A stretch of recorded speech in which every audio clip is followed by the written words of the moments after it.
I'm gonna switch to this screen, so if you don't want to see spoilers, the area that I'm in is kind of spoilery.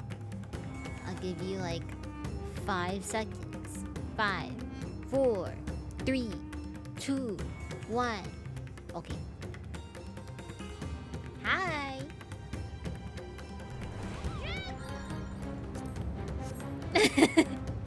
Everyone leaves. Okay.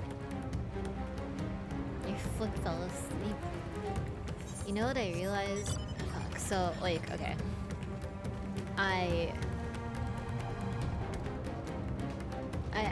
I logged in earlier today so that I could do like Aether Current quests and stuff like that. I want to show you guys something actually.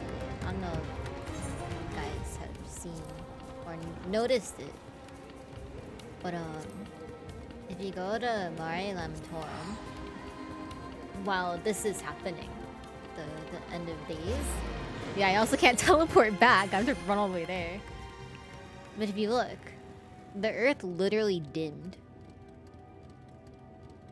Like, I have a screenshot of when it was first shown, because I was like, damn, that's an awesome picture. I want a picture of it.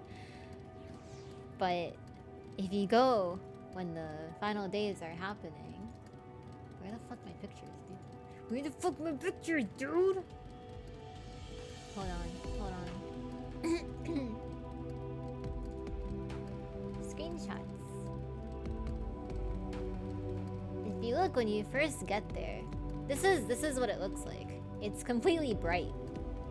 But once you do the thing, it gets dim. Ho, ho, ho. But yeah, I can fly on the moon now, which is pretty cool. But I also do need to get back to Tavner and drive all the way back because I can't fly. But man, dude, am I like I really considered just not streaming story today, because like I've mentioned many times, I have the next 6 days off from work. So I was like, I'll take it easy, I'll take it slow. But the point that I ended off on last night was so like huge. I just want to keep going. You got Reaper to 80 and you story sealer. Thank you for lurking your stain. I hope you enjoy it. But yeah, like I pretty much immediately when I ended stream last night, I called Sunla, and I was just gushing about everything. I'm so incredibly blown away by the story. Already, I'm only halfway in, but this just knocks Shadowbringers out of the park, which is crazy. Like, Shadowbringers was really damn good, but this is on another level. And I'm so happy. Like, I'm so happy to be able to play through this, because it's just absolutely incredible.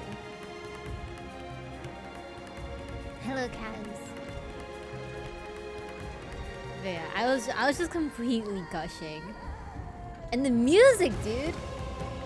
Like, this is just dungeon music. And it's crazy!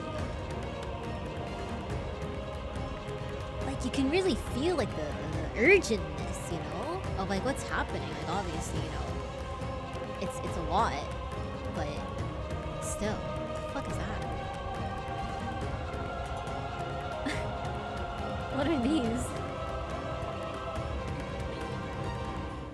But yeah.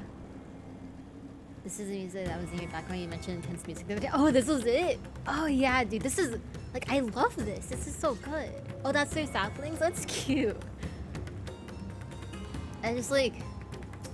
I'm at a point where I really have no idea what's going to happen. Like, this is only the midway point and the world's already ending. Like... What the fuck's gonna happen? It's not like we're gonna just stop the final days, like, now either. And I don't even remember from, like, the live letters the other areas either.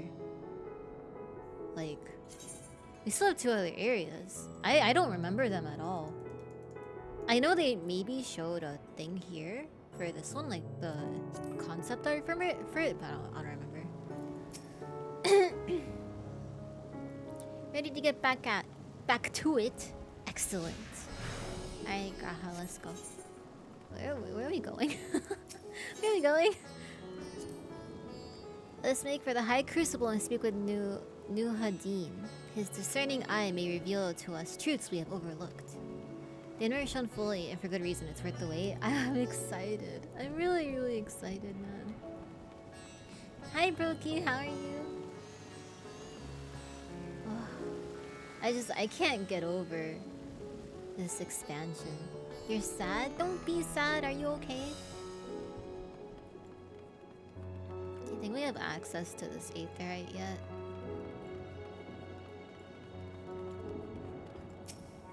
Damn it. Nope. Okay, let's keep walking.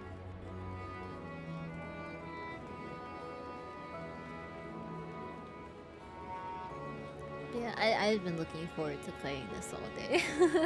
I probably won't do a super long stream, but it'll be a lot. You were planning on finishing Endwalker tonight, then for the first time you had the 4K plus Q. Oh no! Keep trying, you'll get in. I actually didn't have the 2002 era today. I had the other one, which it wouldn't kick me out of the game, so I could just go back into queue. Actually no, I couldn't even get into queue.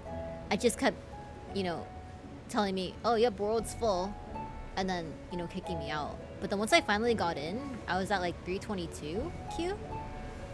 But it didn't budge for an hour. So it'll be a few hours, but I mean hopefully you can get through it soon.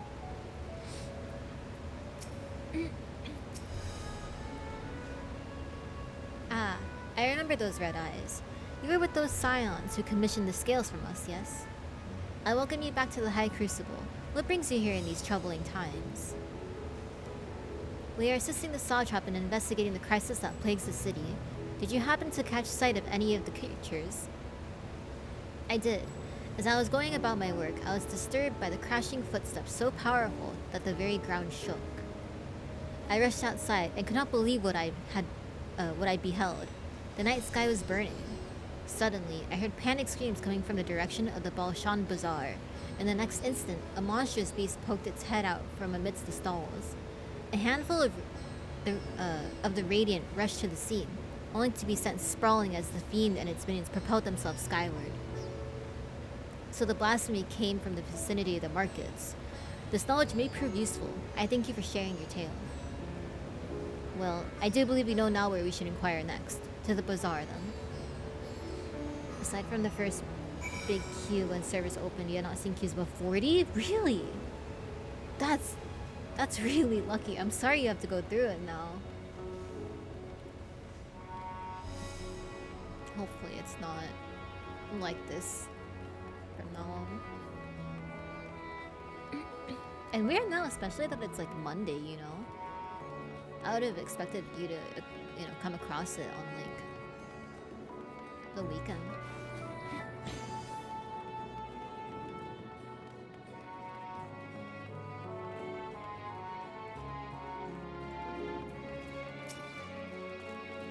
Sisters have mercy. What is happening to the world? What am I to do? Is nowhere safe?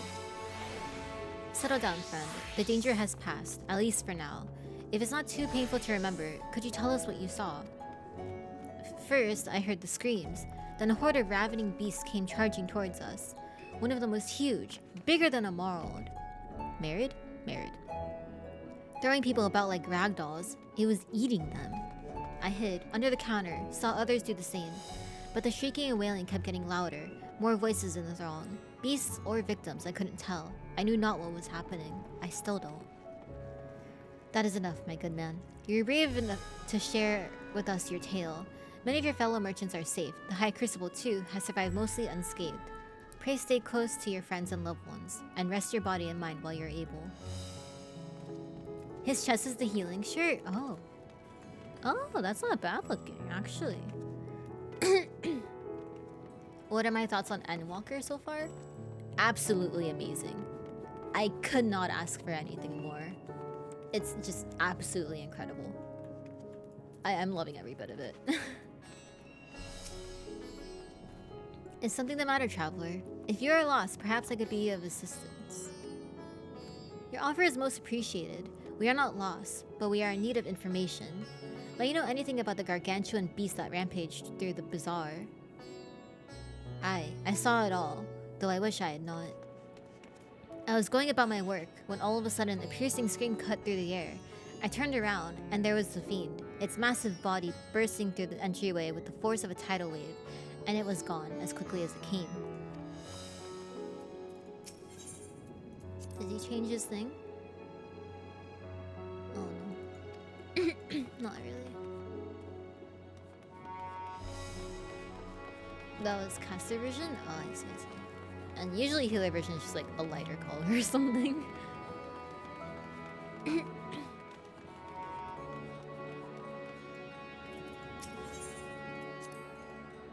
So this is Thavenarian weave. I must say, it bears a resemblance to the traditional fabrics of Corvos. Small wonder, really, given that it's just across the water.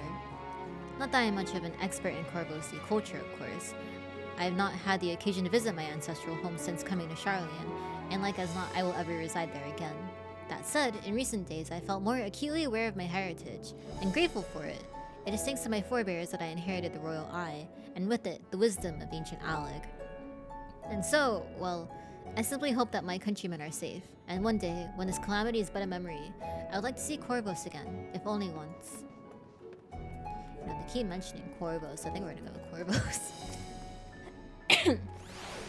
Forgive me, but my shop's closed until further notice. Needless to say, we have more pressing concerns these days.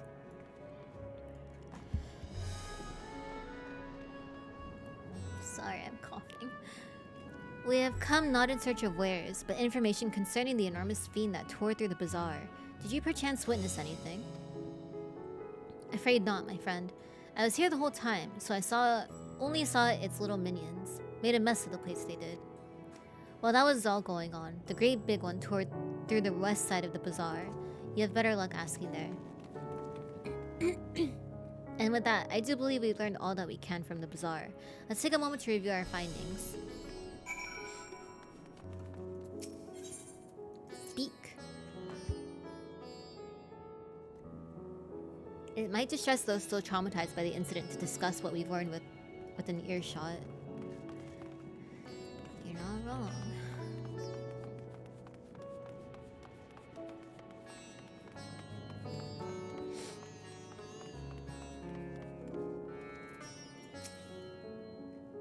Judging by their accounts, the transformation had already occurred by the time the beast reached the bazaar. It tore through the west side of the bazaar and headed towards the Aetherite Plaza. In other words, the blasphemy may have first appeared in this vicinity. That being the case, the people in the Mayhain can surely tell us more.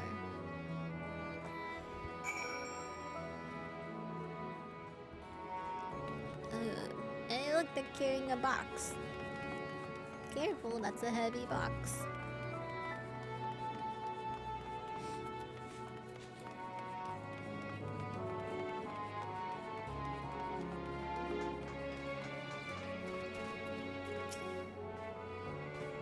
Going after that enormous beast, are you? I saw it, including the very instant that poor bastard transformed. Damn the gods for putting me there. It started over there, by the window. A few men, merchants probably, talking and drinking. Conversation must have taken a turn for the worse. Next thing I know, their leader, I suppose he was, raised his head in his hands. A black mist was swirling around him. Then his whole body bursts apart, and there stands a hideous slavering beast, massive and foul, all gaping maws and bulging eyes. His friends started shrieking. Then the black mist comes again, until it changes them too. The stuff of nightmares, I tell you. Nightmarish indeed. Incidentally, do you perchance know who those merchants were?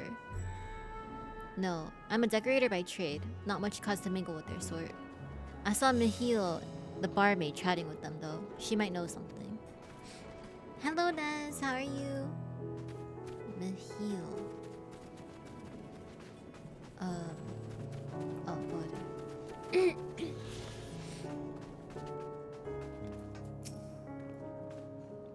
even after repairing all that damage, it'll take a while for business to pick up again. You mean the blasphemy? That's what the Radiant have been calling it anyway. I saw it too. We all did. I was sitting here at the counter as Mihird poured me a drink, when suddenly there came this dreadful sound, like a pained, angry groan. It was unlike anything I've ever heard. I turned around in shock, and from the ominous cloud of black mist rose the creature. Enormous and ghastly to behold. As for what happened next, to recall it sent shivers up my spine. By some stroke of fortune, I was able to slip outside before the beast got its claws on me. But the sight that greeted me offered no solace. The blue sky above turned red as blood. Mihird, myself, and the other survivors clung to each other for dear life until the Radiant host came to our aid. Wait, did I hear you correctly? The beast manifested before the sky began to burn? I'm certain of it. The windows here offered a clear view of the sky, and I saw nothing out of the ordinary until a beast appeared and began to rage. You're good? Good to hear. I'm doing well, thank you for asking. You know, I've had more and more people come and just say like 69 viewers? Nice. Okay.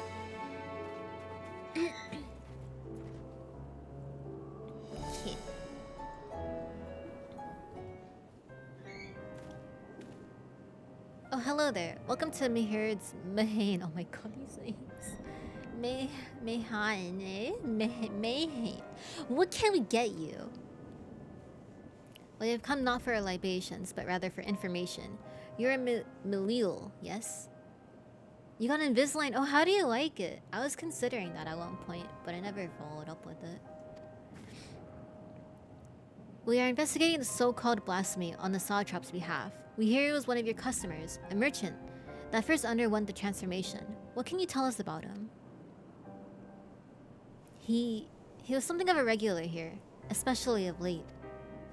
It's painful. Oh no. I hope it gets better. Kalazal was his name. Kalazal. Oh, that was the... Oh. The first guy. He ran his own consortium, dealing primarily in the exports of Thavnarian specialties.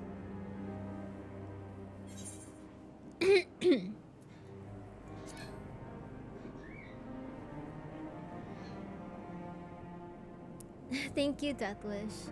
Yeah, I logged in pretty early today. Still took a while. Yes, the name rings a bell. Didn't you meet them both on your first trip to Thavnar? If I recall correctly, Kalzal ran a trading operation in Yedomad. And it was there that you made Matsuya's acquaintance. Yes, that is the same Kalzal, no doubt. A rather successful man from what I gather. That said, it was clear that he had fallen on hard times of late. Those ghastly towers popping up everywhere could not have been good for business. Even now, with the towers gone, the collapse of the empire has led to all sorts of problems elsewhere. The market for luxuries is surely not what it once was. Trying times for the head of a trading consortium, indeed. Kalzal was a compassionate man. Even as his own business suffered, he did what he could to provide for the artisans, fishermen, and many others who counted on him to sell their wares. Indeed, that was the very topic of yesterday's meeting, as far as I could hear. Yet, as they discussed matters further, Kalzal's tone grew grave and grim. It was then that... Forgive me. I would not have you recall the memory if it brings you pain. If I could, I would ask just one more thing. Did you notice anything unusual about Kalzal in particular? Please, anything at all. Sorry, nothing springs to mind. Perhaps someone else can help you. Kalzal lived for his work and had no family that I know of.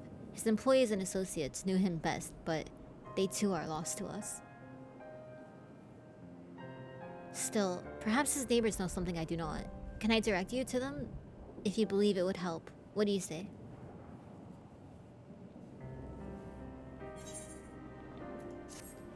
It's just pain when you change aligners because it's actively moving your teeth. Oh yeah, I bet. I had braces when I was younger, but my teeth kind of are crooked again because they didn't give me retainers for some reason. So Yeah, I was considering Invisalign at one point. Because I just wasn't happy with my teeth.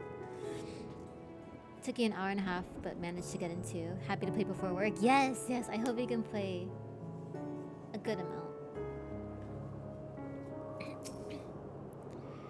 Thanks to Emilio, it appears we have a new lead. Let us leave no stone unturned. Kalzal made his home in Kama, a nearby residential area.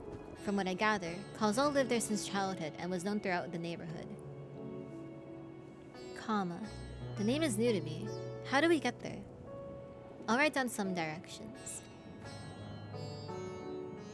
I cannot promise that you will find what you seek there, but if nothing else, it is a start.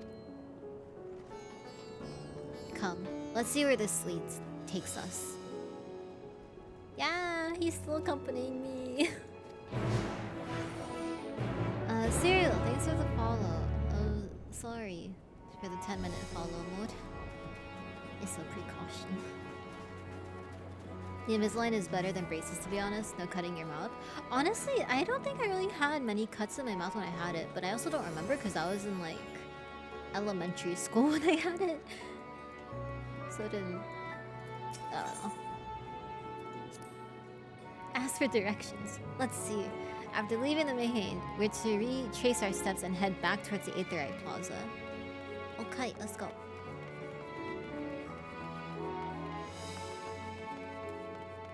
Woo. Sprint with me.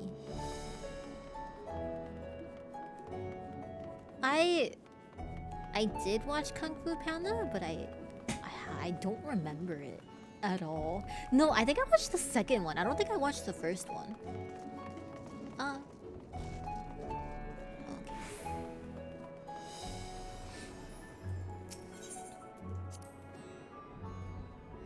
From here, we ascend the stairs. Oh, thanks. Thanks for letting me know.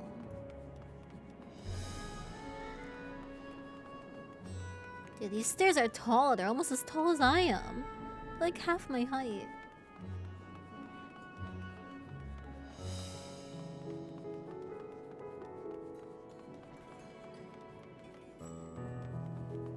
Oh, my foot is itchy.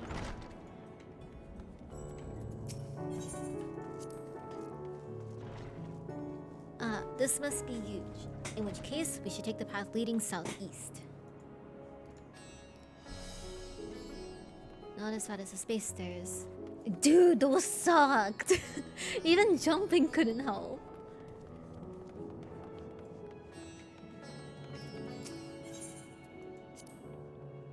If we keep going this way, we should arrive in Kama before long. Walking these unfamiliar streets is quite the adventure, is it not? I can only hope we can explore Radzat-Han at our leisure once the crisis has passed.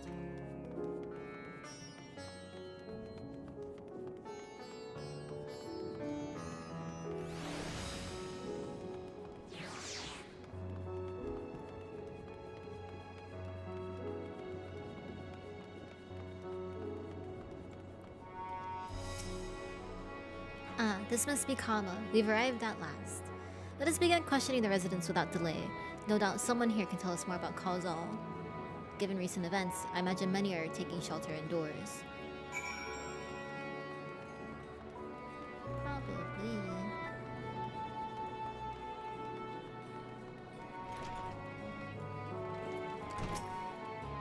Kalzal, you say?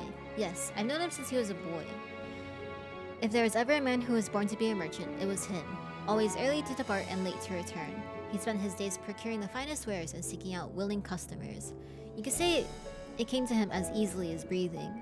Sadly, business was flagging as of late. No surprise, really. What with how dangerous travel has become.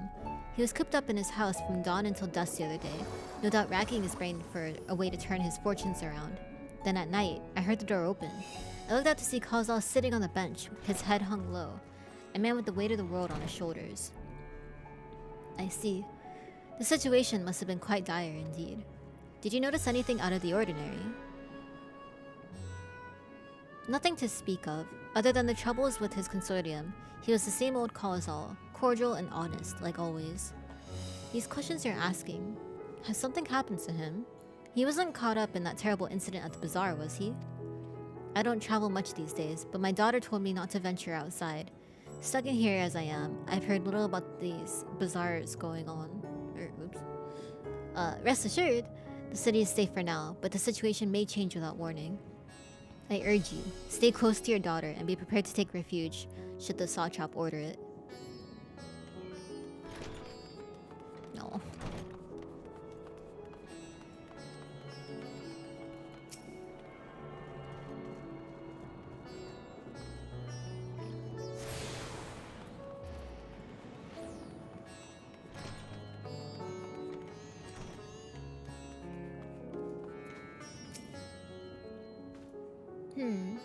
Could you come back another time? I just woke up and I'm not exactly in the mood for idle chit-chat.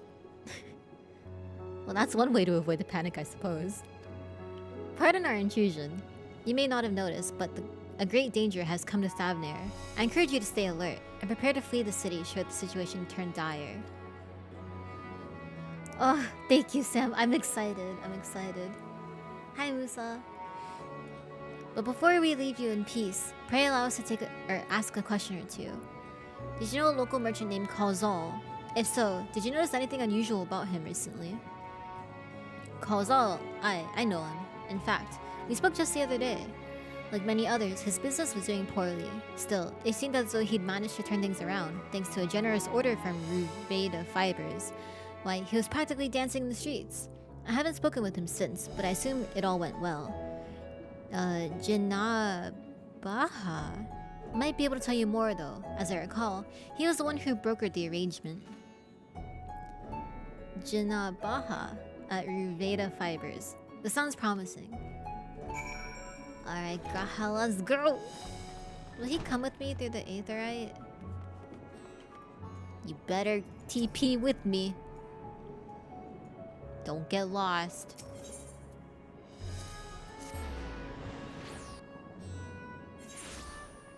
He's gone! He's so far. Come back.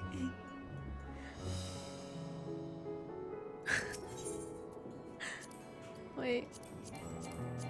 Ah! I'm coming back. I'm coming back for you. Wait for me. Don't be scared. I'll be right back. Oh no. I'm almost there. Don't worry. He's probably lost. I seem thirsty. Hell yeah, I am, dude. Thanks for the hydrate. Wait, I went up these stairs.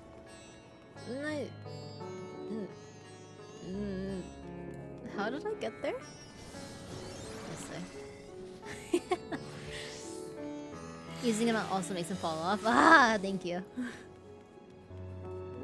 I'm sorry I left you. I didn't mean it. I didn't mean to leave you all alone. Don't be scared.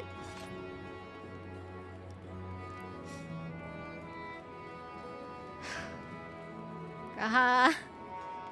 Graha. I'm back. I came back for you. I'm sorry. I'm sorry I left you. I came back for him. He's fine. Look, he's happy. Hey, are you happy? Yeah, he says he's happy. He says he's happy. He just said it. Did I? I didn't tune to this. That would have been easier. Alright, let's go.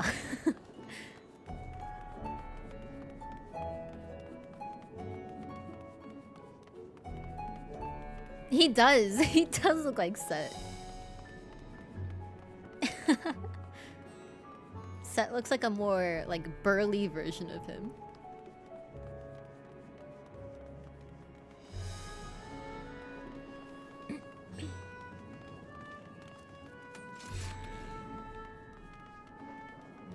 Did I go up the stairs? Yes. To be fair, it's not like Graha looks lanky either. He got some like thick arms. But Set is just like on another level.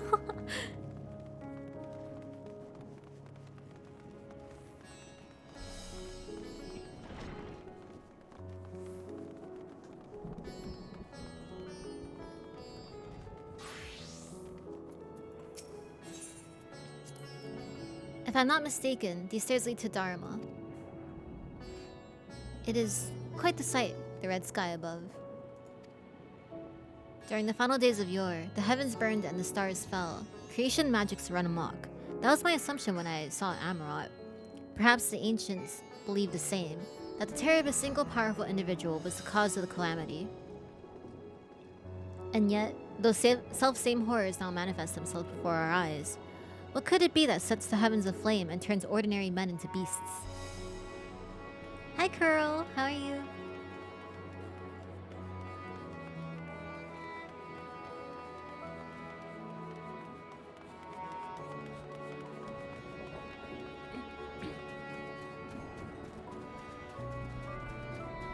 Oh, this way.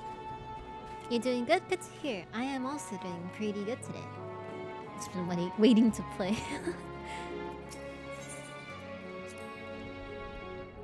They're farming silkworms. They must be Reveda fibers. Where should we find, or where we should find Jinnabaha? Can I jump down? You jump in with me. Alright, good. He TP'd down.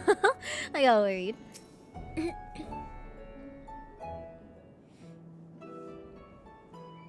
And hurry, I say. There's no time to waste.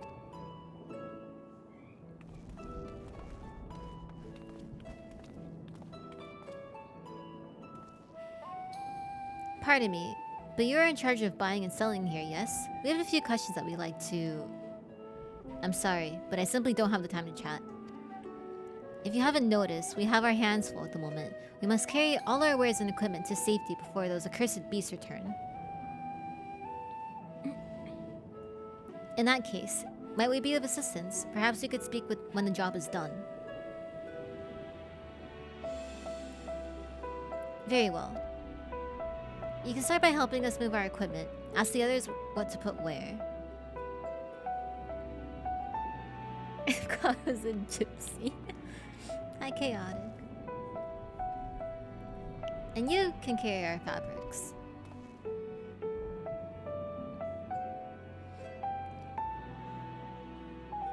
Go through that door and speak with Kamala. She'll tell you the rest. Remember, these textiles are our livelihood. Handle them with care.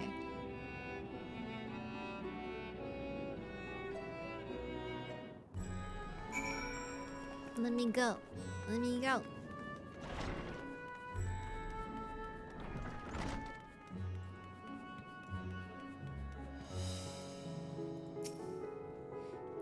This area is for employees only. Out. Out. What's that? You've come to help? Oh, praise be to Minduruva.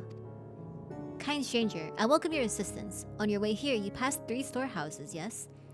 I'd like you to carry that small crate to Nabrifal by the storehouse near the hatchery. The crate of clothing is for Manuha.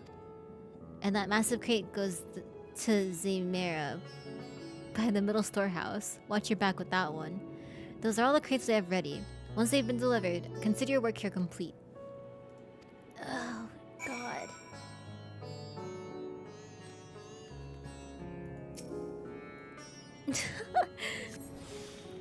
Go! Run, little... Oh, no. To Nabrithal. Nabrithal. That is it. Then you come to the right place. We thank you for your aid. You're welcome. Yeah, it reminds me of road names as well, but more vowels.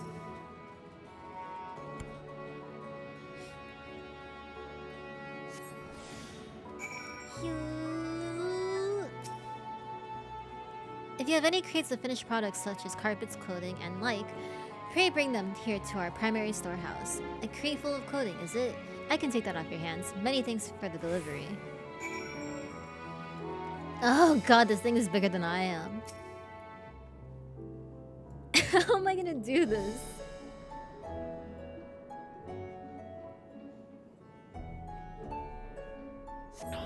Bruh.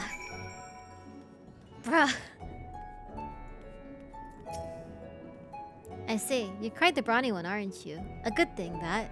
Never know when you'll need to defend yourself in these unpredictable times. A crate full of fabrics, is it? Exactly what I was hoping to receive. Here, let me put that away for you. Whew. The little popotool that could. You've carried all the crates to the storehouses, you say? And so quickly, too. Why, I've never seen anyone so strong. Oh, thank you. I and my associates will see to the rest, so please return to Jinabaha and assure him our work is proceeding apace. To tell the truth, we're grateful for this distraction. Too many terrible happenings of late, but generous souls like yourself give me hope that we may emerge from this trial even stronger. I pray we meet again in more peaceful times. Look at my muscles! Look at me go. Oh, yeah. Oh. So. Yeah. Okay, let's go. Hi, freaks. How are you? Super strong.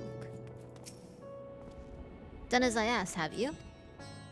The gunshot. If Kamala is satisfied with your work, then so am I. You've done us a great favor, traveler.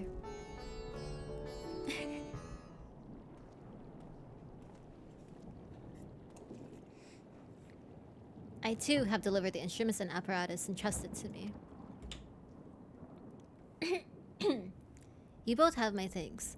With our wares safely stored away, we'll not lose any more to those fiends. I take it that your establishment did not escape the attack unscathed. We did not. Thankfully, most of our workers had already left for the day, but those of us still here saw it all. We looked to the burning skies in confusion, and then, before we could even begin to make sense of it, a hideous creature burst through the doors, shrieking. We ran for our lives, but one of my colleagues was not so fortunate. He cried out, a scream of such agony, such terror, and in the next instant, he too sprouted fearsome claws. The sight of it caused another fellow to panic, and then he too transformed.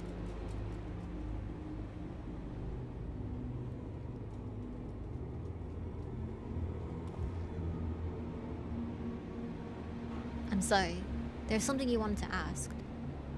Indeed. You knew the merchant Kalzal, did you not? I believe he had some dealings with your establishment. Kalzal, I know him well. We'd arranged for his consortium to deliver a large shipment of fabrics, but in the end, he received a better offer and had to turn him down. I understand his business is struggling, but so is ours. Another of our most reliable trading partners agreed to transport the goods for a much smaller commission, and we'd have been fools to refuse. I felt terrible for withdrawing the offer, but you must understand, we simply had no choice. He tried to put on a brave face when I delivered the news, but his dejection and despair were plain as day. He said he'd discuss it with his associates, but I could tell he'd all but given up hope. Dejection and despair. You remember what we saw in Vanaspati, yes? Soldiers and jungle dwellers pushed to the very brink of turning into beasts one after the next. It would seem the same phenomena occurred here. The poor craftsmen attacked by the fiends, as well as those that witnessed it, all are undergoing the change. I suspect that everything began with Kalzal. By all accounts, it was he who suffered from the most profound and piercing despair. Wait, could that be it? That such intense emotions were what triggered his transformation? Much remains unclear, but I believe we are drawing closer to the answer. At any rate, we must discuss our findings with the others. You're at 2.8? Oh, that's not bad! Actually, that's pretty quick for, starting off at... What was it, 4K you said?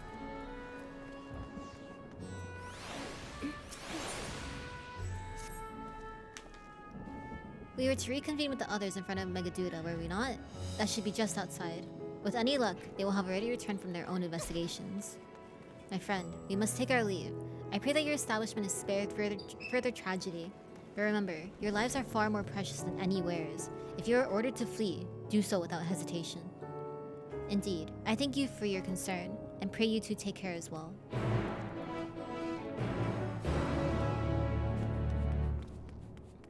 Let me close my door a bit. Give me a second.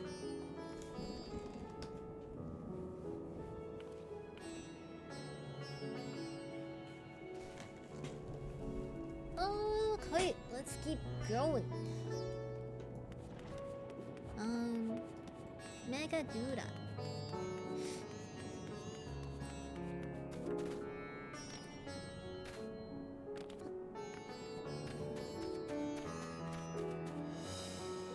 I feel like I should just get an auto jump macro and never log out. They'll catch you, that's the thing. I'm sure they'll find suspicious behavior. Finish your rounds and ready to share. Yup.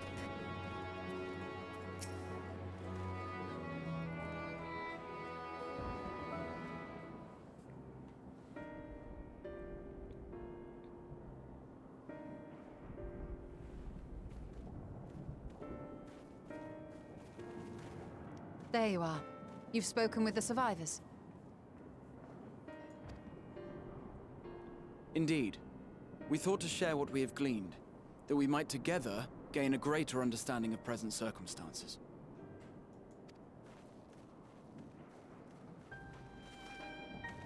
Fortuitous timing. Alize and I completed our own investigations not long ago. Then we should take a moment to compare notes. Shall we begin with the two of you?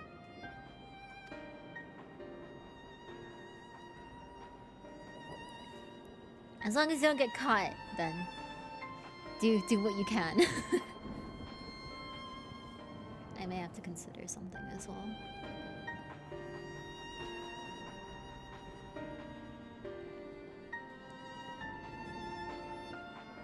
So the merchant Karzal was gravely concerned about his business in the days preceding his untimely end.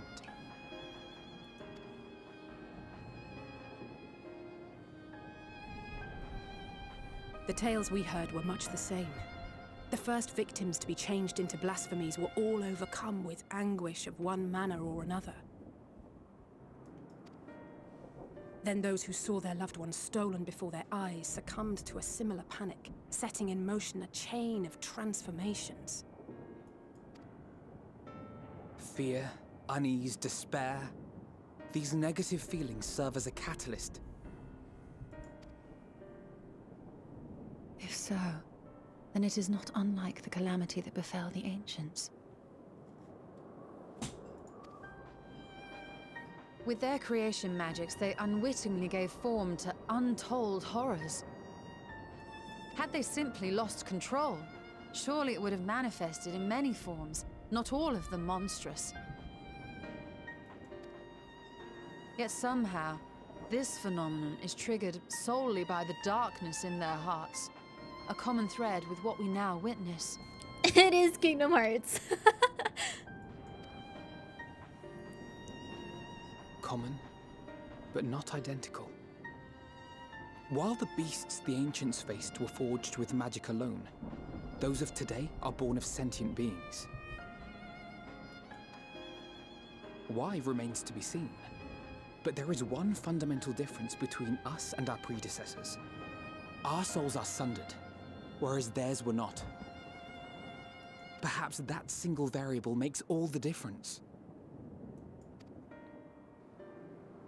If I may, there was another detail that troubled me. We have it on good authority that Karzal's transformation took place before the skies began to burn. What? If that's true, then the situation's more dire than we realized. It means even if there's no ominous sign presaging the final days, anyone, anywhere, has the potential to become a beast. Even in lands we thought safe, even as we speak.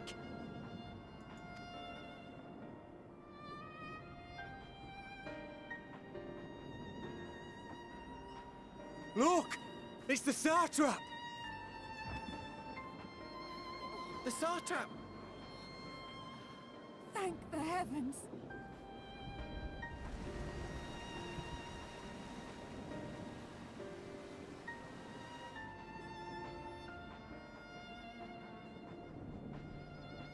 My countrymen, I am relieved and heartened to see you strong and safe.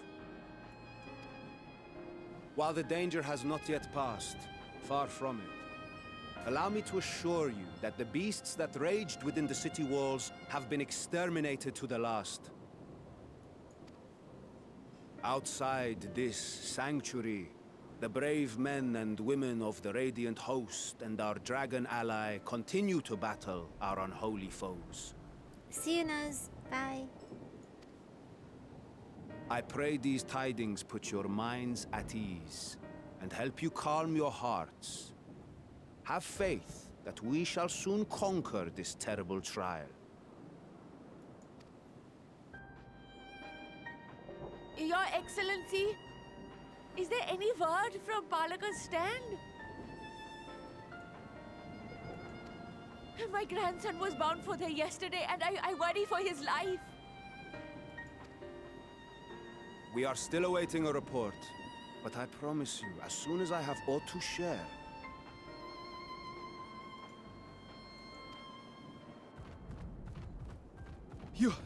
Your Excellency, I bring grave news. Hi, Roden. You are? I'm Matya of Akyali, a humble fisherman. Ah, I remember you from our first visit. Wait, you're... But no, that can wait. When the skies turned red, I set off for Palaka's stand, fearing for the safety of a friend. But as I drew near the village, I saw dreadful beasts all about. No! Gods have mercy! Is she gonna turn? Your Excellency! Save my grandson, I beg of you! We will spare no effort to save all we can, but you must remain calm. Calm? You tell me to be calm? You saw those beasts? She's gonna fucking turn. They tore our bravest warriors limb from limb! What if we are too late, huh? They catch him, stick their fangs into him? Oh, The God. fangs! The screams! Get away from her, now!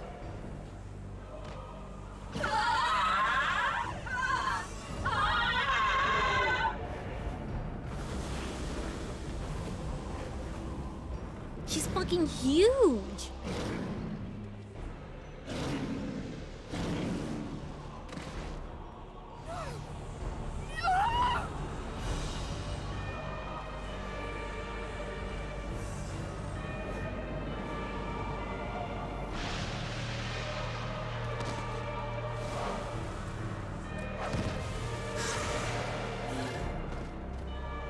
Damn it!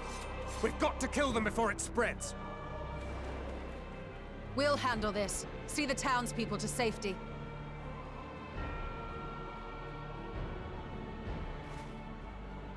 Run! As fast as you can!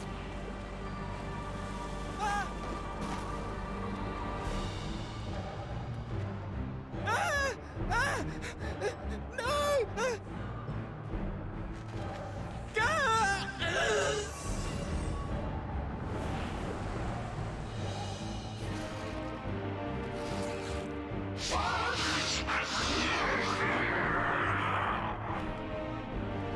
Oh my god. What? They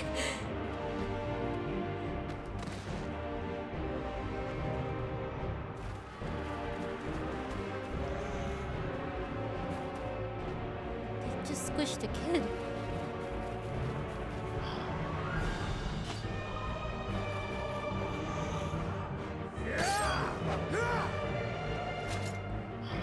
Oh my god. Vitra, our people, you must save Save them.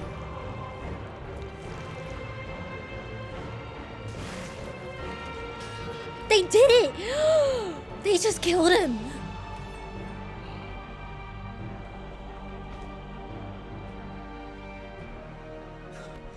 My son.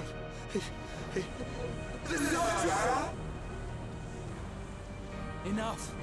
You must run. For their sake and your own. Can you talk him down? Yes, you will survive.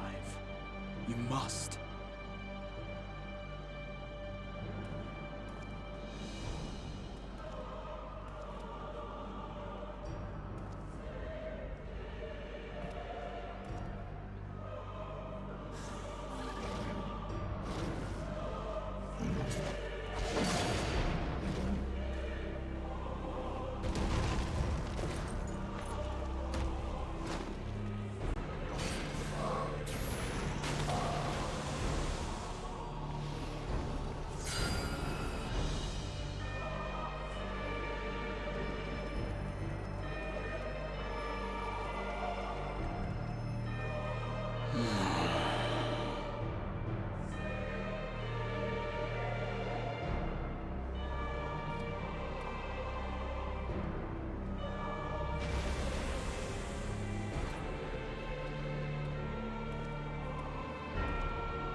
Be strong, my friends! Fear not, for we will defeat these abominations!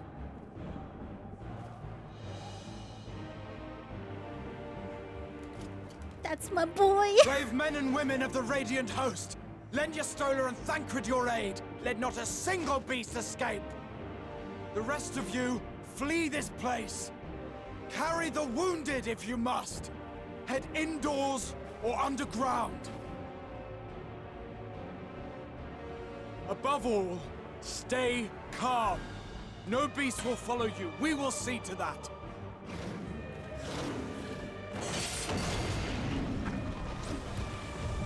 Alphino! Alice! Leave the city to us, and make for Palaka's stand at once! Matsya, show my friends to the village. I promise you, they're more capable than the host's finest. Right. Go with them, will you? We will save these people. As many as we can.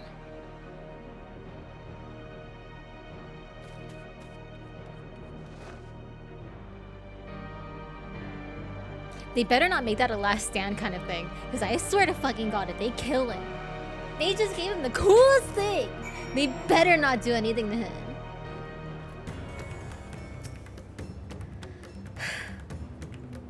Damn it all. Staying calm isn't exactly my forte. We must save Palakistan, whatever it takes. Matsya, it pains me to put. Ew, fuck. Of course, Palakistan is not far, just down that hill. But as I told His Excellency before, the path was blocked by terrible creatures. I had no chance but to turn back, or choice. In that case, this is what we shall do. Rice, I ask that you take the lead and dispatch any beast you encounter. Alice and I will keep Matsya hidden amidst the trees and follow when the path is clear. There's no telling what dangers await us. Keep your eyes peeled. Oh fuck, dude.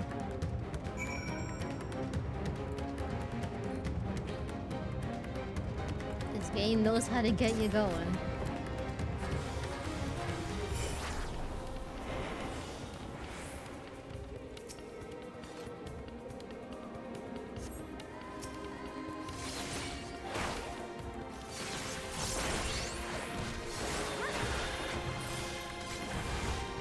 Maybe I should have tripped. Sorry, dude. Oh, he took damage. Sorry, guys. I've done 2 Three dungeons. 3 dungeons. Yeah, the song is fantastic.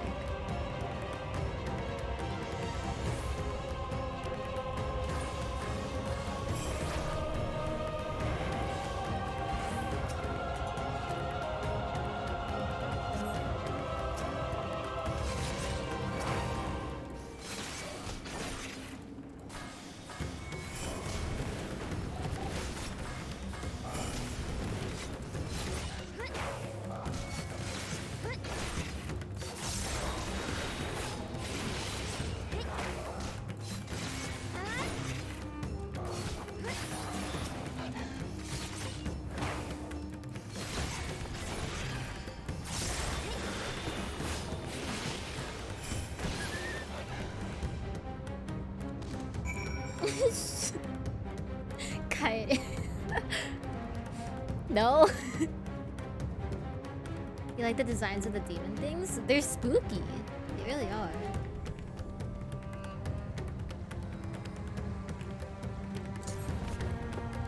Yeah, I did a lot for it last night. I did 10 hours yesterday. I like that. Not in a genuine way. Good work, Rice. Though I worry for Matsuya.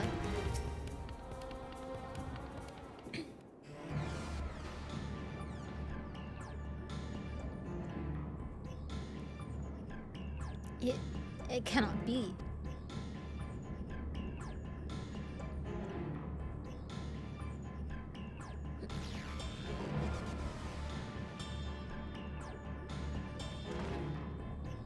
We must heal those we can, and quickly. I see no beast, but stay on your guard. Yeah, they're a tiny bit smaller than Minhite Lala.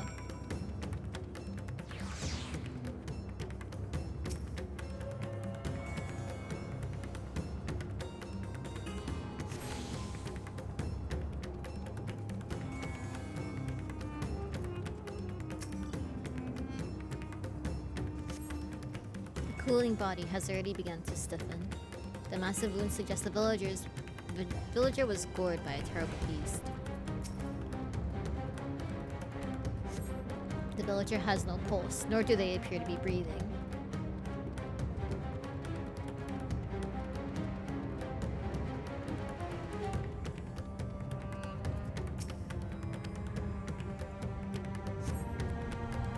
Though the villager's injuries do not appear to be life-threatening, he does not respond to your efforts.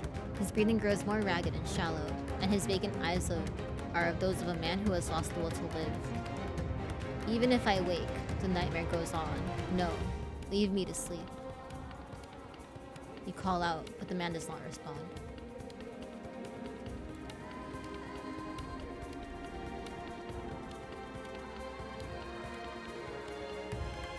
Inside? Behind.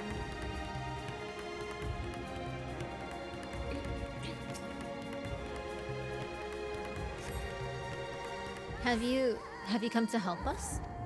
Too late, too late. My family, my friends.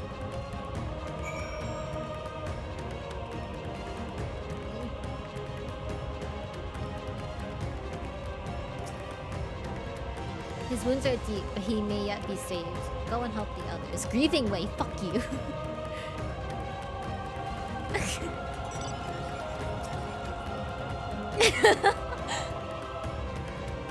Are these the only villagers who survived? Oh my god, that lightning. I can only hope others managed to flee, but if the rest have been turned into beasts by the 12. Let us do what we can to see that damage spreads no further, and no matter what comes, we must keep our spirits high, lest we ourselves suffer a similar fate.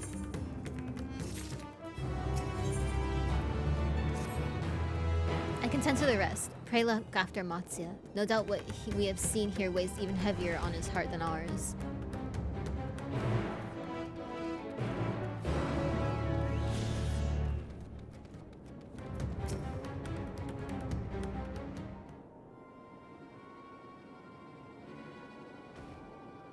Oh, Rice. This is Yeruvet, the elder here. He is hurt, but praise be to the sisters, he still lives. Young Matsuya here has told me everything. I have not the words to express my gratitude for your aid. When the heavens began to burn, we were afraid, but did our best to carry on as we always have done. Until today, when those unholy beasts came pouring into our village, a flood of midnight and death. There are no words to describe what followed. Men and women I have known since they were babes, struck down by the creatures, only to rise again to join the murderous horde in the guise of those same hideous fiends. In the chaos, a handful of our villagers fled for their lives. I can only hope they have found their way to safety. Matsuya, do you perchance remember Karasaf and Maevan, the young couple who always brought your freshest catches? How could I forget, Elder? When I first came to peddle my wares, desperate to eke out a living, they showed me such kindness. Others shunned me as an outsider, as is their way. The Karasaf and Maevan brought my fish and sung its praises. They turned my fortunes around. Alas, I fear they are in terrible danger. I saw them running towards Agama Temple, one of those beasts in close pursuit. They had their child, still but a tiny babe. To elude these fiends while caring for one so young is an impossible task, surely. I beg of you, go to their aid.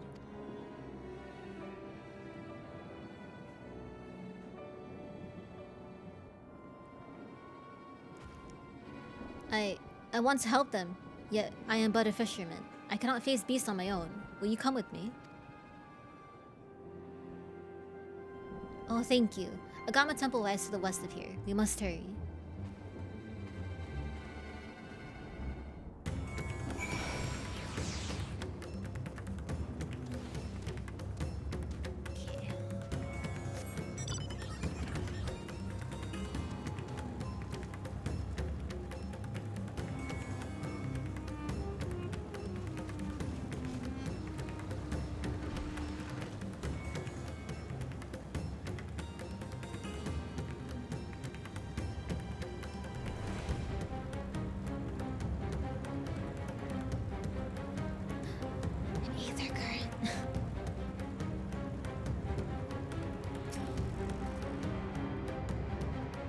What the fuck? I'm drowning right now.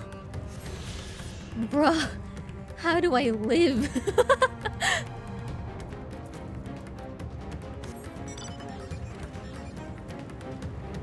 Look, they can wait.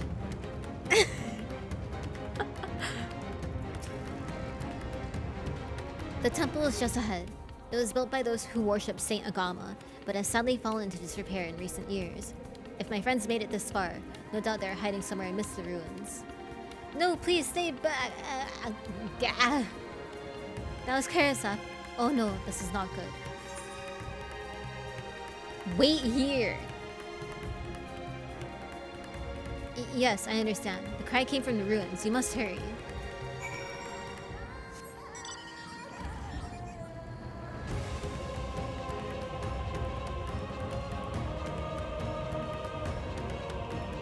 Shut up! I'm scared.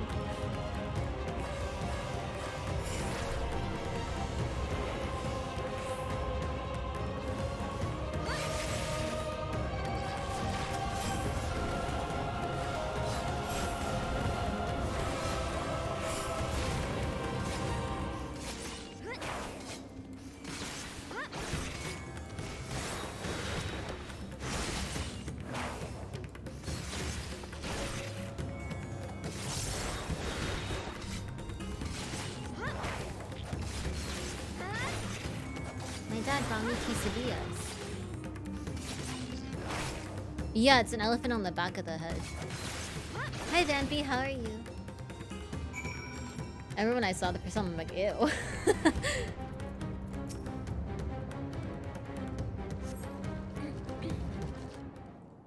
Can we have some quesadillas? Yes, you guys can have some too.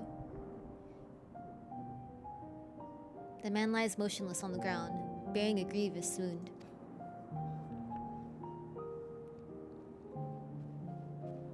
I'm sorry, Rice. I tried to stay behind, but I couldn't.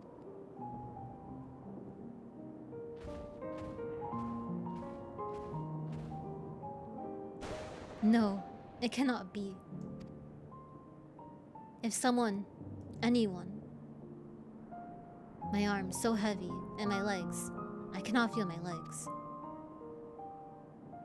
My wife fled with our daughter. I need to find them. Need to be with them. I need. Karasov, no! Karasov, you must stay strong. More time. I thought I had. I don't want to die. I'll speak to you.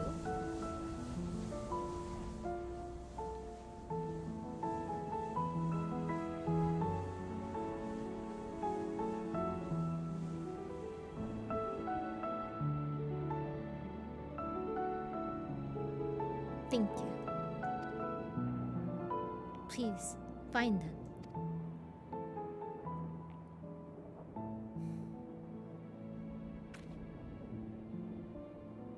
Evan still lives, and she has their child. We must search the jungle between here and Palakistan. There is nowhere else she could have gone, I think.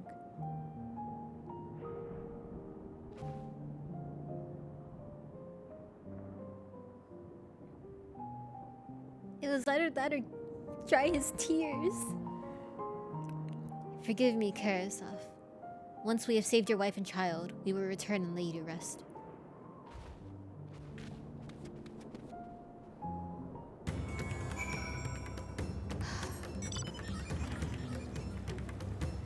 This expansion hits hard.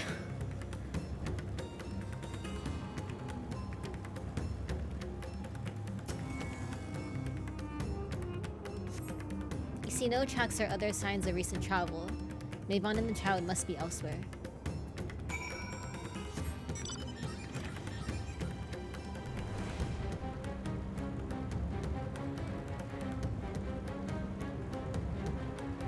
I'm on ninja, I don't have Benny. Oh shit.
If Mavon and her daughter came through this area recently, we see no evidence of the passage.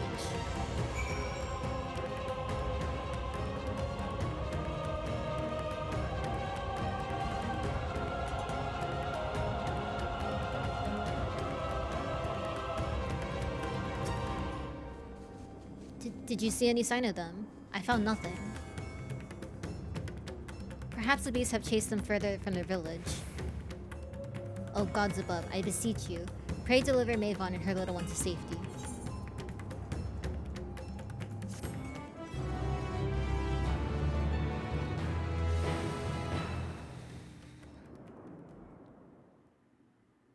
Meanwhile, in the skies above Davner.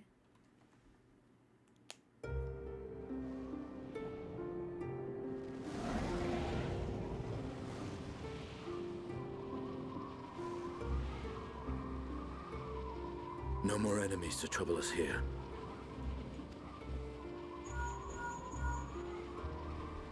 Yeah, I attuned. It's me. How fare you below?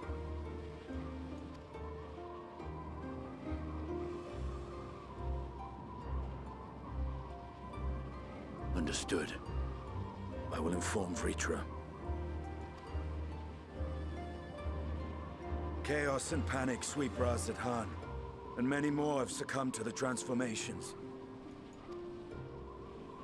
Amidst the fray, Ahawan fell, protecting a grief-stricken father.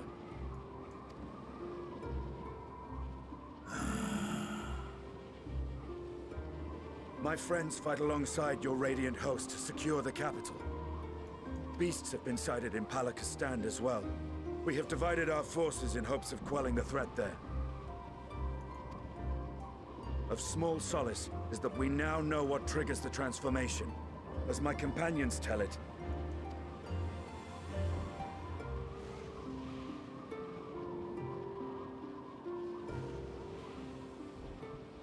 so it is the very fear and despair in their hearts which inflicts this abhorrent punishment upon them. A nightmare from which my children will never awake. O capricious and cruel fate, they are undeserving of such condemnation.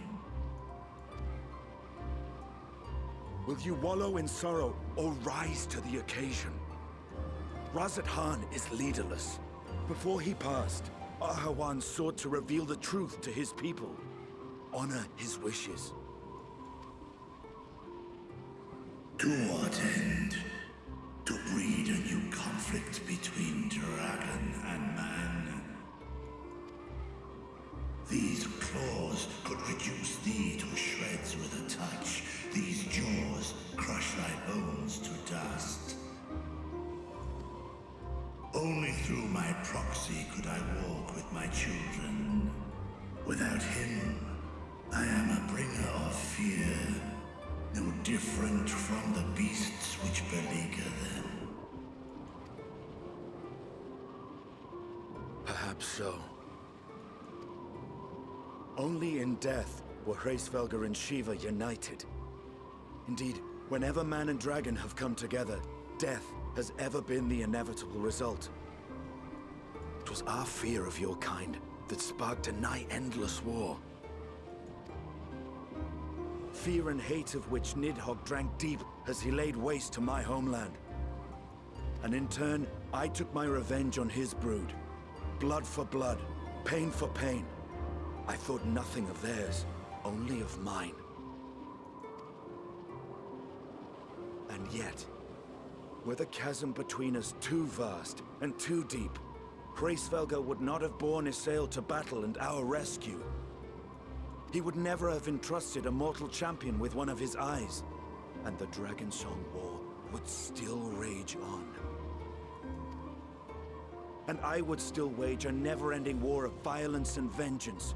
The future of our star be damned. I cannot speak for Ahawan's greater goals, yet I know that he served you, served your people, long and true. In this time of unprecedented crisis, he turned to you. You could do worse than to place your trust in him. It will not be easy, but the future of Razat Khan hangs in the balance.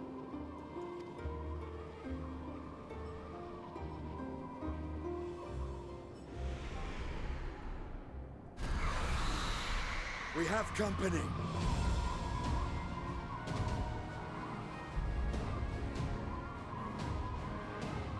I am ready. The hour has come, Vritra. It's all or nothing! He said the line.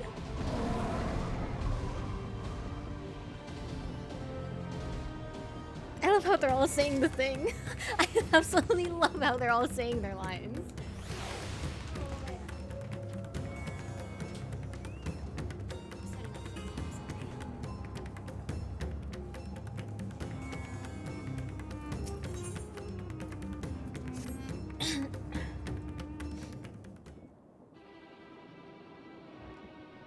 If Meivan fled deeper into the jungle, she and her child are in grave danger.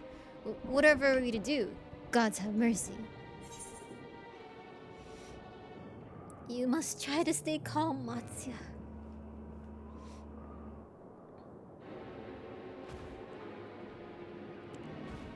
But how can I at a time like this? They could be dead.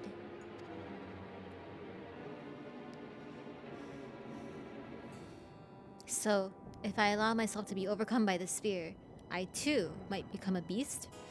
I'm not sure I understand, but I will do my best.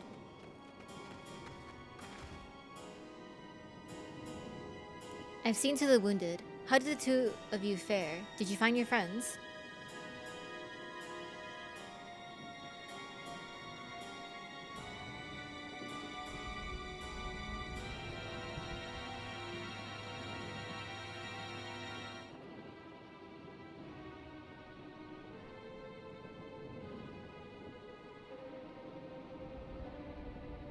I see. In that case, let us help you find the mother and child. Before we leave, we must ensure the village will be safe in our absence. Alice and I will patrol the area and search for more beasts. Would you and Mattia speak with Elder Yeruvet? Pray explain to him the situation and join us as soon as you're able.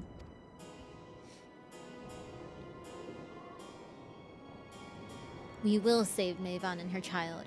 We can do that much for Karisov.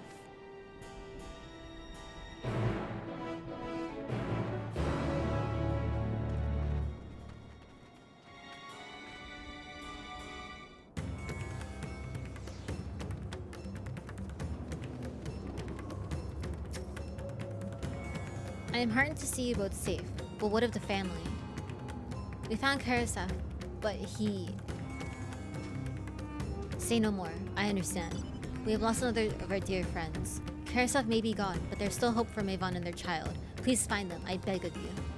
And if in your search you come across anyone else who escaped slaughter, pray tell them what has happened. I will do my best to keep the villagers safe and their spirits high.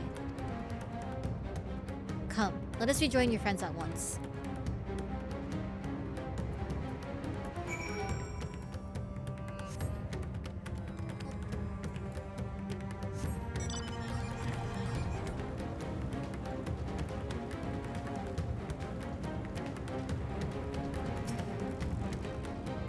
We encountered no beasts during our patrol, thankfully.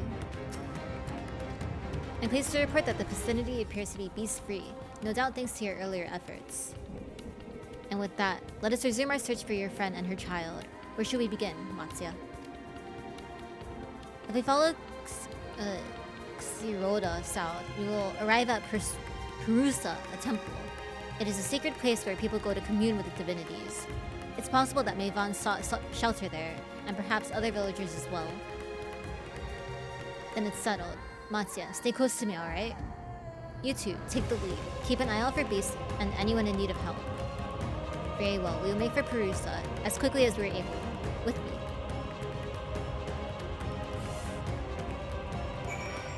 I hope it's quick, Brokey.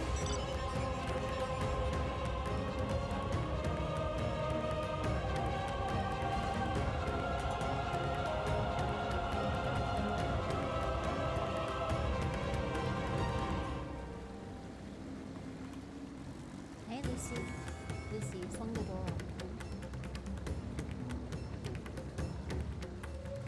Bye, Lucy.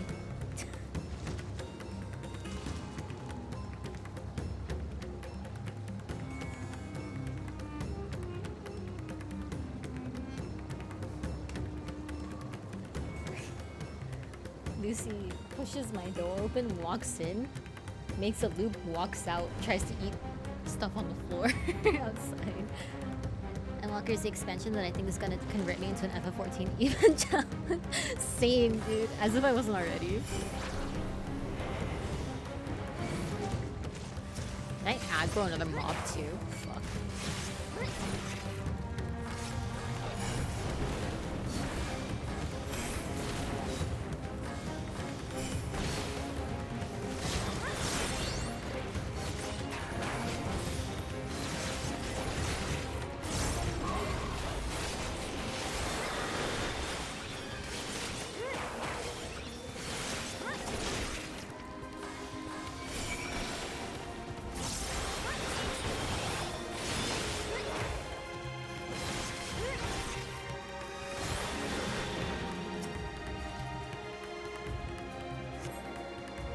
Thank you. I thought I was done for.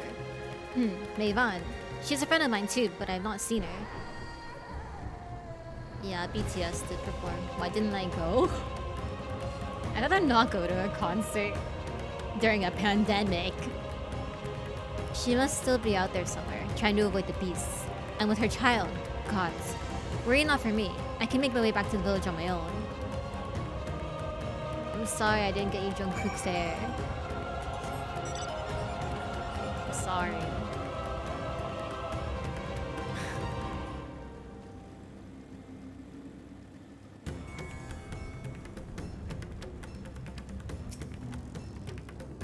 Rice, wait. Purusala is just ahead. But something terrible has happened. Beasts have come, and many have already been killed. Alphino and Alice have gone to do what they can, but there are so many. Many more than I can count. You must be ready.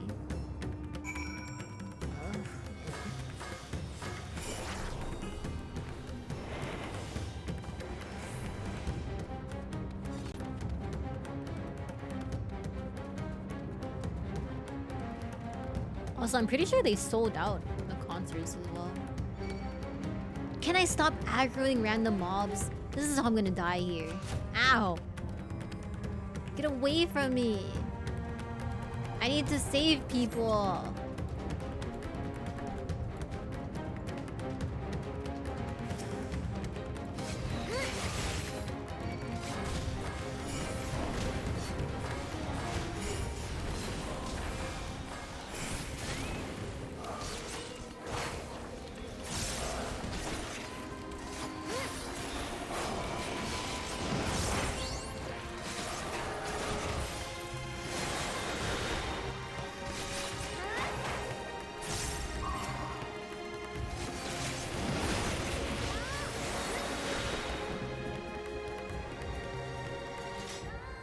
I was too late.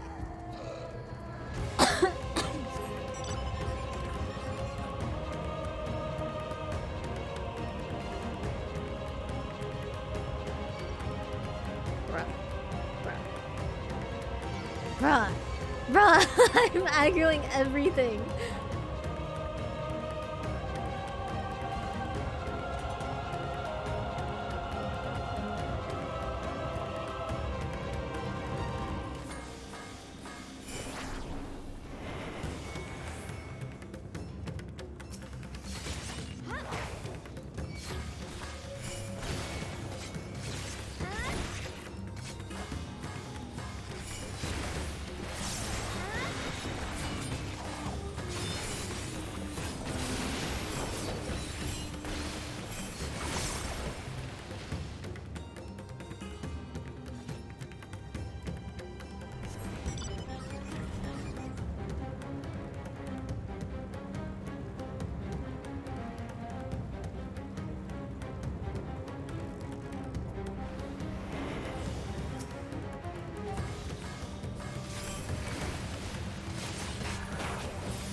There you are.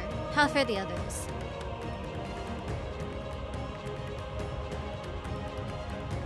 I see. You've seen to all the beasts in sight. In that case, let's have everyone gather in front of the temple.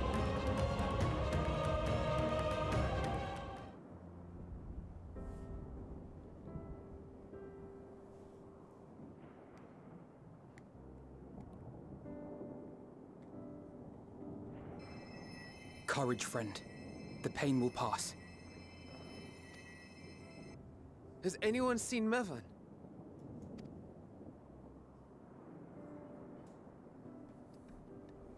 Where could she be?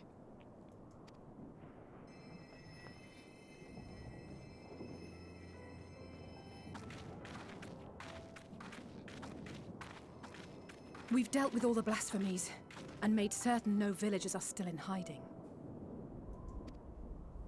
Good work. We've otherwise tended to the wounded as best we can.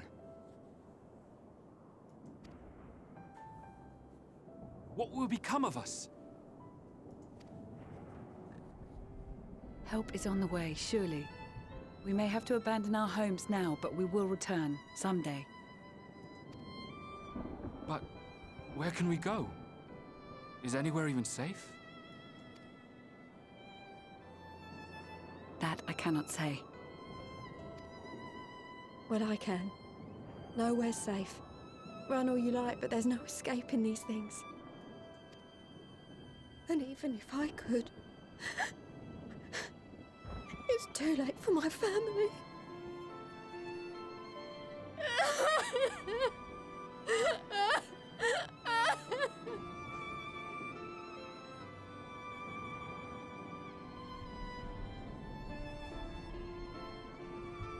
This isn't good.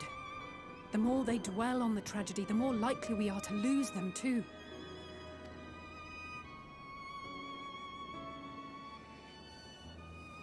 Hi, demon. My friends! This is a place of worship.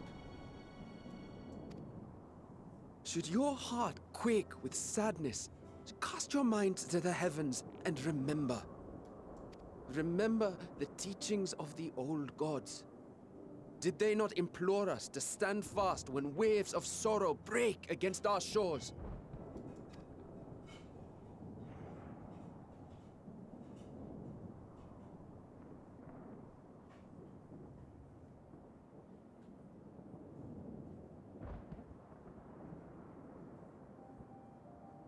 Know this, my children. There is more ugliness than beauty in this world. To live is to suffer. To drink of calamity and drown in anguish. To toil and be tested, always and ever. 'Tis a perilous path you walk. Death lurks in the dark, and is the sole promise that awaits at journey's end. You will tremble with terror. You will weep tears of anger and despair.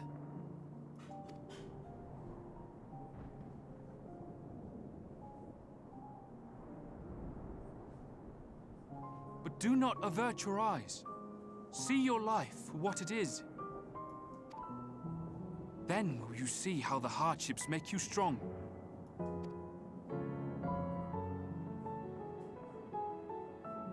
Every doubt reforged as scales for your armor. Every agony to temper your blade.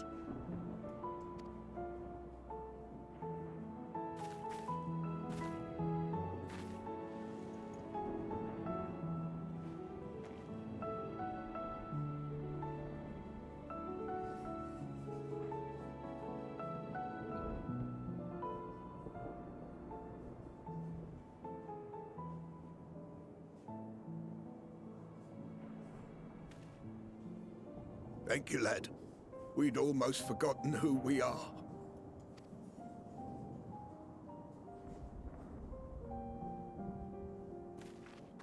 My undying gratitude to you as well, my friends. You were searching for Mevon, no? We must return home. I pray you help the boy find his friend. Gladly. We dispatched what beasts we could, but the roads are still dangerous. Stay together and go in safety.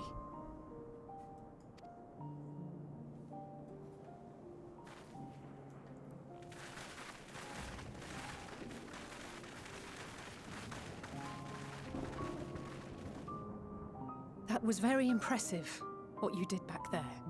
Those words seem to resonate with your people. They should. They were the first spoken unto our ancestors by the divinity of legend. I'm easily upset, and fish are wont to flee a temperamental hand, so I recite the teachings over and over to calm myself. They're lovely and inspiring to hear, though I imagine they were born of great misfortune. They are born of life. There's as much bad as good in it. More, many would attest. All the more reason to appreciate the good when you can. I won't argue with that.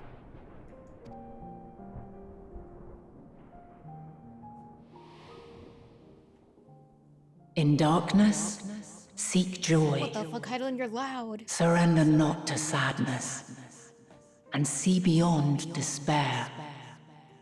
Oh shit. Oops. And with that, let us see if we can't find Mervyn. I thought she was done. I got distracted by how loud she was. Did you see? That beast was chasing someone.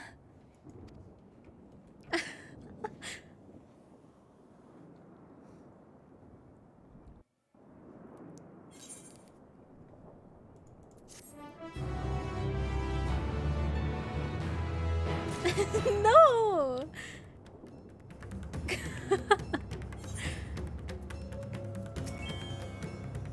What the? Wait, chaotic! What the heck? Thank you so much! Thank you so much for the 10 gifted subs. Wow. Thank you. Please don't make me relog. Thank you so much. I appreciate it a lot. We must go after them at once. Over there. My view was blocked by the trees, but I'm sure I saw someone being chased by a beast. Right, so go with Matsuya and search along the river. Alphano and I will circle around from the south.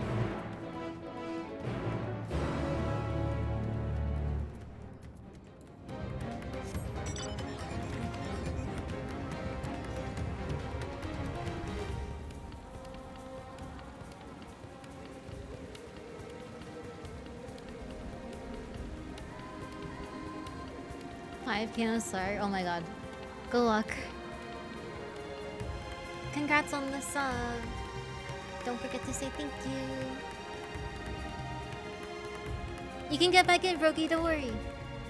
Oh, this is the place they showed in the live letter.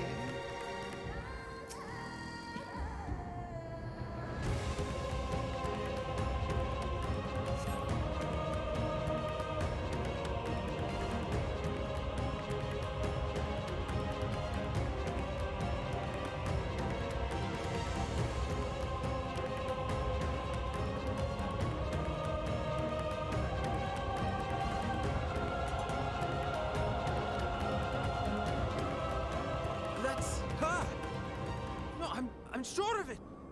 Mervyn! Don't! Please!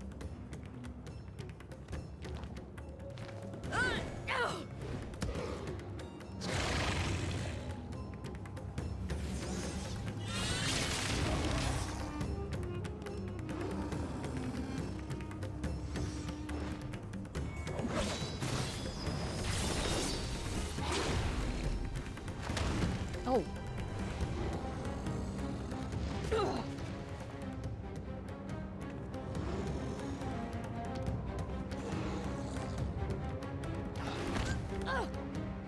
By the head. What the fuck? No! God have mercy!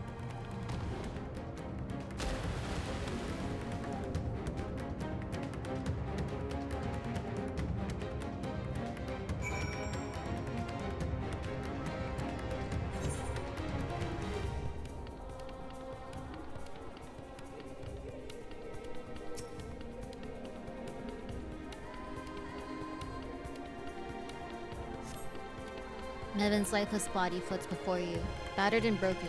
Her death no doubt came swiftly. Her infant daughter, however, is nowhere to be seen.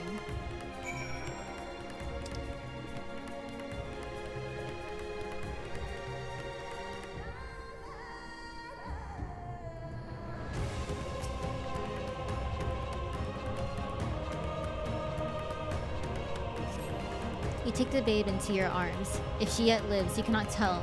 But she will surely not survive unless you carry her to the surface at once. Sprint, damn it! Sprint, damn it!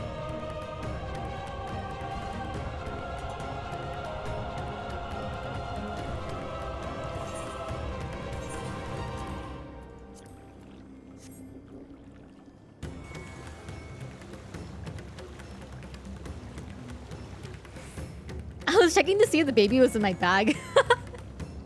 If I'm being honest.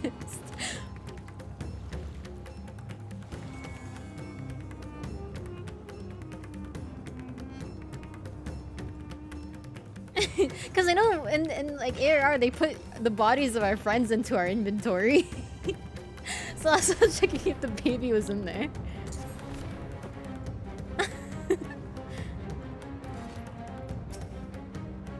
So, where are they? Oh, no, no, no. What do we do? What do we do?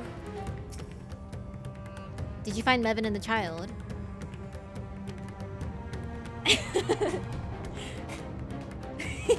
At least you were caught up in the moment. Damn it all. You have the child. Let me see her.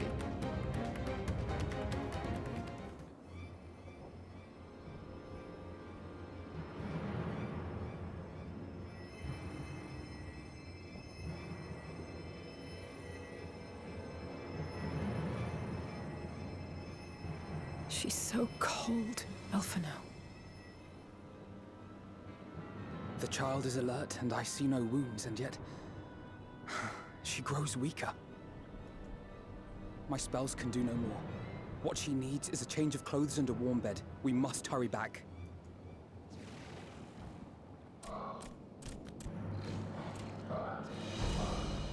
Not now!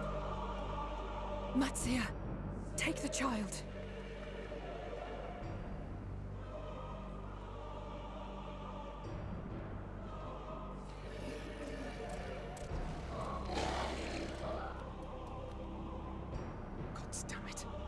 It appears we've made enough noise to be heard for miles around. More will be upon us ere long. We make our stand here. Mattia, can you take her back to the village? But the child, all by myself. You can't be serious. The beasts will follow you home unless we stop them here. And so we shall. Be strong, Matsia. Her life is in your hands. Right. I can do it. I know you can. We'll keep them busy, Matsia. Go! Quickly!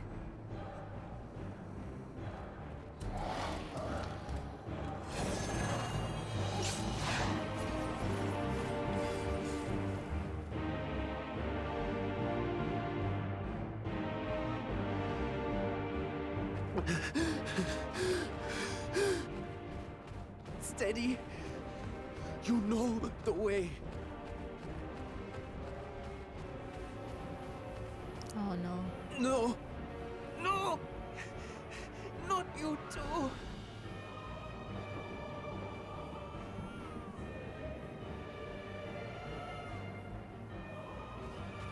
Don't be afraid.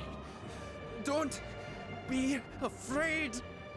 To live is to suffer, to drink of calamity. It is a perilous path. Death lurks in the dark.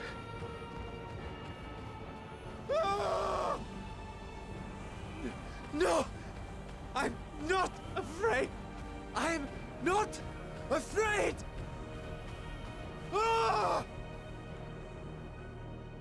Do not avert your eyes. See your life for what it is. See how the hardships make you strong. Every doubt reforged.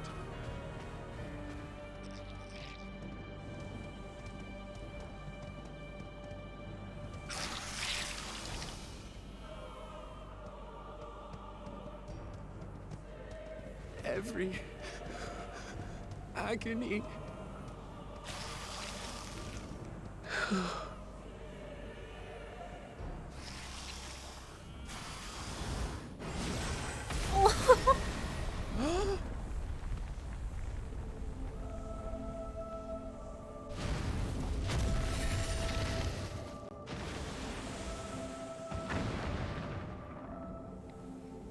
The divinity?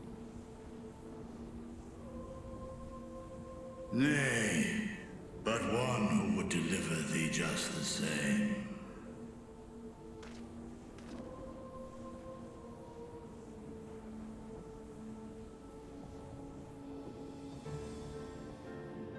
Please.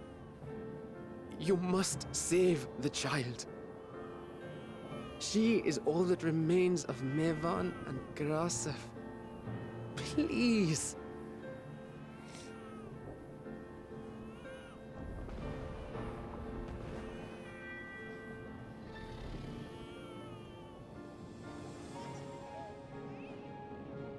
Well, well. Seems the babe's taken a liking to you.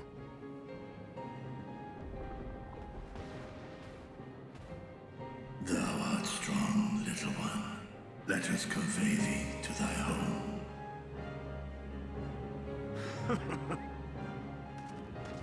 I spied our friends as we flew in. They appeared to be holding their own against the Horde.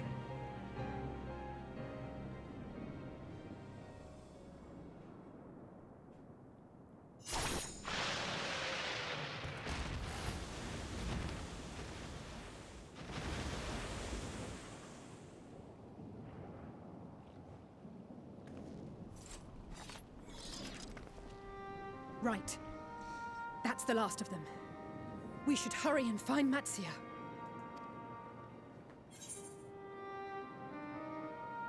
How do we know this?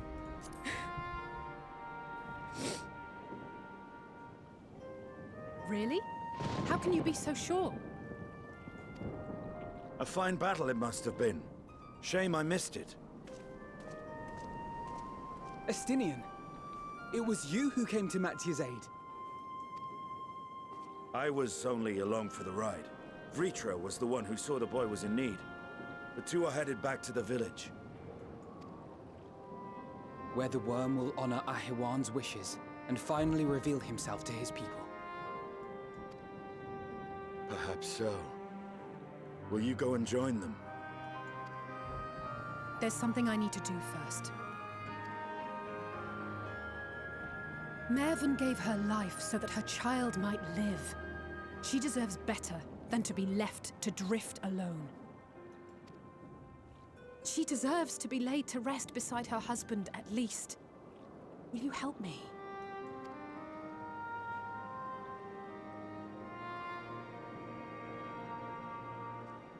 You're in, yay! I'm God. Bruh. I was ready to start fucking bawling right there. I already had tears in my eyes.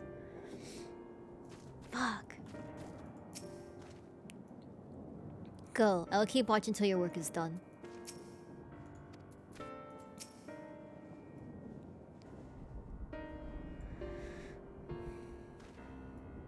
We have done what we can. 'Tis for the villagers of Palakistan to perform the funeral rites. If nothing else, Mevan and Karasov died as they live, as themselves, and not as beasts. Their souls will find peace in the ethereal sea. To think the day would come when even the smallest of solaces would be this comforting.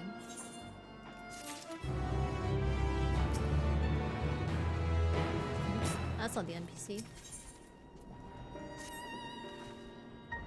You are ready then. In that case, let's head to Palakistan. No doubt Richo is waiting us. Yay, waiting us.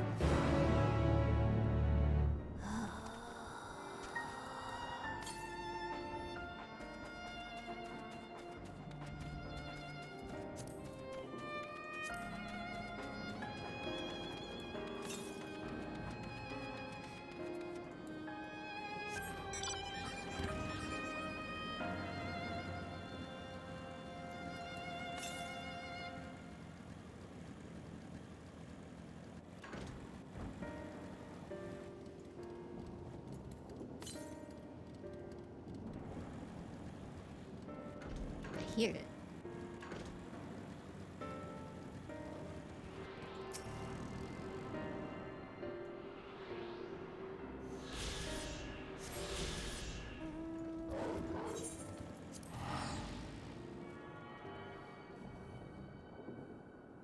Well, I hope you finish. I hope you enjoy it. And no worries, chaotic, I understand.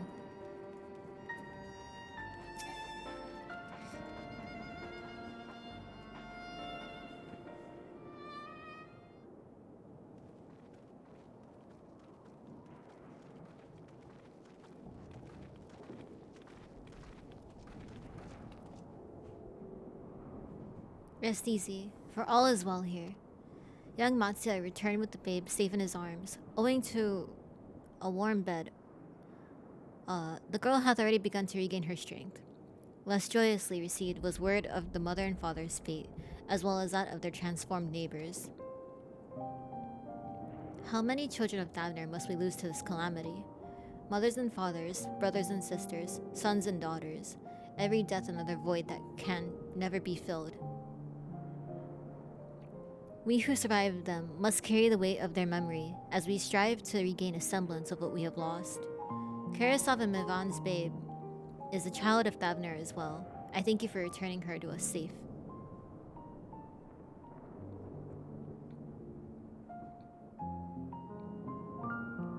O most great and merciful worm, I have not the words to express my gratitude. They say that if were it not for you, brave Matsuya and the child would have been lost to us forever.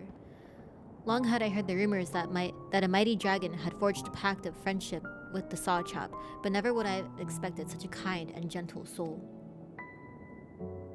Truth in part, but not in whole.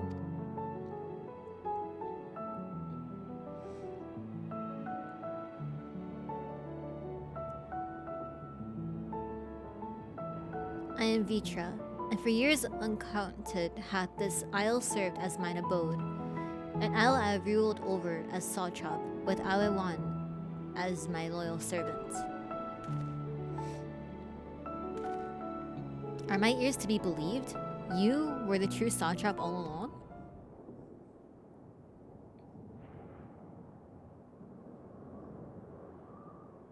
Nidhana, what are you doing here?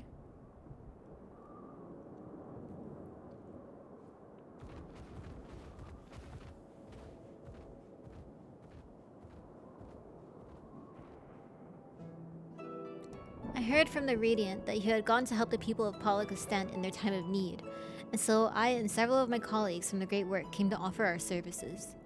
The alchemists have already brewed up some potions for Mevan's daughter. But enough about us. You and your role are the far greater enigma. If you were the true Sawtrap all along, could it be that young Varshan was created to serve as your emissary? Thou didst suspect the boy was but a simulacrum. A rumor circulated for many years around the High Crucible that our most skilled alchemists were once commissioned by the Sawtrap family in secret to fashion a mammoth indistinguishable from a living boy. Looking at Varshan with that knowledge, I simply put two and two together. I was not alone in drawing this conclusion, but like me, they no doubt recognized that the Sawtrap was using the simulacrum to work more closely with his people, and decided not to press the issue.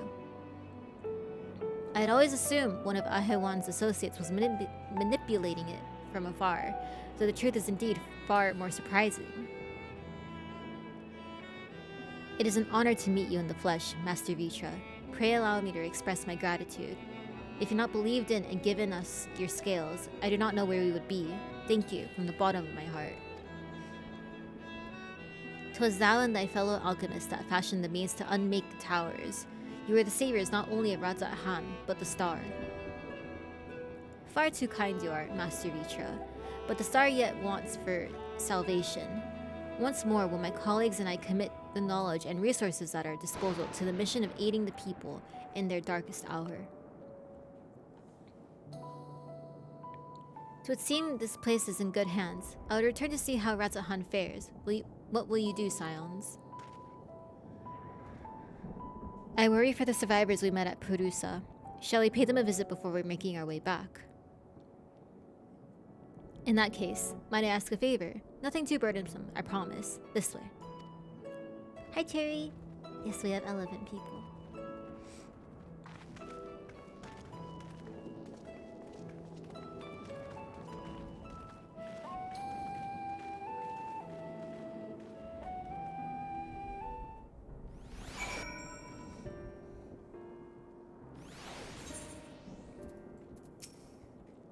What a lovely aroma. I wonder what sort of spices those are. Curious, isn't it? The burning sky is so ominous, yet the crackling flames here are somehow calming. Richard chose to reveal his identity to the villagers of Palaka's stand before all others. A wise choice, considering the warm reception. Heh, even he seemed a little relieved. It remains to be seen how the people of Razathan will take the news, but if this was any indication, he need not worry. Needs to simmer just a bit longer, I'd say. In the meantime, I was hoping I might ask you a few questions. The red sky, these terrible beasts. What in the name of the sisters is happening here in Davner?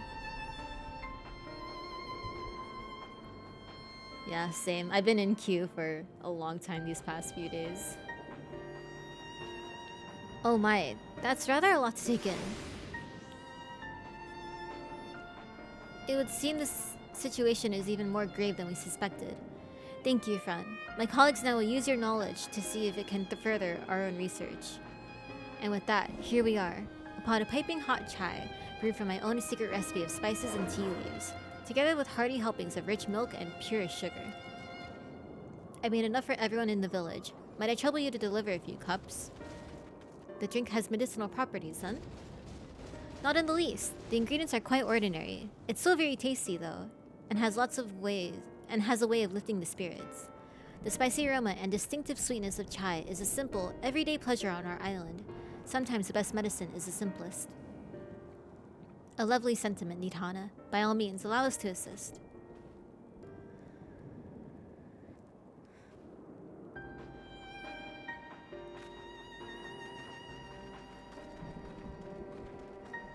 While you lot distribute hot beverages, I'll do a sweep for errant beasts to slay. A far less arduous task, no doubt. When you finish, look for me at the Wakeful Torana.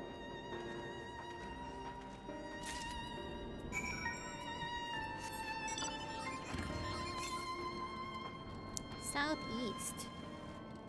Oh, I'm just... okay.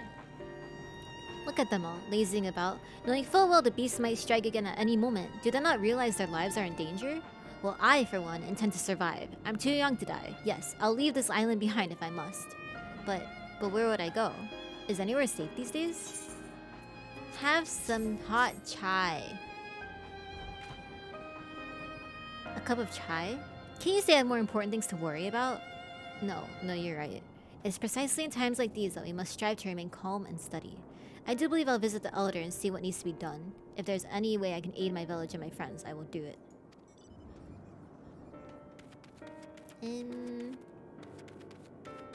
Up there.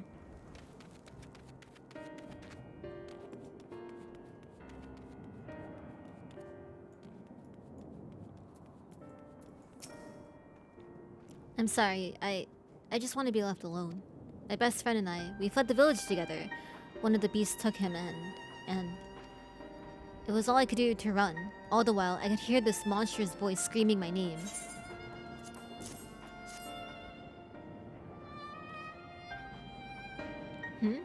This is for me? Ah, we used to drink chai together often.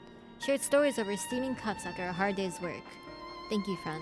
The pain may never pass, but I must press on all the same, for his memory, and for we who must remember.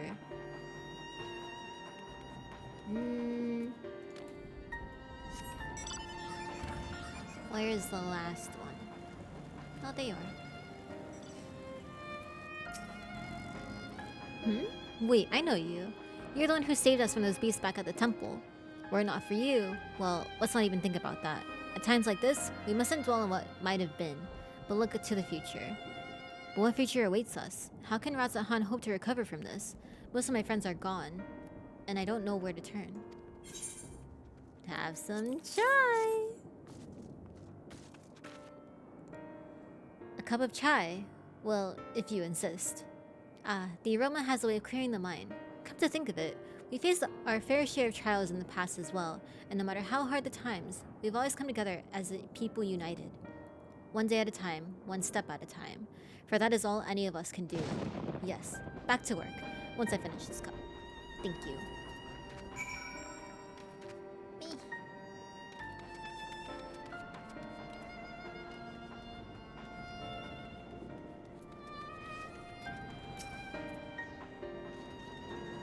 Thank you for delivering this chai, Rice. Did it help to lift the villagers' spirits? That is heartening to hear indeed. The final days show no signs of abating, but that is all the more reason we must try to keep our composure. Our lives have been forever changed. The people we have lost will never return to us. These tragedies will long weigh on our hearts. But we have the capacity to live with our suffering, to carry the agony till we too join the fallen in death. It is not a surrender, but a recognition, for it is only in acceptance that we find the strength to move forward.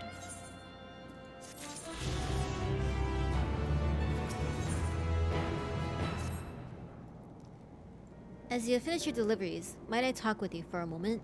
I was curious to know what has become of Ivan and Karasov's remains. Oh, thank you, friend. Surely they will be able to rest peacefully by each other's side. I and the people of Palakistan will perform the rites as soon as we are able.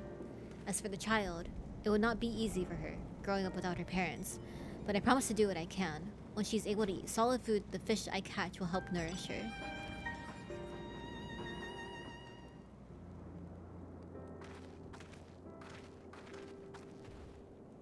Well, we finished delivering the chai. I do believe everyone has a piping hot cup. Mr. Tam, thank you so much for the raid.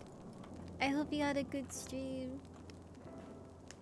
And for those of you not at level 85 quest, this is spoilers, so be careful, please. Also, my alerts aren't working. Haha. Hello. How are you doing?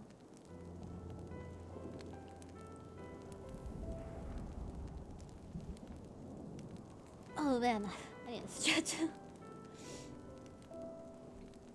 I can almost believe there's some magic at work. How the tension fades with every sip. Let us pray that Palakistan has seen the last of those transformations, at least for now. You're 87, so you shouldn't be swearing. Correct! Do not spoil me, please. I'm only at 85 quests. They are still at risk, as every village in Thavner, like as not, still. I trust we can leave this place in the care of our friends from the Radiant and the High Crucible. Shall we return to Radzat Han? By all means, do not let us keep you further. There are still many who need your wisdom and strength to deliver them from this terrible calamity. And I will do what I can as well. I will bring rations and supplies from Akiali. We have plenty to spare. Oh yes, go get food and enjoy yourself. I hope you're enjoying the story as well. I am absolutely loving every minute of it. But thank you again for the read. Then let us find a Stydian and be on our way. Where did he wander off to again? It's good, but Shadowbring's really, you think so? I think opposite, honestly. I'm really enjoying Endwalker. The Wakeful Tirana, near the bridge to Radzat Han, as I recall, very well done. Crazy.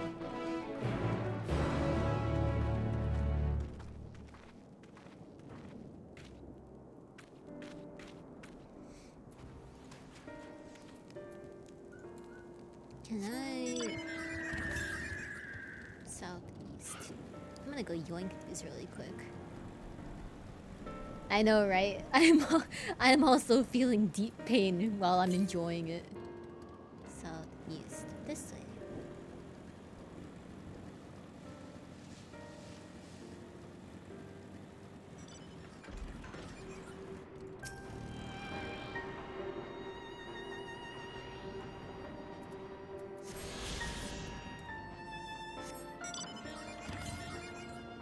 Southwest.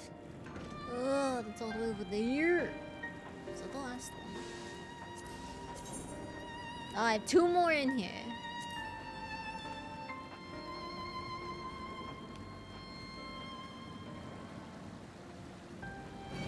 Don't touch me.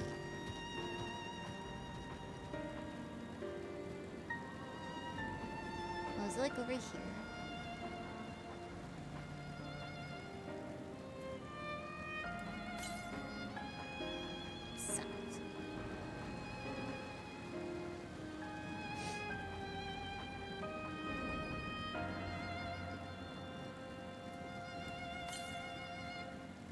Southwest.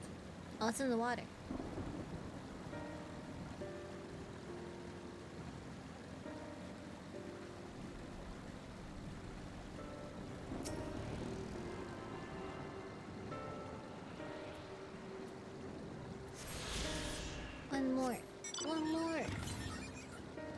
first.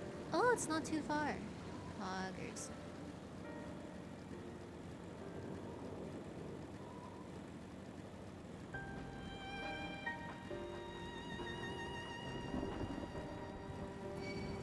No, don't touch me.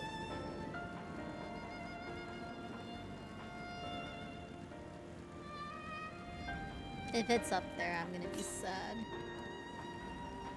Oh, don't tell me it's up. Don't tell me it's up there. Oh my god, really? Wait, north. North. This is north.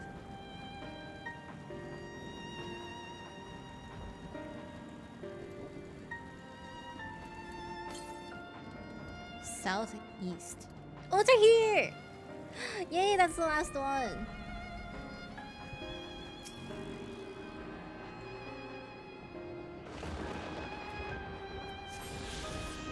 Nice.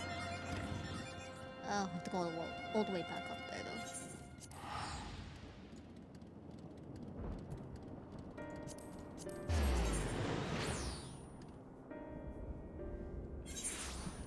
Two more. Oh yeah, I could fly. If I do these two quests, I can fly. Hold on. Fly, fly, fly, fly. Fly.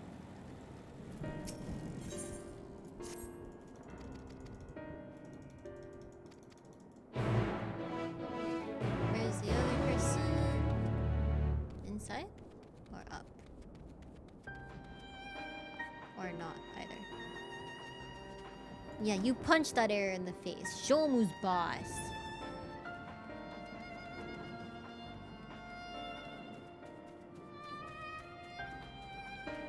I'll hold your wig, don't worry. I'll let you go. You fight them.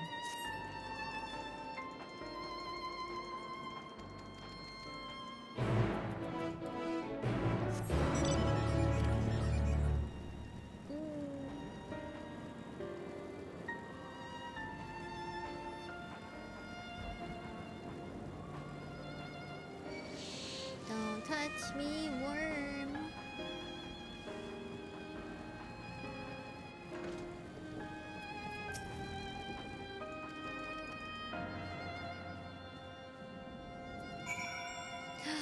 They're really making me go everywhere, aren't they? God. No. Should I go down first? Yeah, I'll go down first. I should have accepted the quest first. Damn it.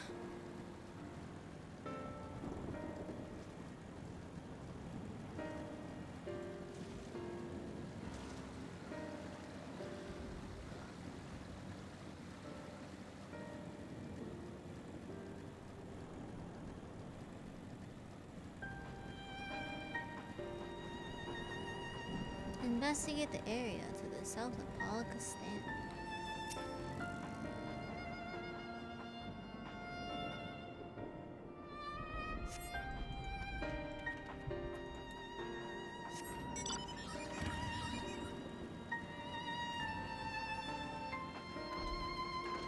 I just wish it wasn't playing the sad music. Are you allowed to links in chat? Yeah, you can. I don't have any permission stuff up.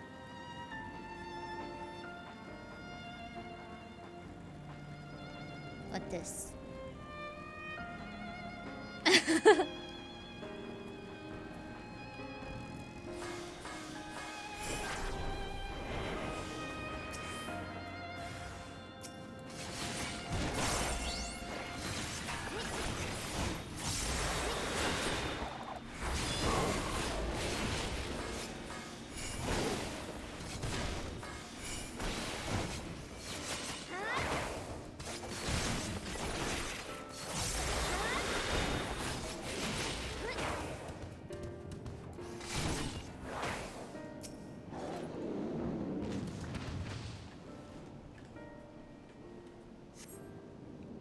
Oh, so I'm not reading this. This ain't MSQ.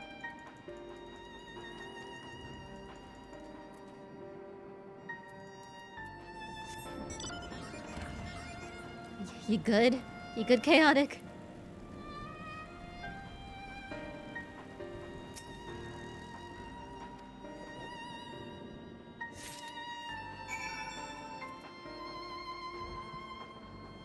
I'm gonna TP No, you're not.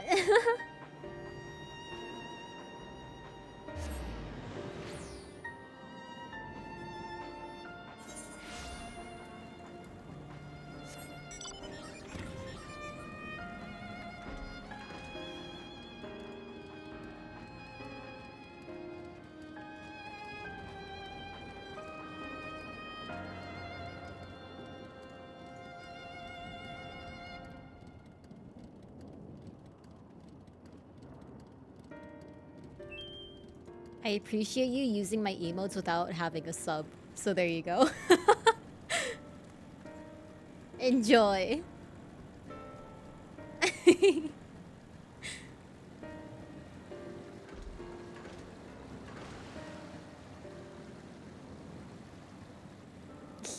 okay.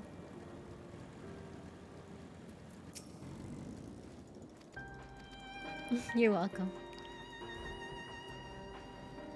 Thanks for being here and hanging out with me while everyone else is catching up on story. Endwalker has destroyed your sleep schedule? Oh no, but it's worth it, isn't it?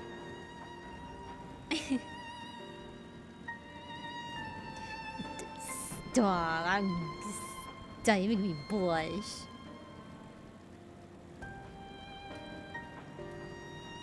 Wait, I'm going the wrong way. I was really hoping we'd be able to go on that rock thing, but I don't think we'll ever be able to go on that rock thing.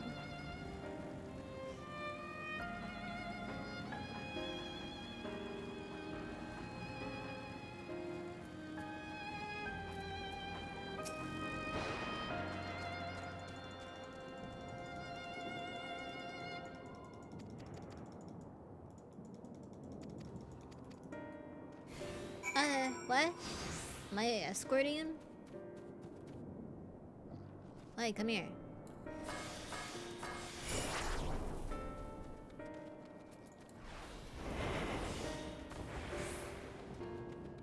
You'll be safe.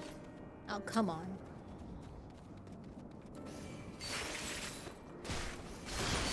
Wait, dude, don't stand next to the tigers. Oh my god, they're only hitting him. Hello? Tiger, please look at me, thank you.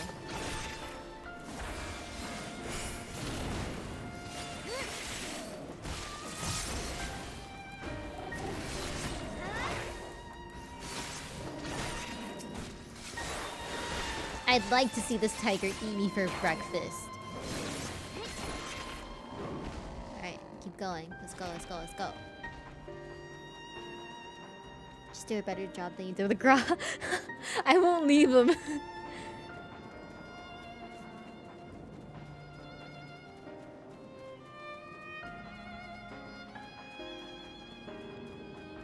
Which is more dangerous, that thing or a monkey? I'm gonna go with that thing.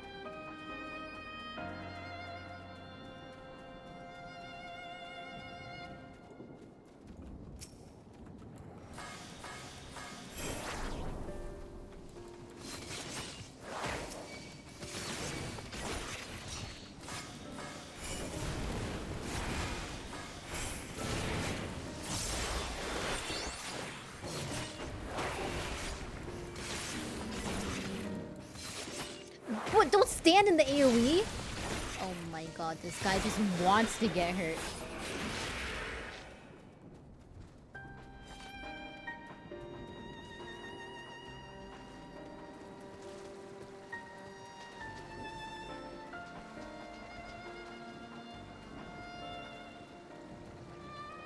He sure is unfortunate.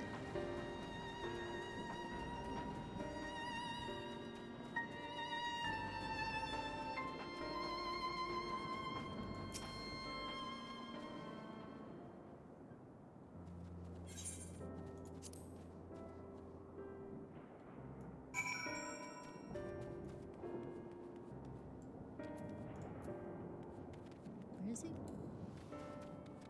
I lost him. Oh.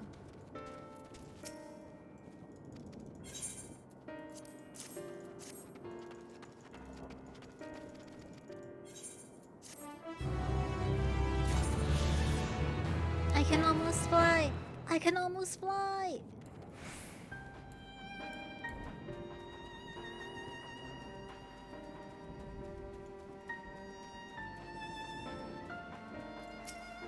The... Let me go back and I'll check, because I want to see too.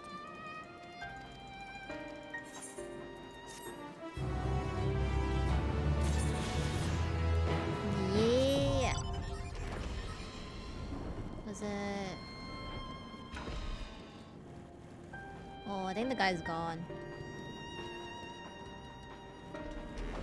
I'm sorry, I missed them.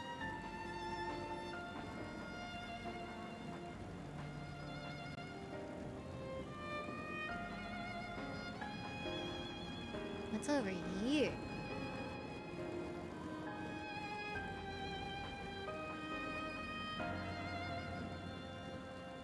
What the heck is... Oh, this is the Stone Sky Sea. Cool.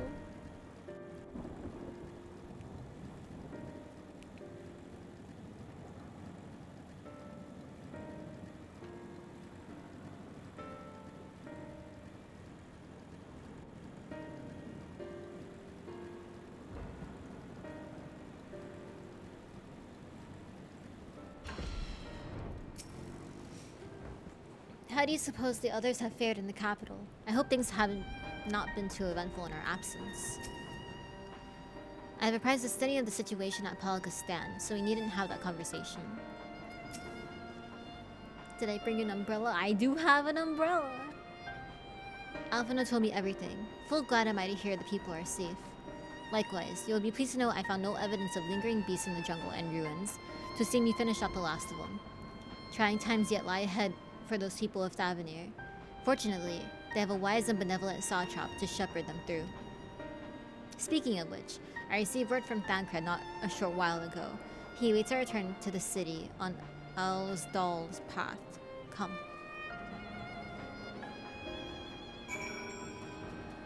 Oh, man. Let's go. Yeah, maybe I should drive there. It does say apocalypse. I didn't realize that. No preference.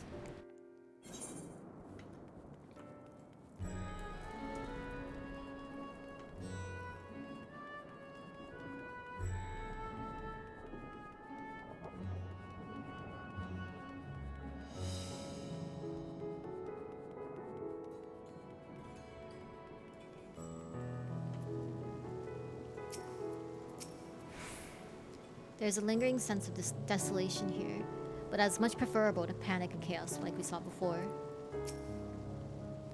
The poor old woman who became a beast said her grandson had gone to Palakistan. I hope he survived. It's good to see you safe. Given the skies, 'tis all too easy to fear the worst. I am pleased to report that we've succeeded in quelling the threat here in the city. The beasts have all been felled, and the citizens are safe for now. I've also heard from the Radiant that an important proclamation will be made in the city square, though they said no more than that. Might you have any idea what this is about? So, Vitra is finally coming out from behind the curtain. I suppose we, too, should hear what he has to say. To Megaduda, then. But before then, it would appear that word of the assembly has not yet reached all the citizens. If anyone along seems unaware, we'd best enlighten them.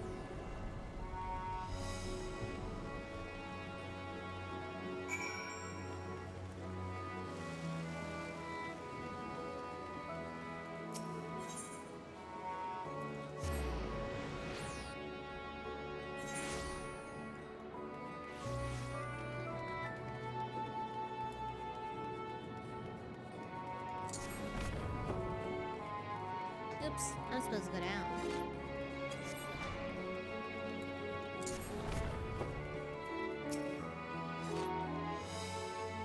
Mega duty, Are the beasts all gone? I've been hiding and I'm too scared to go out and look.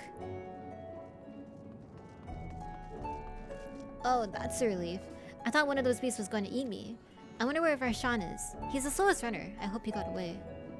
He could be with the other people from the palace. Maybe I'll see him in the square.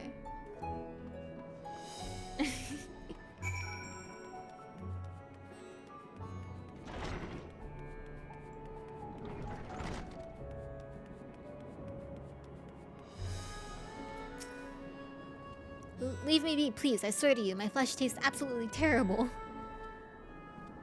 Oh gods, what are you doing? Scaring me like that. If we're not quiet, those beasts will find us.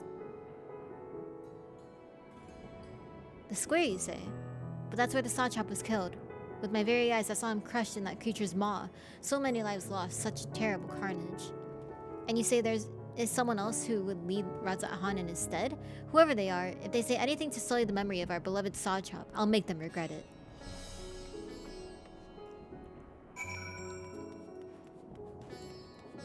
Hello, Jeff.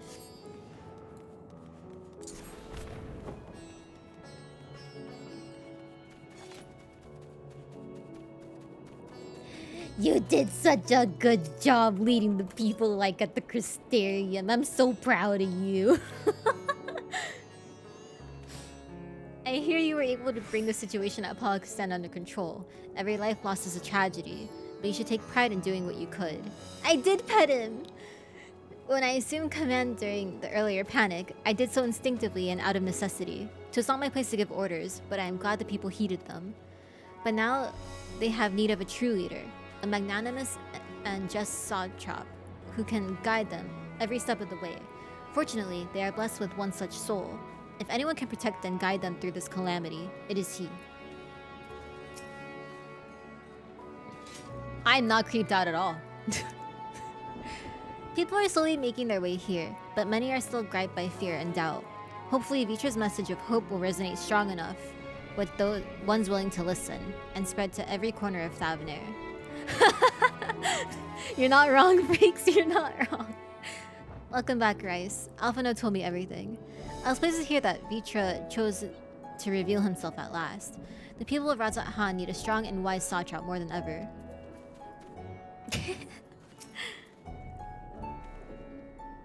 Finished rounding up the stragglers. The proclamation will begin shortly. Let's wait here, lest we miss something important.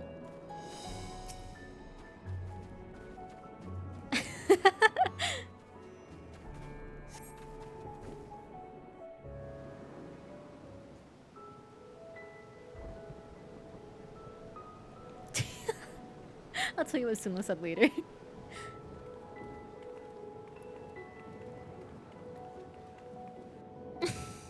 He's like, you some kind of slut. That's what he told me last night. Look, someone's coming.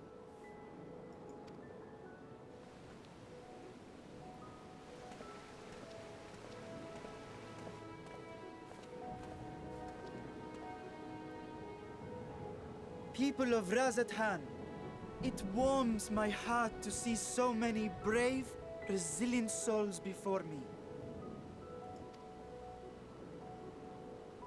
Today, I would share with you a great revelation. But before I do, I must make a humble request. Thank you for the follow. Do not be alarmed, nor avert your eyes. See the one I unveil for who he is, and know that he means you no harm.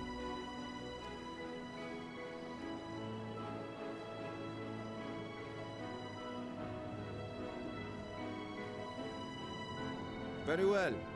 I dare say it can't be worse than the horrors we've already seen. Many thanks.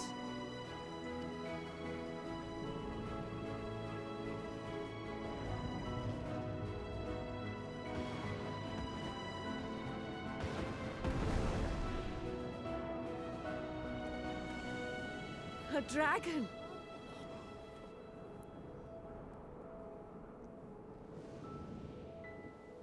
Wow!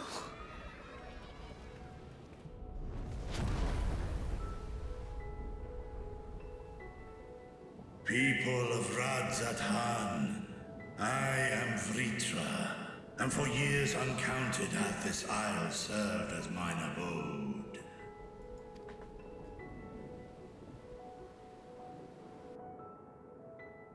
Tis as the Satrap's ally I am known.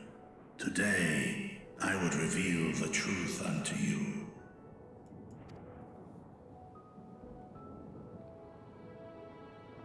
Let us hope they accept him.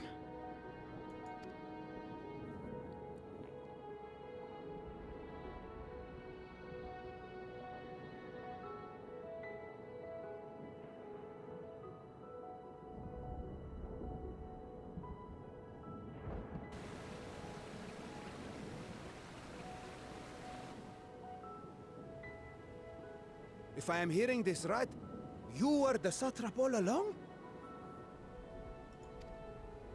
Vashan! I mean, Master Vitra, does your divine eye really see all? Nay, child. While mine eye hath borne witness to the whole of our nation's history, to its future I am blind as thee. Countrymen, calamity the likes of which we have never known is come to Fafnir, our home. Friends and loved ones have been taken from us. I, too, have lost my closest confidant. Ahawan loved this land and served it with dignity till his dying breath. A nobler satrap there will never be. For so long, I lacked the courage to face you. I will not easily earn your trust, this I know. And yet, I cannot sit idly by and abandon Radzat Khan to her fate. A font of boundless vibrancy, this jewel of the ocean. Since time immemorial, hath she glittered with every color imaginable.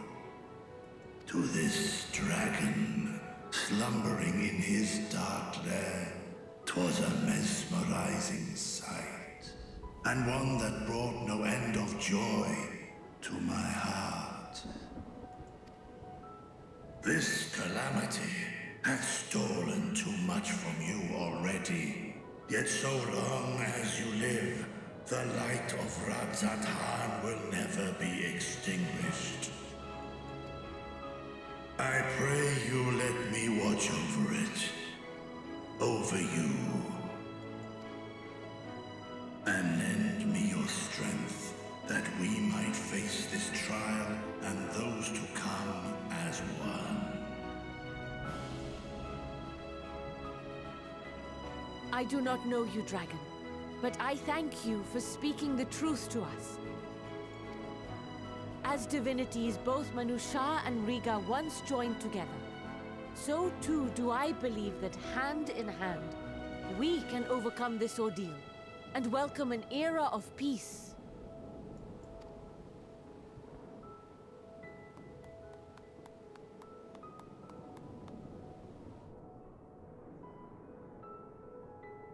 A sight that would have surely brought a smile to Azale's face. Indeed.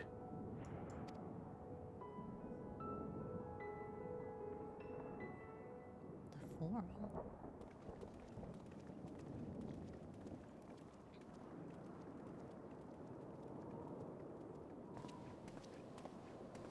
Excuse me, but I must speak with the satrap at once. Father.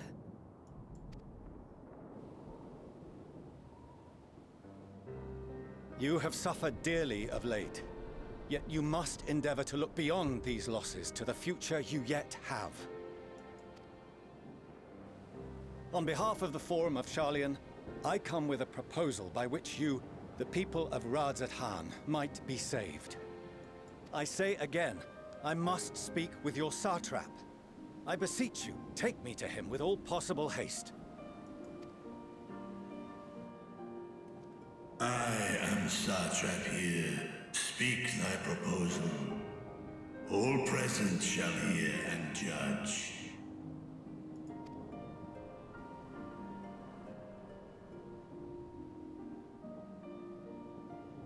If I have given offense, then I apologize. First, allow me to share with you what knowledge we have of the phenomenon responsible for your woes. The final days. 'Tis an affliction of stagnancy and rot, sown into the currents of the star. Though the first prominent manifestation was here, in Thavner, it will invariably spread to every corner of the world. The Forum was forewarned of this apocalypse several centuries ago. Thenceforth, my predecessors sought to prepare for the end times in the only conceivable fashion, by securing a means of escape.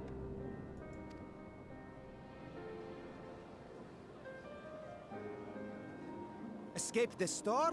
What madness is this? 'Tis by no means madness.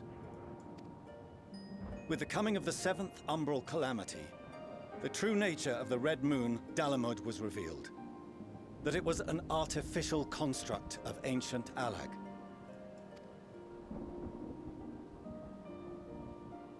But what of the Silver Moon? This celestial satellite is yet another technological marvel fashioned and maintained by ancient allies.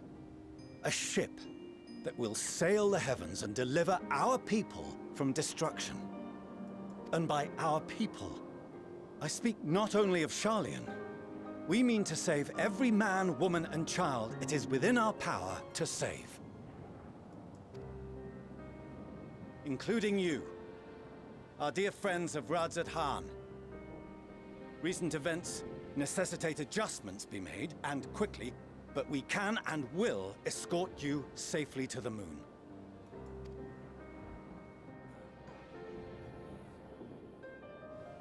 Long has thy forum been allies to Thavnir. I trust thou dost not extend this offer lightly. Yet I wonder, is this truly the way? Is there a future to be built for us beyond this star our father deemed the last bastion of hope? It is for that very reason I come before you and your people. To answer any and all of your questions. To offer my assurances and allay your fears. Though, if you wish the best for your people, I advise you to render your decision swiftly.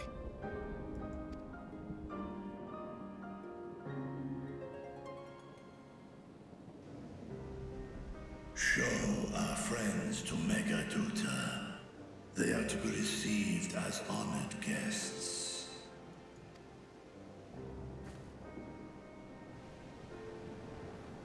Worry not. Whatever decision is reached, your paths shall be yours to decide.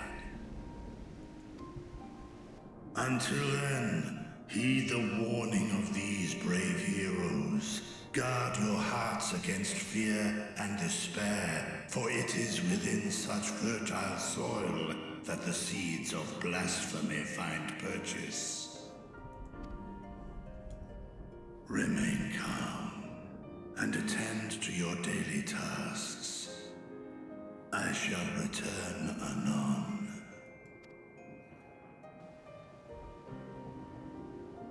We'll do as you say, Master Vitra. We believe in you.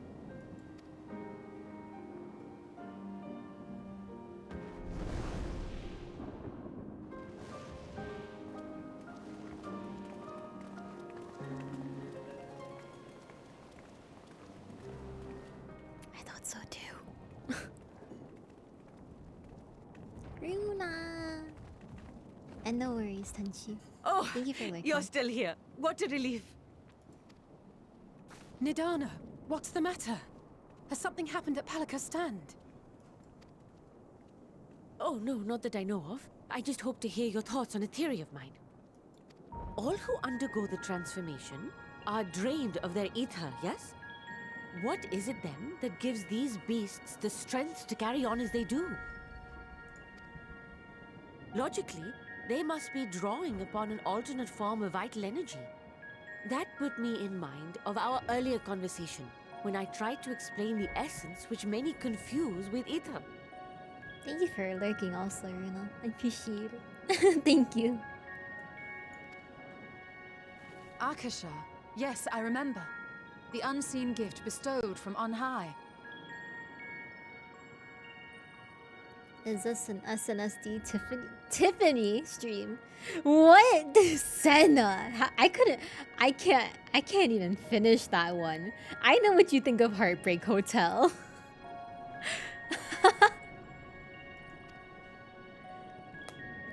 An energy influenced solely by emotion. Yes, yes. In this instance, negative ones set Akasha into motion, thereby infusing the beasts with vitality. I posit this as the mechanism by which the beasts are born and sustained. I hope you feel better, Runa. Okay, you're right. They're not the same. They're not the same. But I know how strongly you feel. Ah, do you still have that flower?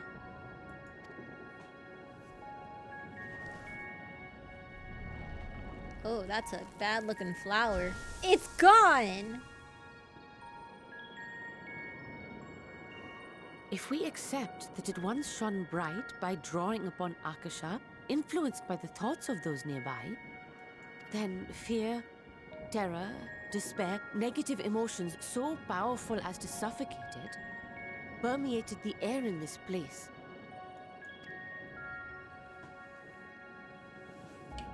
You must be very careful.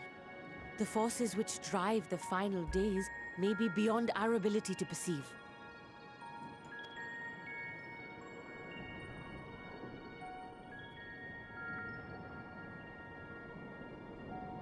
Sorry, I didn't mean to scare you like that.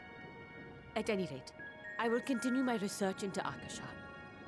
Do temper your expectations, however. There are sadly few detailed studies upon which I may draw.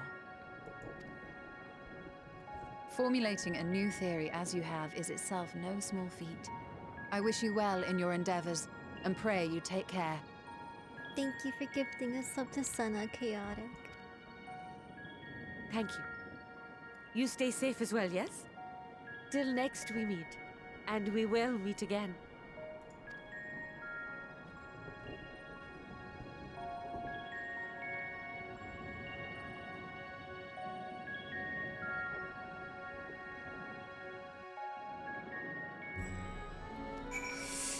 Oh. Okay. Their solution sits ill with me, but if light has taught me anything, is that there is little to be gained with arguing with Charlene. We must take it upon ourselves to find a better way. Even were Vitra to acquiesce to their proposal, just how do the Charlenes intend to transport the nation's entire populace to the moon? We have no better, safer course of action to offer them than fleeing to the moon. I know this, and yet Vitra and his people love their home. There must be something we can do. That soldier of the Radiant there, if I'm not mistaken, he accompanied Ahewan to Vanaspati. Could it be that he knew Vitra's identity all along?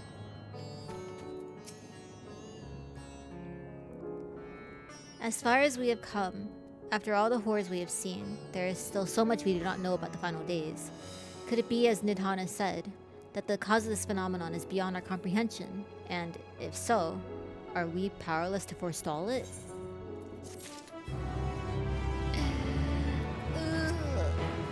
Under normal circumstances, the forum's proposal would be regarded as sheer madness, but when the sky burns, even madness can sound appealing. Doubtless Vitra is loath to abandon his home, and yet, absent other options, he cannot dismiss the option out of hand.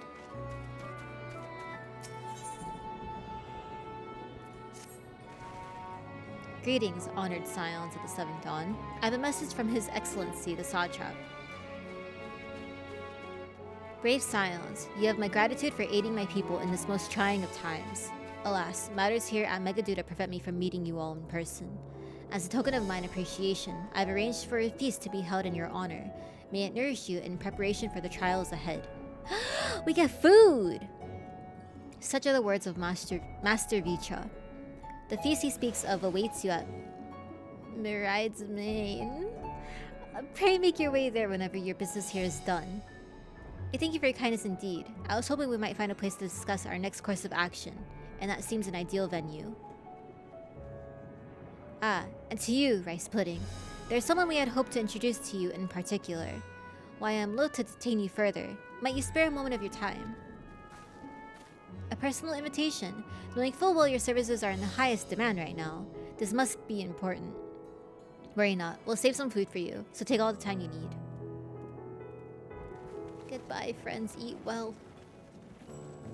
Thank you, friend. Whenever you are ready, please join me in the Aetheryte Plaza. I shall go on ahead. Man, if only I could use the Aetheryte, that'd be really cool. I'd really like to just TP there, you know. My food is gonna get cold. They're gonna leave me scraps, little breadcrumbs.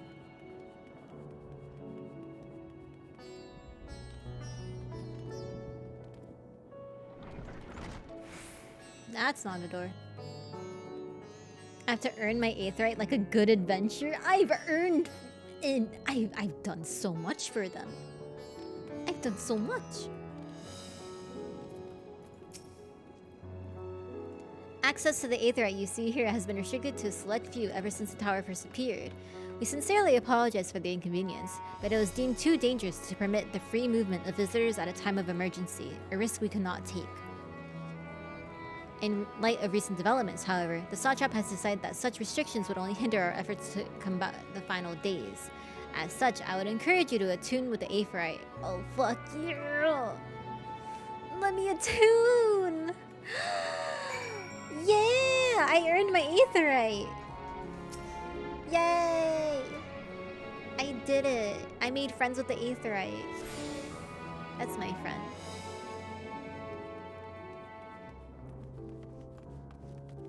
This way, this way.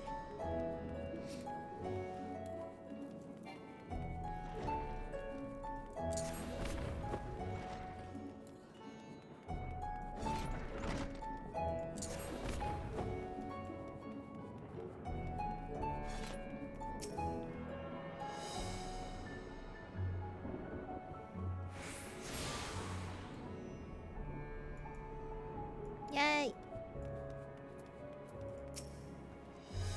Ah, you must be wondering what this place is. You stand in the Hall of the Radiant Host, from where our leadership oversees all of Ratzat-Han's military operations. Sundrop, our destination, lies just ahead. Yes. Yeah, that's always been the running animation.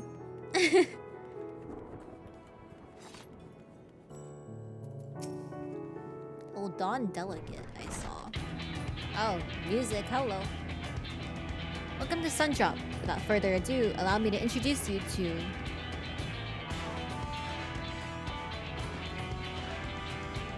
Oh, so you're the famous rice pudding, eh?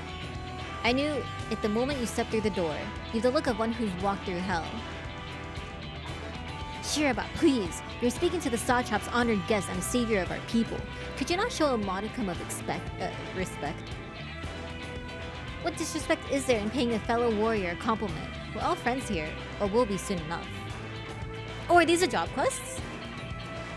More formally then, for the benefit of my countrymen, it is a pleasure to have you with us, O great champion of Eorzea, Scion of the Seventh Dawn, warrior of light, and all-around good egg, I'm sure. Also, please no spoils until I actually see it.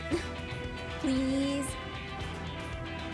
This talk of eggs reminds me I'm late for dinner.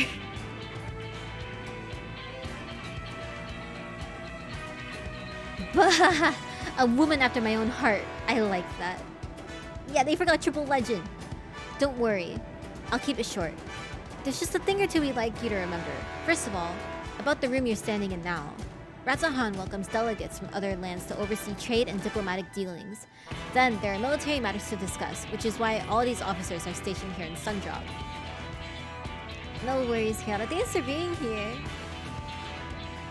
I imagine you're more familiar with each of the nations they represent, yes? We've got representatives from Doma,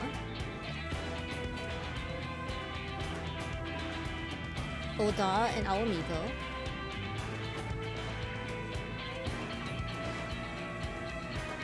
Limsalominsa,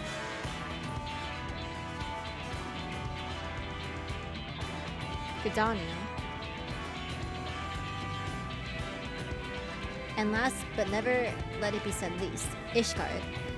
They're the eyes, ears, and mouths that bridge the distance between Radz at Han and their respective homelands.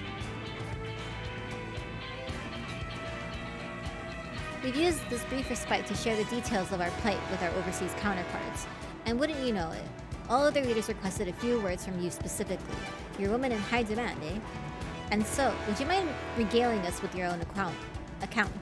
Indulge us before you indulge yourself.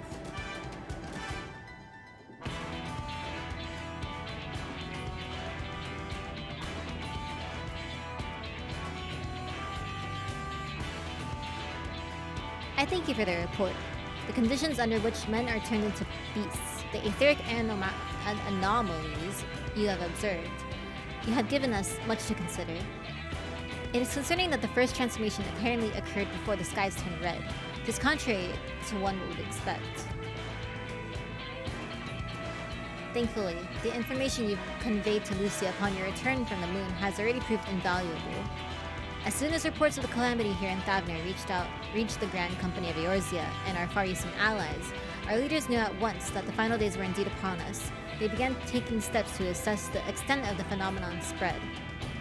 Our agents were able to confirm that, for the time being, the skies burn only over the Bounty, including this island and Corvos. Alas, that is of little comfort. Aye. All throughout allied lands, there had been reports of people transforming into hideous beasts. From what little we have learned, these incidents are similar in nature to that involving the merchant Kalzal. As was the case here, the victims underwent the change prior to the heavens being set ablaze.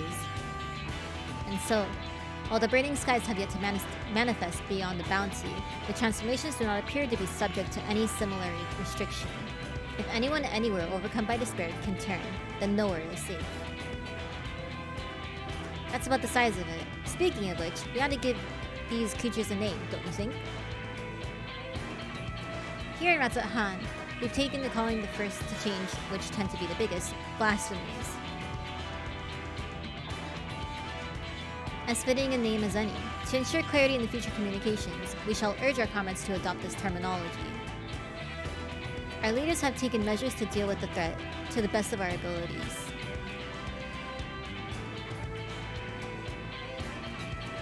Aye, each nation has assembled their own groups of elite soldiers to put down these so-called blasphemies and their spawn, as and when they appear. At the same time, they are doing all in their power to put the people's minds at ease and prevent panic and fear from spreading. That said, brave souls with the strength and fortitude to fell these terrible fiends are not easily found. Just so, and it is for that very reason that we turn to you. Pray lend us your strength and help us slay the blasphemies that plague our homelands. I mean, I have to. Now, you don't have to give your reply before dinner. I should also mention that each blasphemy seems to possess wildly different characteristics. What works well against one may serve you poorly against another. So before you go rushing off to save everyone's day, have a word with the delegates and they'll tell you what to expect.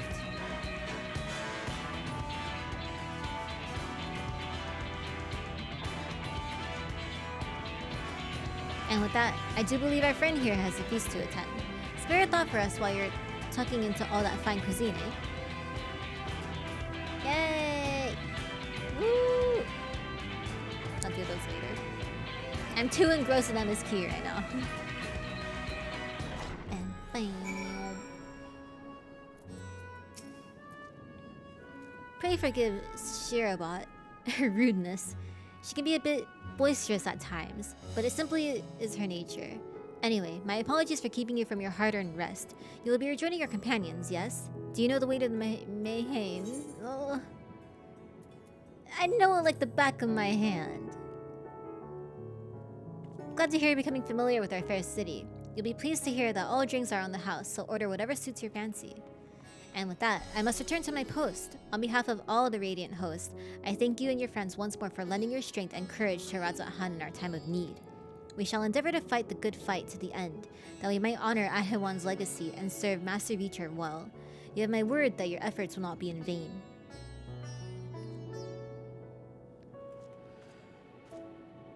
It's food time! Let's go!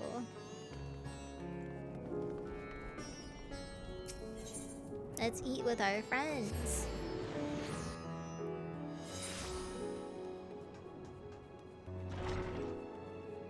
Friends, I'm here. Where are you guys? Where the fuck are you guys? Where the fuck are you guys? How was your meeting with the Radiant? I would love to hear more. Good you could join us. Milil over there will be happy to take your order. The threat has been quelled, but our job's only just begun. I know I must regain my strength, but between you and me, I don't have much of an appetite. Forgive me for not wanting to make a toast. My throat was utterly parched.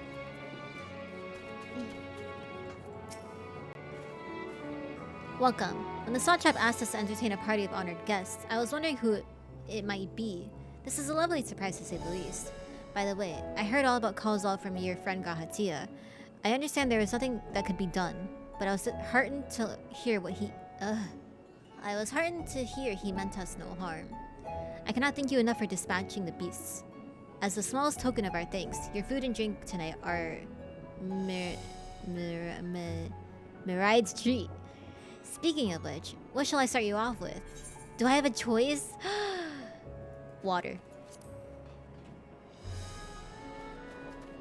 As you wish. Pray join your friends, and I will bring you your drink. Water. Water good, by the way. I want to sit too. Oh goddamn! I stood up. Welcome back. Whatever did the Radiant want with you? I pray tell.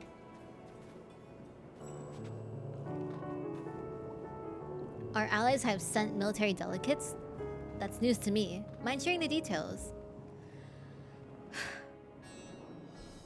That's a lot of talking.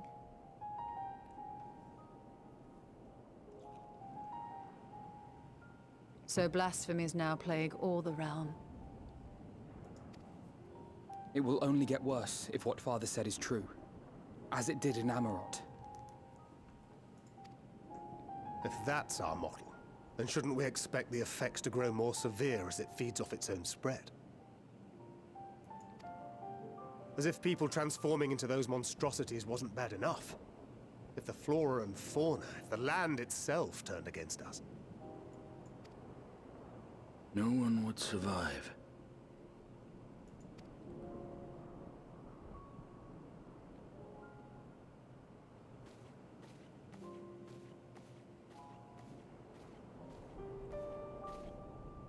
Here's your order, friend.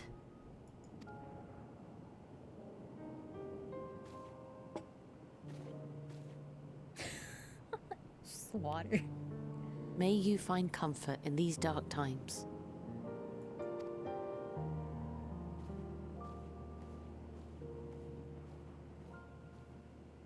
Where do we go from here? If there's one thing we've learned, fighting blindly and simply reacting to what comes will accomplish nothing. We must find a solution that addresses the fundamental cause. Before our strength is exhausted, before this crisis spirals out of control. Is there something, anything we've overlooked? If there is an answer, Hydaelyn herself will have it. 'Twas she who bound Zodiac and forestalled the final days. Alas, we have heard naught from her since the Tower of Babel. Whether she cannot or will not speak, I can only speculate. Even the flower she gave us is no more.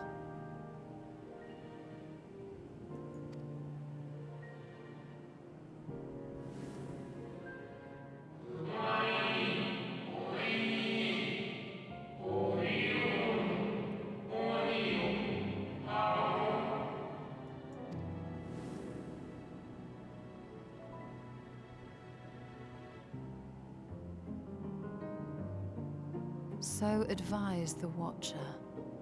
But what could be the significance of that name? It is entirely unfamiliar to me.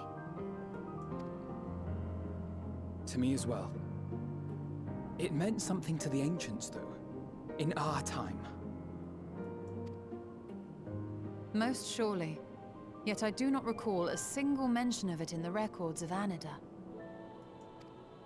Another dead end. And quite literally. It's not as if there are any ancients living we could go and ask. Hi to this! Well, it's not really living, but... Not alive as such, but not quite dead.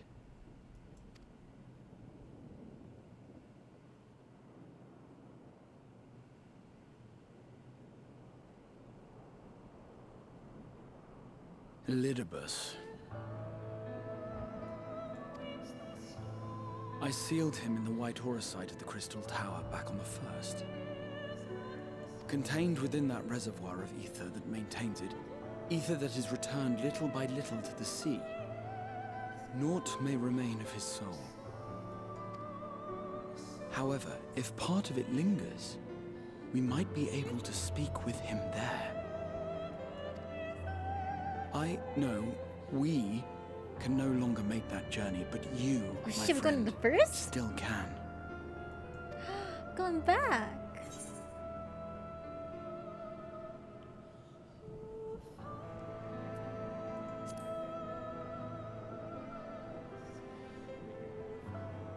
Thank you, my friend.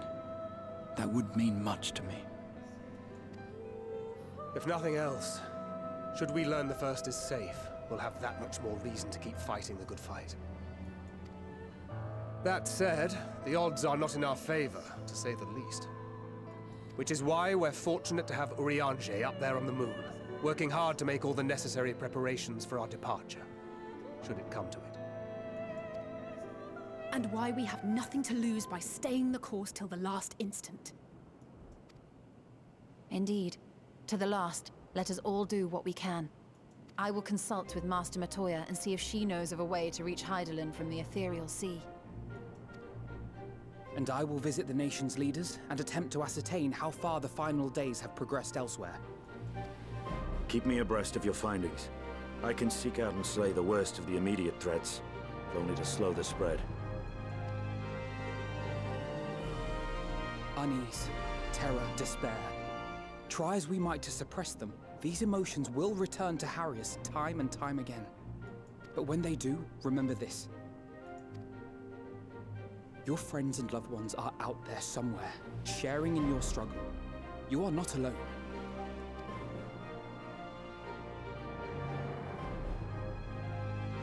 So ends the brief respite before the next revelation. Yes, so much left for you to see. Where beginning ends, and end begins.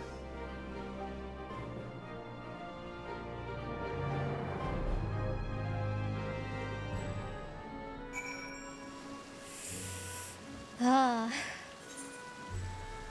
We're gonna see everyone. Ah. Well, I suppose I do feel better on a full stomach after all. Burning skies? Blasphemies?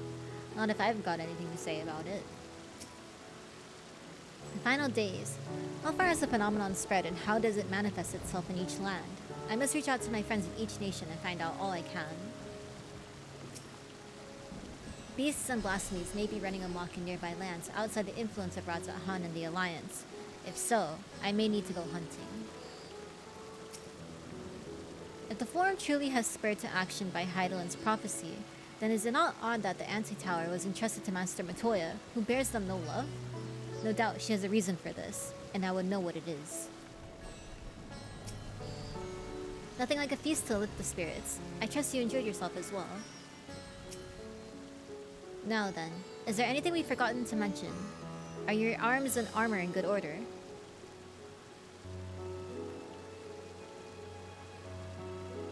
In that case, it's time we each attended to our tasks. And when you arrive on the first, give my regards to Reem. Tell her I miss her. Oh.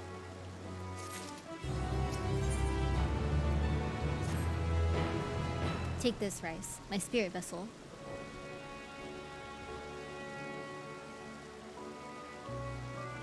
Empty now, of course, but it should allow you to operate the tower systems in the umbilicus. If even the smallest fragment of Elidibus' essence remains, it should be possible to locate it. As for access to the umbilicus, pray seek out Lena for assistance. Chances are she still stands watch at the Ascensor Gate. Should she or anyone else ask after me, tell them I'm living my life to the fullest, that I am happy, hardships and all. Well, we had best be on our respective ways. God's willing, we will see each other again ere long. I'll miss you! I'll be back soon! Multiple, thanks for the follow. And now we go back to the Crystarium. Yay.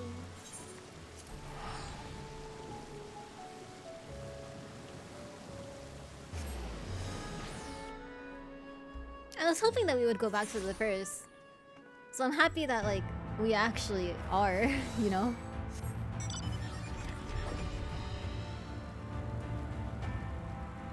It feels, like, weird going back here now. Without the context of Shadowbringers.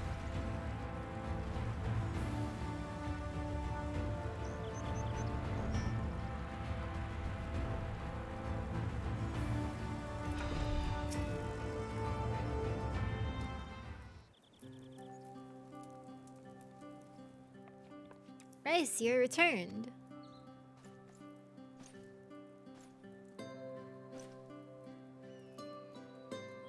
Have you been well, you and the others?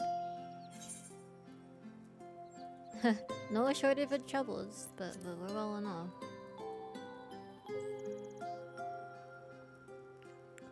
Then things are much the same for you as they are here. My lord is doubtless enjoying himself.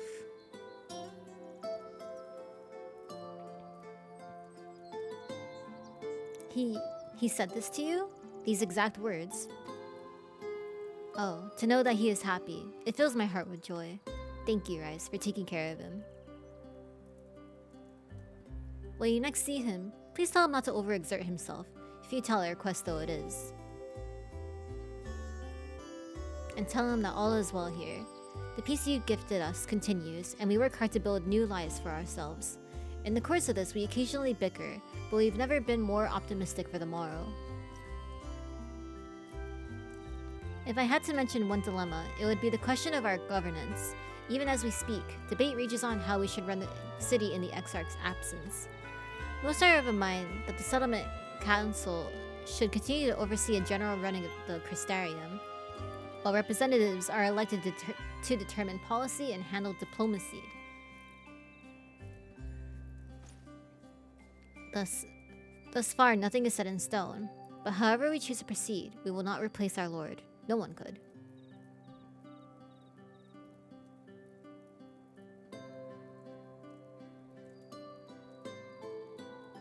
Have we recently observed any unusual phenomena?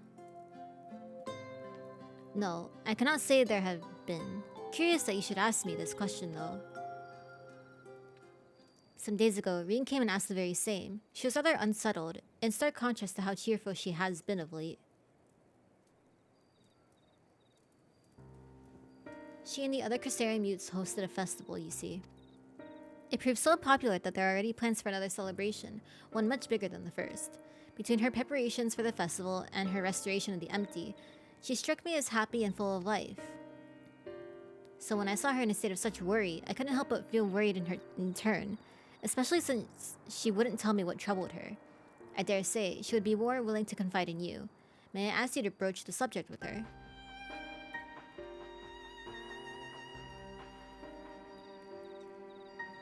You wish to enter the umbilicus? Very well. I shall fetch the key at once and take the opportunity to find Reed. Please wait for me in the city, in front of the Cabinet of Curiosity, shall we say. I will be along as soon as I can.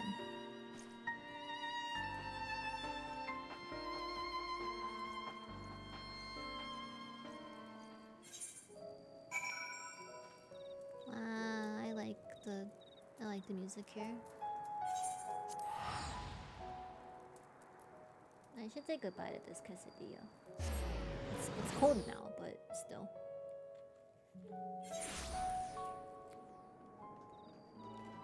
Hi Fluffy, how are you?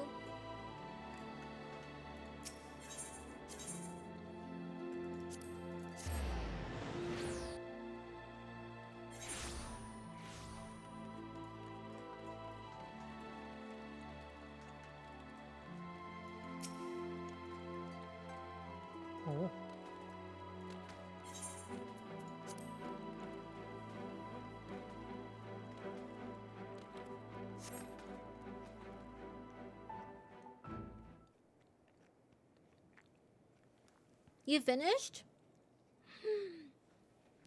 I hope you enjoyed it.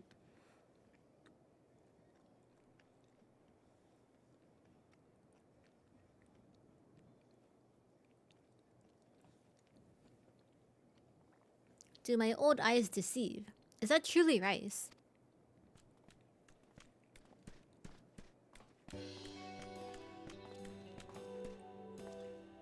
Ha, it is. Full glad am I to see you hale and whole, my friend. What a wonderful surprise it is to have you back with us, at this most opportune time. In case you haven't heard, we are planning to produce a tome chronicling events from the Flood to the Knight's Return. For this project, we intend to draw upon records kept by the world's people. Historical and contemporary first-hand accounts will be the centerpiece of your tome, but yours will be the one to crown them all. I've been asked to contribute a chapter of the soul, a subject that is key to understanding much of your endeavors. In the course of developing the spirit vessel, I gained valuable insights to travel beyond the rift, knowledge that will allow me to attest your existence and deeds. There's no end to the questions I would ask you, but if you could indulge me with one just one for now. In your quest to restore the night, you faced many a formidable foe. Among them, who offered you the greatest struggle?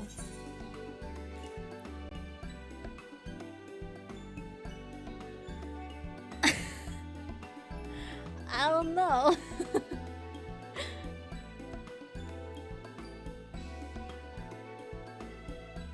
I'm being honest, Titania is like hardest of these three.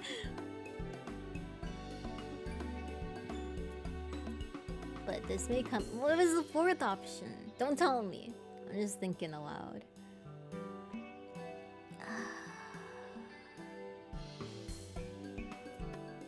Let's go with Titania. Ah, yes, Titania, the fallen fairy king. Against such a fiendishly playful opponent, I can well imagine that even the warrior of darkness must have struggled.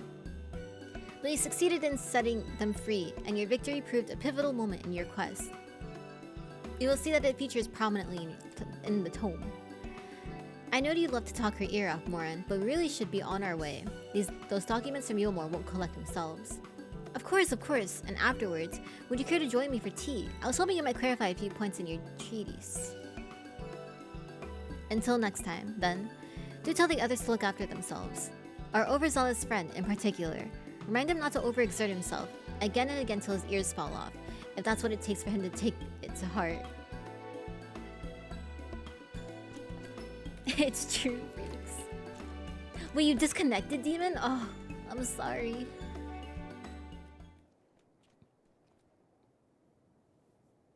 Yeah, I should have clicked the fourth one. I was curious too.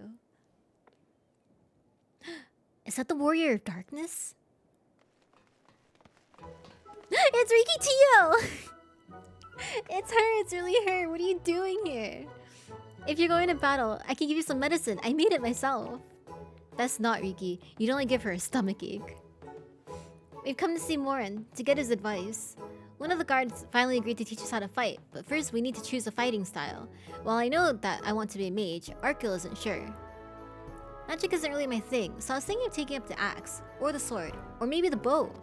They all seem alright, but it's hard to decide, so I thought I'd ask Morin. He knows a lot about lots of things. He isn't here? Aw. Oh, why don't you have the Warrior of Darkness choose for you? I realize, yeah, it's not at Lala level. What do you think suits Arco best? Axe, sword, or bow?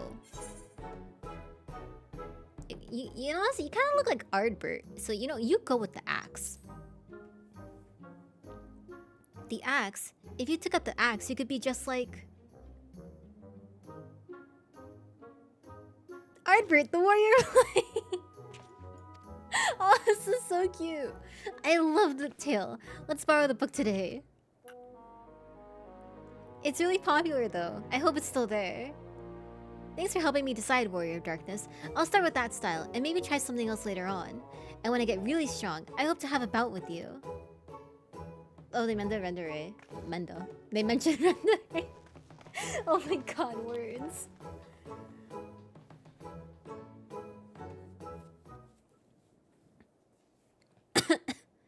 You said sword because paladin, but you skipped the dialogue.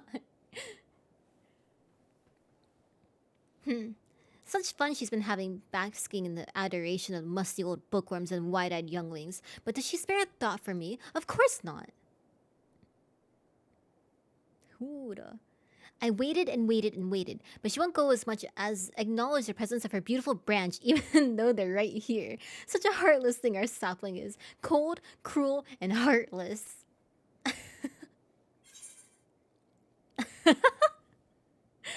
I missed you.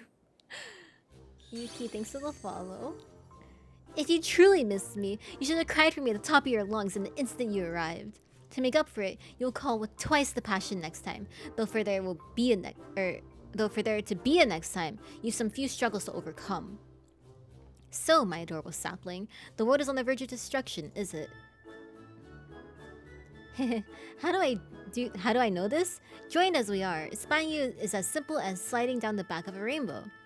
Would that I could aid you in your quest, but the fate of we faithfolk is bound to that of the star. Whither it goes, so too do we follow, such is our way. The most I could do for you is spare you the pain by gifting you the sweetest of eternal dreams. But if escape's not to your liking, then you must struggle with your fellow mortals. Ah, but there are the ones you were waiting for, I wonder. What manner conclusion awaits at tale's end?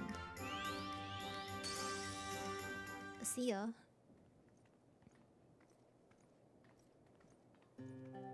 Isreen!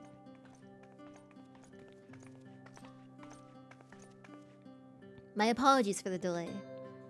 Rice, it's so wonderful to see you again. You doubtless have much catching up to do, so I shall leave you to it. I've taken the liberty of unlocking the umbilicus, and you may enter at your leisure.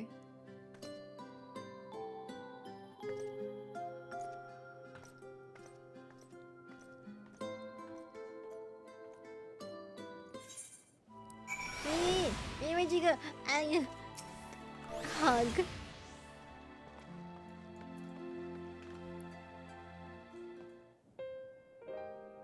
I'm relieved to hear that everyone is well.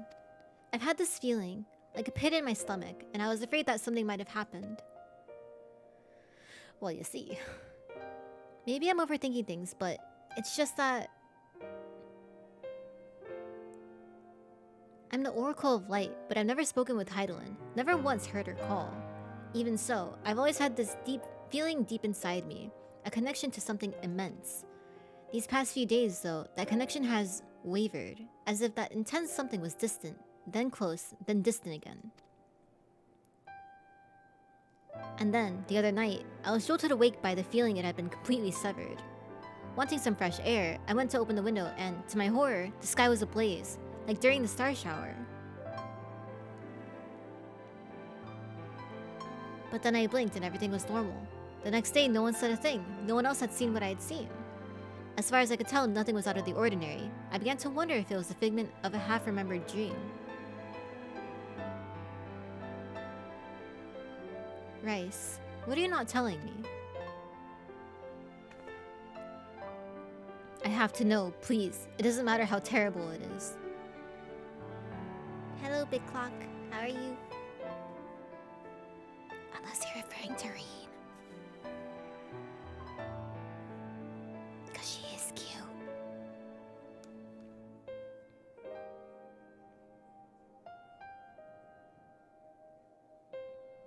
It wasn't my imagination then. The doom we witnessed in Amarat has come again. I can't believe it. Like I told you before, all is well here in the first. So don't worry about us, please. Look only to the vet before you. We're fine now. Even if we weren't, we've learned how to survive. Should the final days reach us here as well, you may be assured we won't go quietly. No, we'll hold on until you can find a way to save all our worlds. So long as you continue your fight, so too will we, united in purpose beneath a blazing sky. Oh.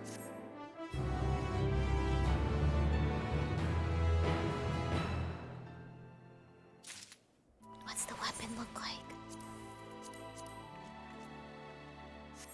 Wait, I got wrist thingies too. I also got a card. Oh, I have that card. Oops. Oh shit. Ew. Wait, the top's not bad. But this ensemble is kind of jank. Hold on. Wrong outfit, wrong outfit, wrong outfit, wrong. There we go.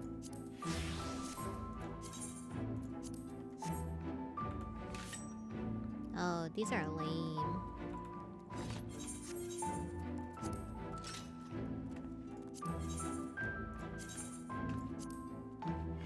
You hit 89 quests and level 88? No! Not the right outfit. No, no, no, no, no. You're headed to the Umbilicus to consult with Elidibus, right? I'll do some counseling on my own and speak with Lena. Decide how we might prepare best for the final days.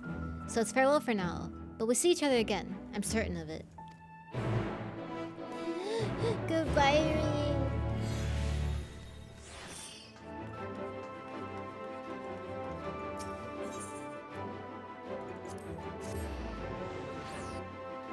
Am I still on 85 plus or am I on 86?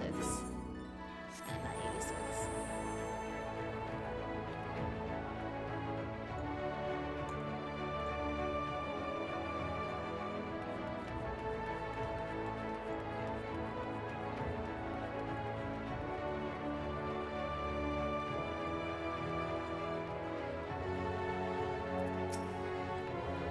Ah, Mistress Rice, welcome back. The captain has told me all. Give the word and I'll show you to the ocular. Yeah, I just want to update my stream title so it's accurate.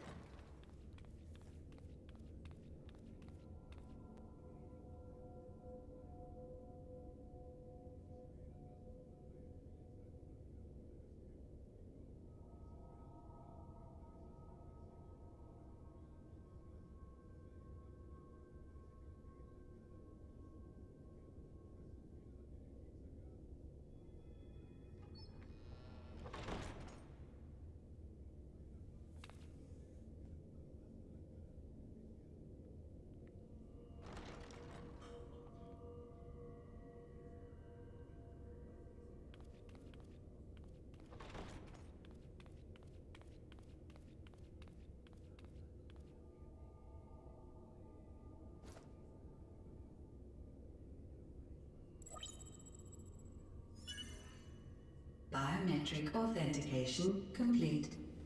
Please state your business.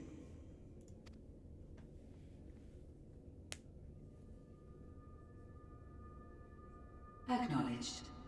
Reinitializing Circus Tower systems. Searching for Elidibus entity.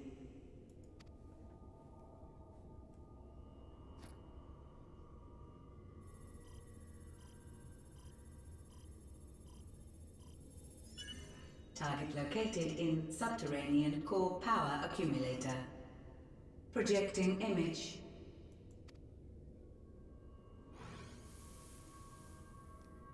My home. My friends. No more than a dream.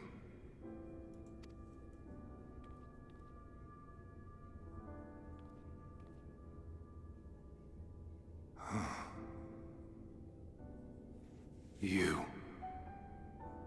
Why have you awakened me? I no longer sense those places beyond, or Lord Zodiac. You must explain all.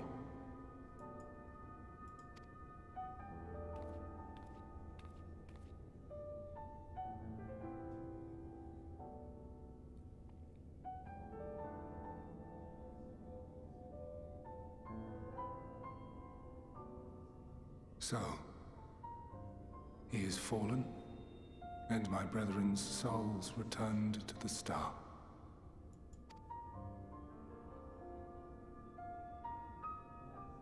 The doom we sacrificed so much to prevent is come again. Old burdens now yours to bear. But if this is Fandaniel's design, then I, as Elidibus, have a duty to fulfill. Your unsolicited act has restored to me some few memories of the Convocation. Such knowledge as I have, I will share.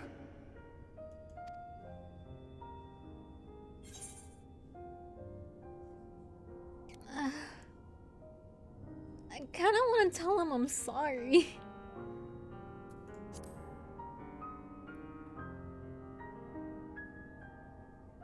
Why apologize for receiving a favor of the defeated? If it sits ill, consider it payment for freeing Lord Zodiac from servitude. Where to begin? Ah, the end. Your understanding of what caused the final days is consistent with our own.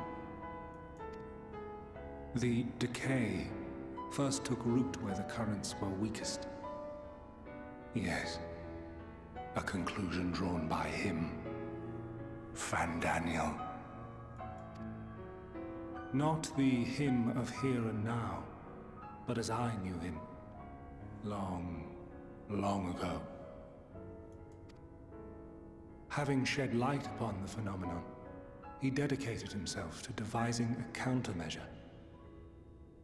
Were it not for his knowledge of the Celestial, we would never have made the connection, and thence forestalled the final days. And though he inherited that noble soul, how different this last incarnation, so consumed by self-loathing and hate.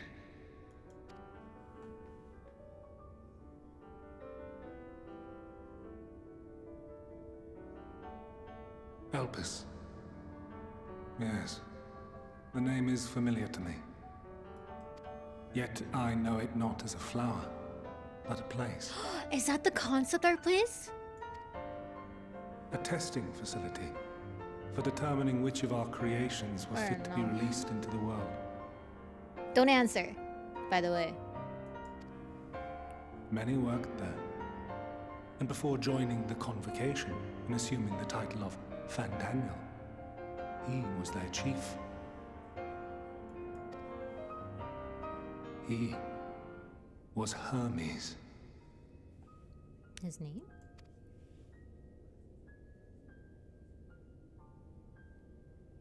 That is all I know.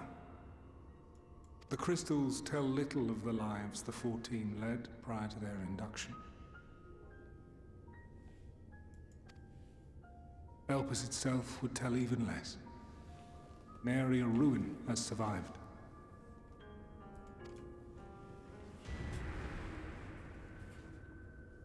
Wait.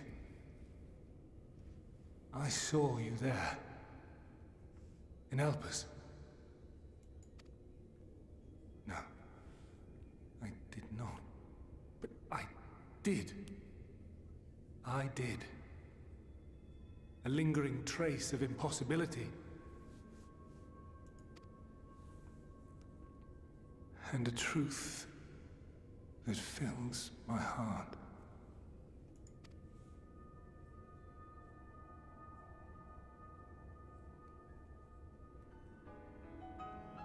My memories remain clouded, I fear. However, they have revealed to me one possible course. You must travel to Elpis, to the time when Hermes served as its chief. Time travel?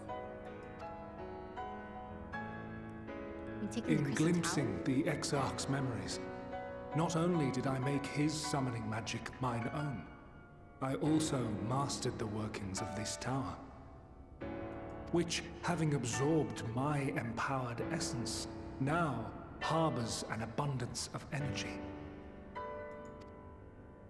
As such, I believe I can deliver you unto the past, unto that place and that precise moment. Given the eons that must be traversed, the gateway will not be fully formed. Your form will be less tangible still than those warriors of light I had summoned. In all likelihood, none will be able to see or hear you. Yet even should you manage to interact with others, you will be unable to effect meaningful change. For the reality you wish to save, the reality to which you must return, exists as a result of the final days. You cannot reshape the past to undo the tragedies of the present. Cannot unmake the sorrow and suffering fated to come. In full knowledge of this, will you still entrust your life to your foe and make the journey?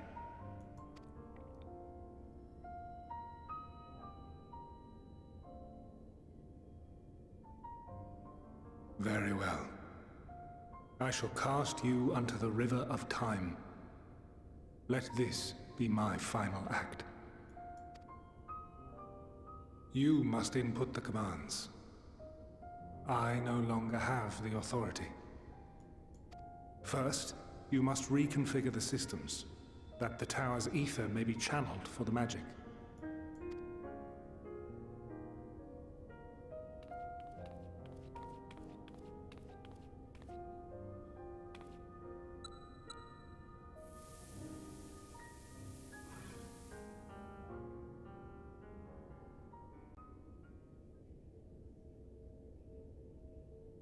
The preparations are complete. The gateway will soon open. Return at once to the ocular.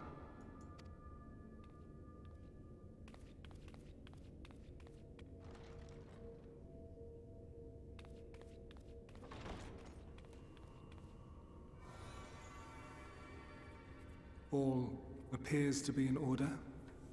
The ether flows unimpeded. The magic should consume every last mote of my essence. Why are you surprised? Did I not say that this will be my final act? Lord Zodiac is no more. There is nothing for me here. The ones I love and long to see again are waiting in that promised land, beyond memory and dream.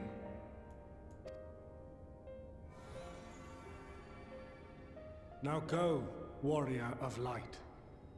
Go and do not look back.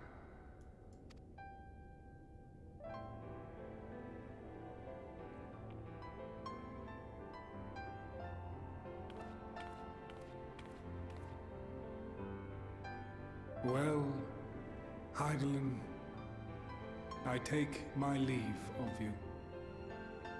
Yours is the mantle of the last of us. May you have the joy of it, the burden and the solitude. It falls to you now. You and your champion to save our star.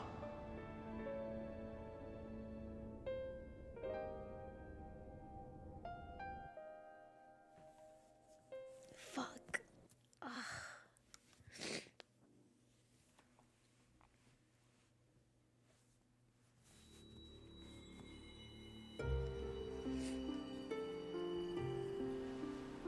I'm good.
Oh.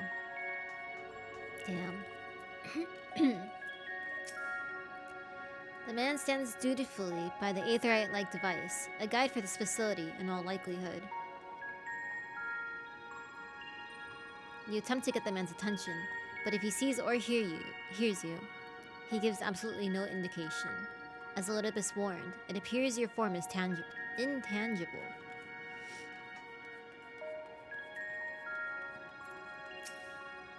This is the right place, yes? Propylaeon. Judging by the woman's words, this facility is called Propylaeon. You attempt to gently prod the woman to attract her attention, but feel nothing, and it seems neither does she.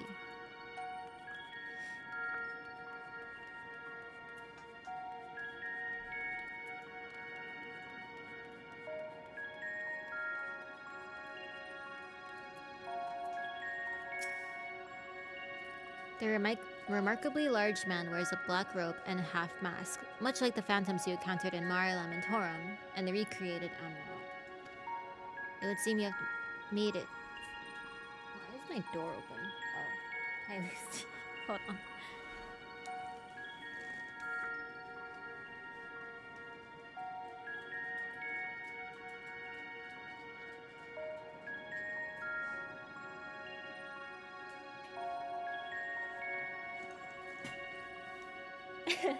Yeah, Lucy threw wide the gates.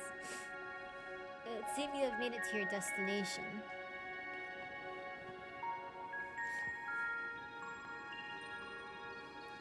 You gesticulate widely and shout all manner of greetings and obscenities, but the man does not so much glance in your general direction. I mean, he's looking kind of in my direction right now. I don't know about that.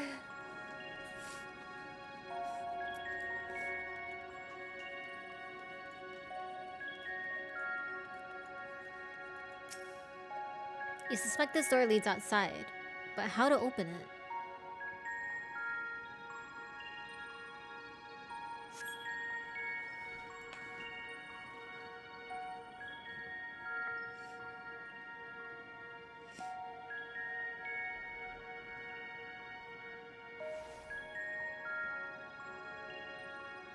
And here we are, Elpis. Well, well. How rare to receive you in person. To what do we owe the honor? Oh, just a few odd tasks. We'll be here a while. You're welcome to stay as long as you see fit, of course. As a matter of procedure, however, I must ask that you kindly remove your masks.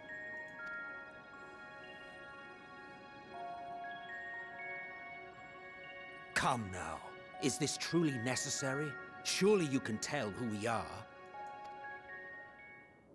Who you are, perhaps, but I am far less infamous. Regardless, if we do not follow protocol, 'tis our hosts who would be held accountable. So, please, do favor us with your handsome face.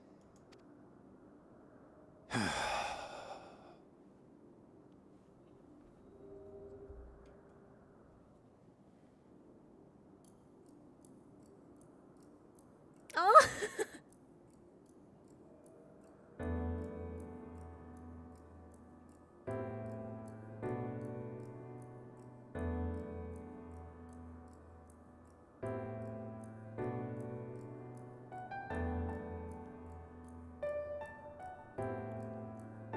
Does he see us?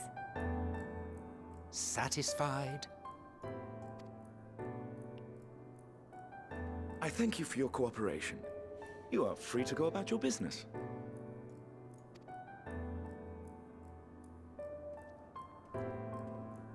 I want to cry again.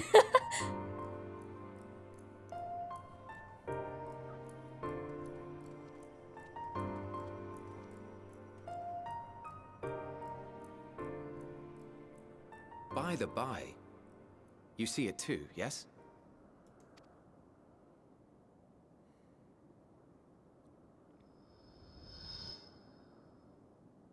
I haven't the foggiest what you're talking about.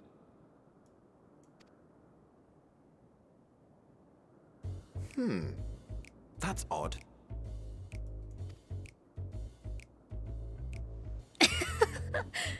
It's right here. A bit thin in the ether, but there's no mistaking it.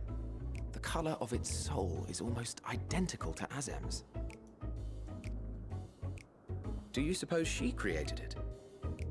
Rather unusual for a familiar to have a soul, though.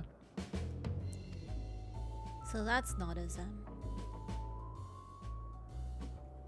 Don't ask me. All I know is that it's trouble. Doubly so if it's her spitting image. So let's leave it be. Come now.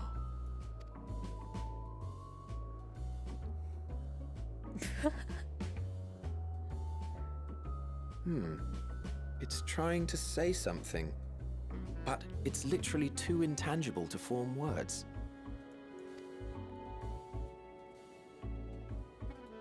Why don't you give it some ether? Spare a snifter of your bounteous reserves.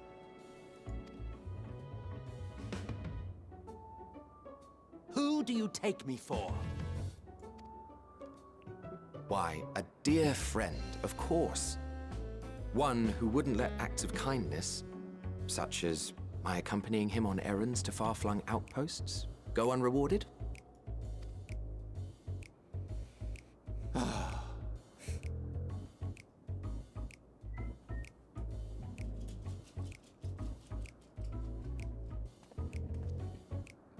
I suggest you close your eyes, or this may be unpleasant.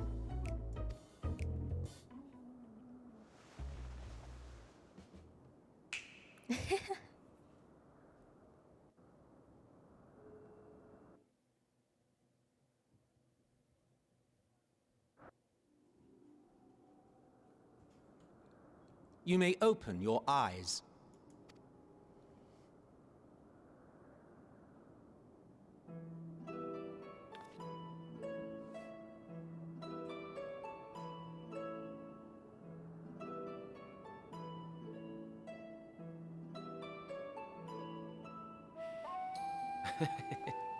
Still a touch small, don't you think? The size befits its proportions. Besides, bigger is not necessarily better. I will defer to your experience. Without further ado then. Greetings! I am Hythlodaeus, Chief of the Bureau of the Architect. Oh, he's so handsome! Sulking beside me is the most honorable Emmett Selk of the Convocation of 14. And how might we address you, my new friend?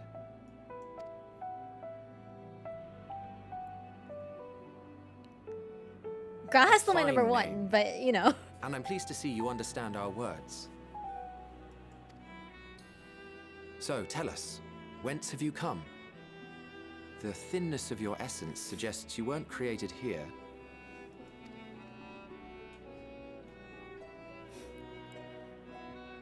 You do not know? Or cannot say? Allow me to ask a different question then. What brings you here?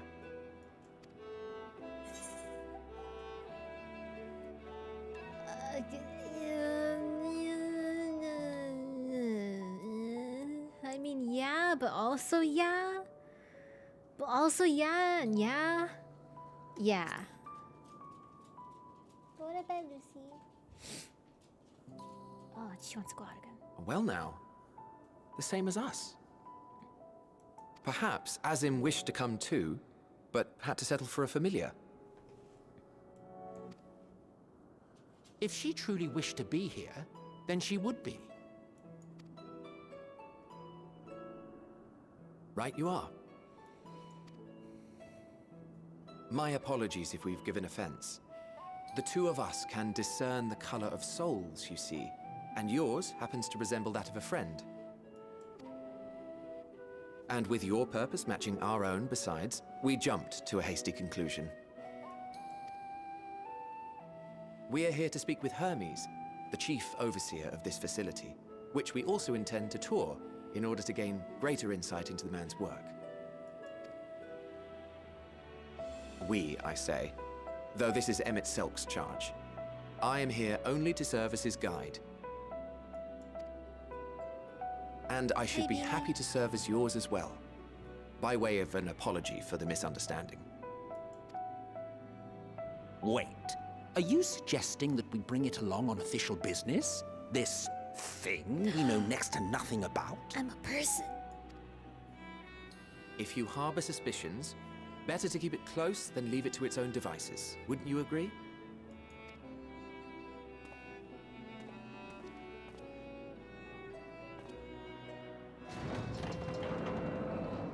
Besides, having a mysterious life form in tow is the norm rather than the exception here.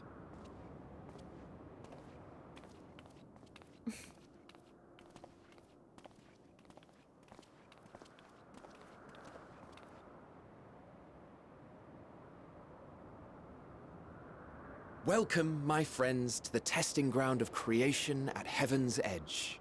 Elpis. It is a concept art place.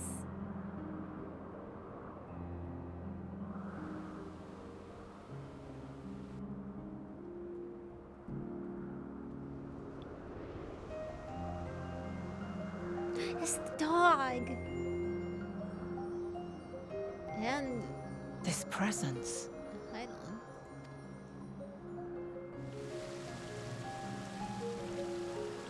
Cute. What is that thing? Oh, that's visitors. I don't know what that is. We have visitors.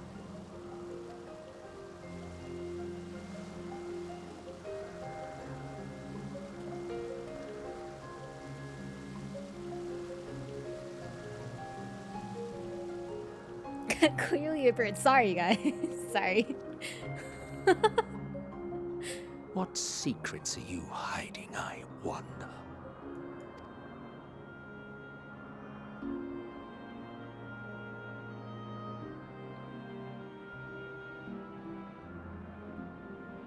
Wow.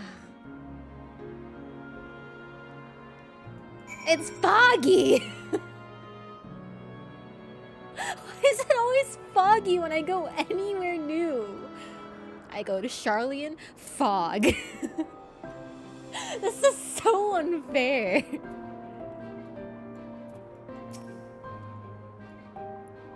In case you didn't know, it's rude to stare. Stop.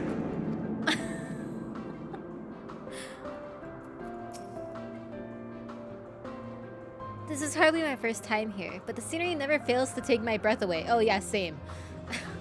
Why, it feels as if you could reach out and touch the heavens. Now then, to begin our guided tour, perhaps you already know these things, but for the sake of thoroughness, I shall start with the basics. Using concepts to give shape to Aether, creation magics allow us to bring forth anything we desire, be it inanimate objects or living beings. Anyone may conceive of concepts, but they must all undergo evaluation at the Bureau of the Architect. As part of that process, living beings and certain arcane entities may be sent here to Elpis for in-depth observation and study. Hehe, a fascinating facility, isn't it? I dare say you'll enjoy touring it with us. He is so pretty! That's our friend! This is our friend. Hi, friend.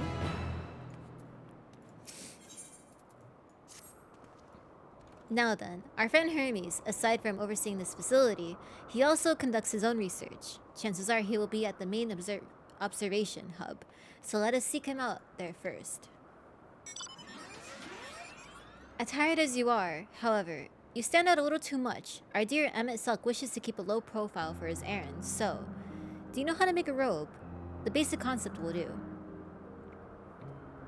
No? In that case, Emmett Selk. No. Your whim, your responsibility. You're getting not another thimble of Aether out of me. The way he scrimps sometimes. You think he wasn't a nigh bottomless font of magic. Very well. I shall make the robe, but perhaps you can assist. Come, let us search for the requisite material. Did I even see a chance of this happening? No! Not at all. This is so cool though. How big is this? Oh, this is big.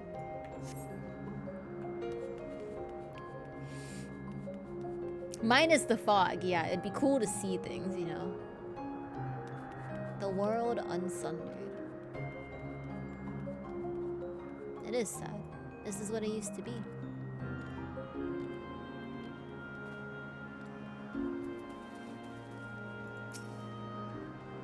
No means no. Just be grateful. I'm even willing to wait. He's such an asshole. Yes, these creatures should suffice.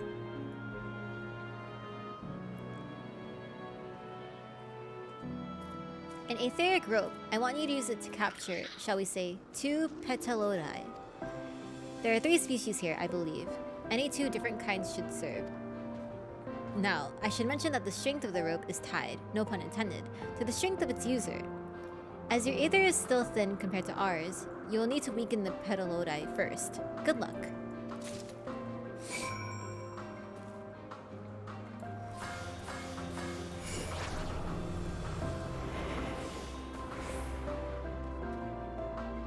Oh.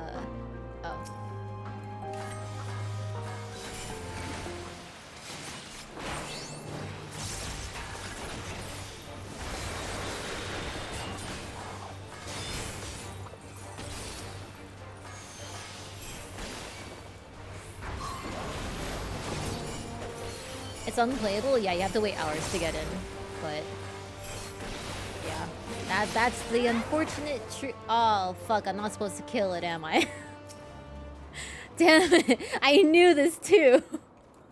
The rope, the fucking rope. I was so like, oh yeah, I need to get this dead.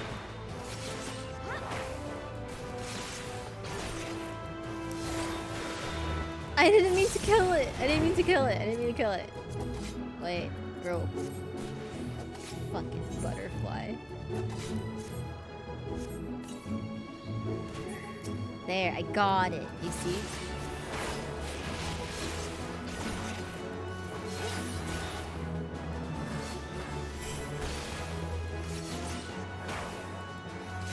You should have expected this to not be playable.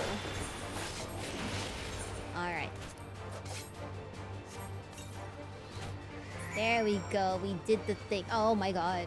Get away from me. Get away from me. Get away from me. Get away from me. Get away from me. Go. Go. Get. No. Bad. Bad dog. Bad dog. It's not stopping.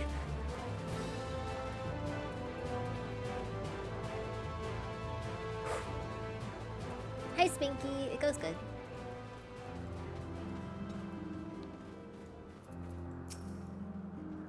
You've caught the petalodi. Come, let us see.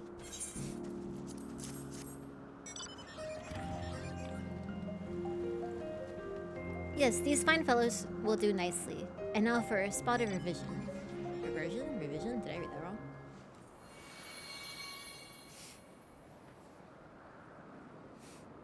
You know, raid isn't for another month. By that time, most people will be done with the expansion, right? There, it's ready.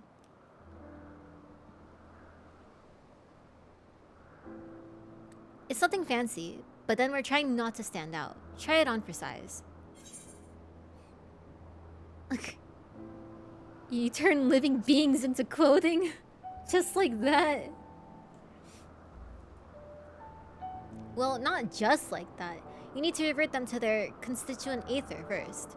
Lest you wonder why I asked for 2 species, it's due to the difference in their etheric balance. Blending them allows us to produce garb with superior etheric stability. Well and good to disguise and educate it, but it won't fool anyone who can see worth a damn. Fair point, but at the very least, it should spare you unwanted attention from casual observers.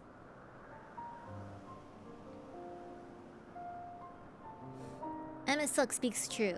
Even dressed like us, your unusual nature will be plain to those who think to look. Should someone question your presence, don't make up excuses, much less try to explain what you actually are. No, best to simply say that you're familiar.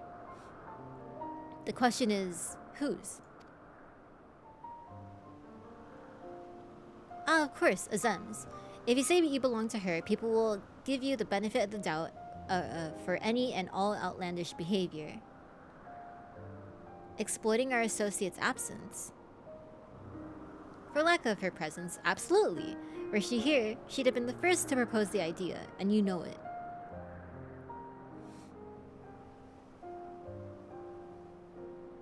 With that, your story is settled. Let us continue with our errand.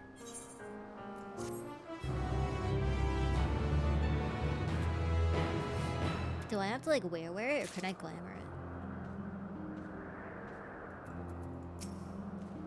As dubious as it is, passing you off as Azim's familiar is probably the best approach. Should she take offense to that others so readily believe her recklessness is to blame, she is welcome to mend her ways. Wear it? Okay. Pass as a child in your original size? I think not. Augmented or no, your aether is still far too thin to be considered normal. What is it? Was there a hat?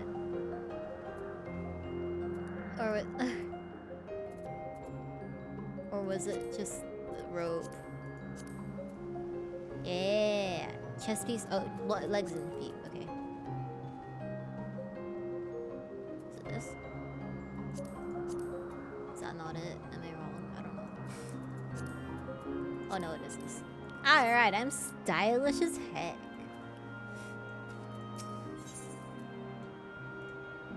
Might want to glamour it. You're probably right.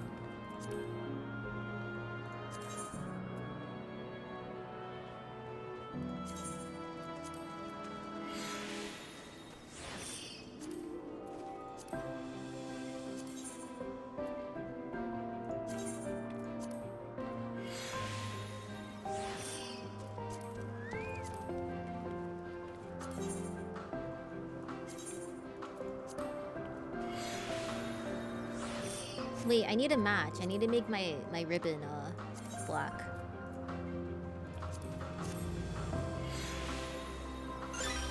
Perfect. Alright. If you're ready, let us continue along the path to Anagnorisis. The place serves as an observation hub and residence both. Should someone there be able to point us in the direction of Hermes?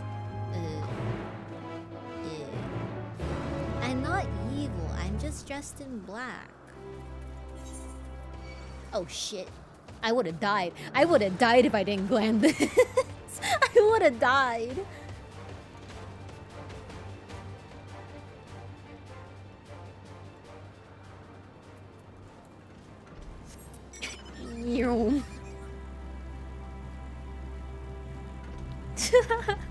The content, man. I should have done it for the content.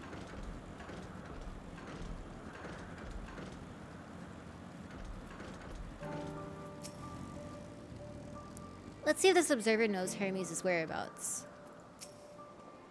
I was wondering what she was examining, but it seems to be the bush itself. Reese. Yes, can I help you? We wish to speak with Chief Hermes. Do you know where we might find him?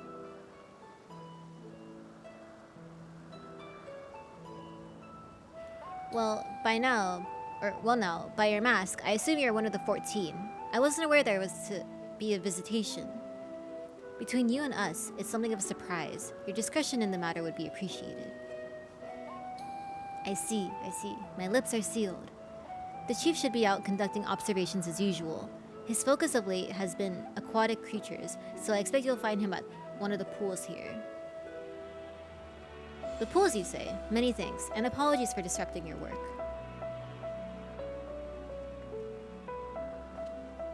I say, Hythlodaeus, while I never met Hermes, you know him well, do you not? That being the case, couldn't you simply find him by his aether? I thought I could. As you know, Emmett Selk and I can discern the color of souls. By the same token, we can also see aether quite keenly, and from great distances. With the skill, I could readily locate Hermes, but I felt that it would be a waste of an opportunity. We're here to perform an assessment, after all. By searching the ordinary way, we stand to gain insight into Elpis and the man in charge of it.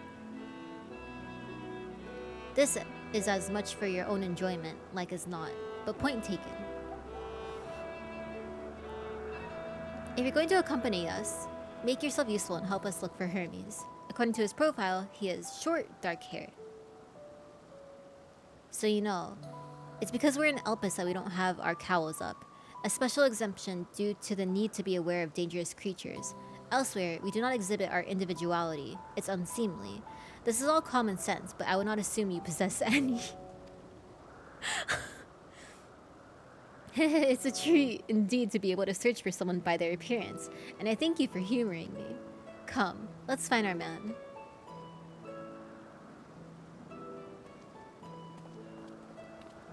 I'm sure La Habrea possessed a Lalafell at some point. Ah.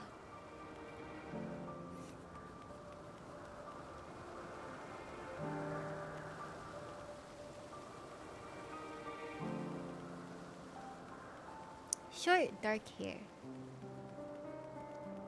Can I attune to the Aetherite first? Or do I have to find him first?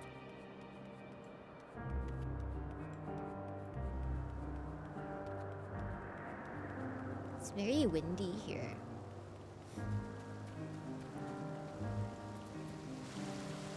Bird.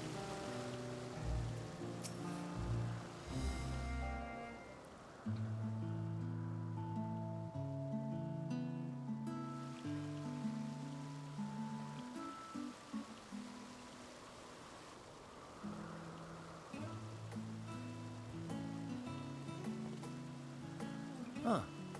You are... Oh, it even sounds... Oh, of course. Oh. Different. You're different too. Thanks. You and me. We're alike. Friends. I want to be...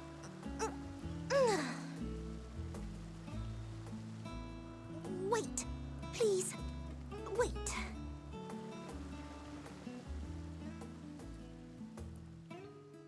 Greetings and salutations. Can you hear me? Do not be alarmed. I mean you no harm. I wish only to hear your words, share your feelings, and know your thoughts. May we please be friends?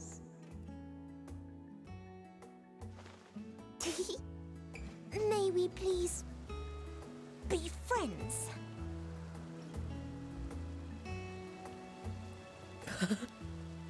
Ah, I see you found him.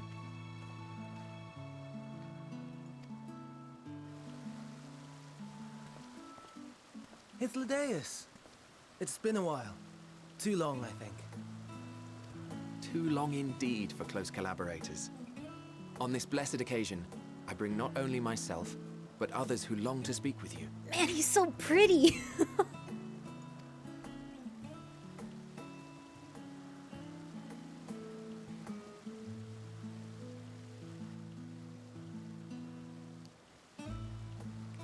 You were of the convocation? Emmet Selk at your service. Do I have the honor of addressing Hermes, Chief Overseer of Elpis? You do.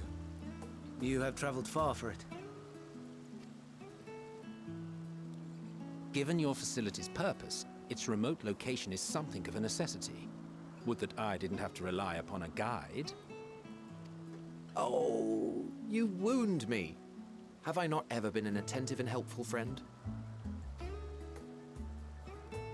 But moving along to more agreeable company, this one we chance to...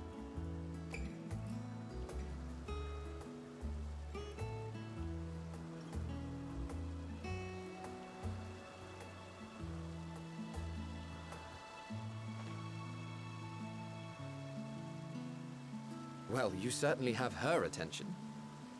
Is she one of yours, Hermes?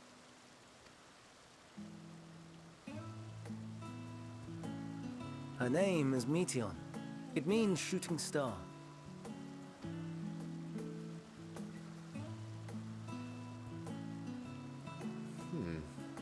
If I may make an observation, Her ether is terribly thin. I fear she might dissipate at any moment. Nor do I believe you've made a submission to the Bureau. I would remember such a concept if you had. I haven't, as you say. I judged it too early. She's a pet project of mine, still undergoing preliminary testing. But rest assured that I will attend in person ere long. Very well. Being an authority on flying life forms, I appreciate that you are exacting in your work. I shall look forward to your submission. If we have finished with the perfunctory chit-chat, I would discuss official matters. By my coming, I trust you already anticipate the subject. I have an inkling, yes. Please wait to the main building yonder. Yeah, I'm still on it, aren't I? I shall join you as soon as I've returned these creatures to their homes. Rude. What's wrong, Hermes? An amystoma is missing.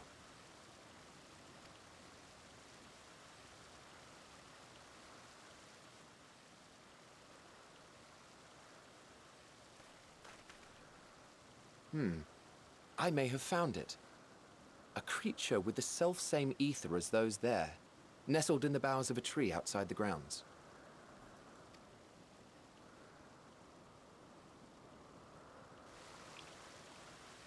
You're saying they can climb with their sorry excuses for limbs? The fashion has been to imbue aquatic creatures with the power of flight, ever since the words of Metron created a sky-swimming fish. The Ambistomas too can fly, if only slightly, and they could conceivably climb a tree. Whether they can come down safely, however... Excuse me.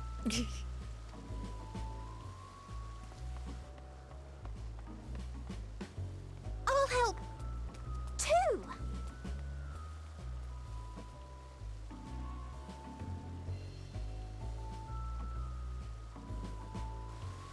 And what are we supposed to do with this lot?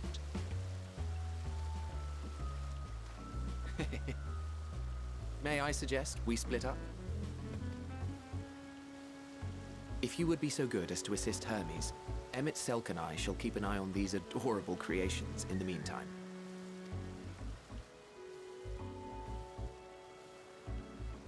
The perfect society.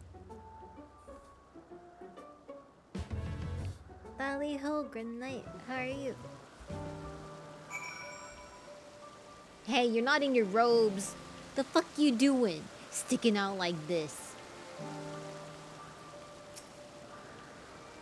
The tenet of the words of Metron is to create aquatic life, both unique and beneficial. Aquatic.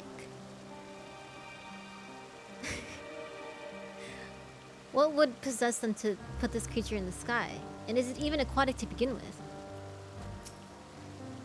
The Abystoma was submitted to the Bureau not long ago, and I'm pleased to see it has found its way here. We'll make sure these little ones don't wander off like their adventurous fellow. Go on and lend Hermes a hand. Techno Viking. Oh, look, he's not wearing his robe. Wait, the Aetherite. I'll get it later.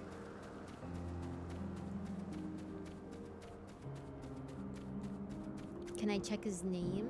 I'm already over here. I've already made it over here. Where is he? Oh, there.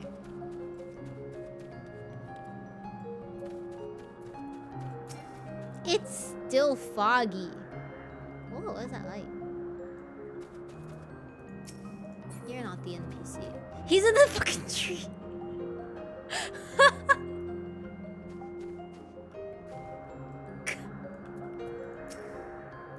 Hermes, are you alright?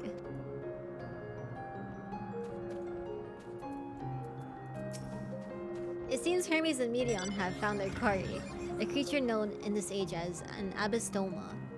Yet it has been safely extricated from the tree, Hermes appears to have found himself in quite the predicament. The Abastoma. Hermes saw it up high in the tree. He climbed to get it, but jumped in on him. But it jumped on him, and he slipped. Noid? Thank you for the follow. Do you need a hand?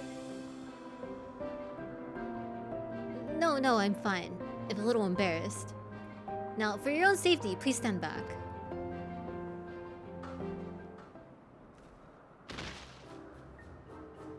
You just fall.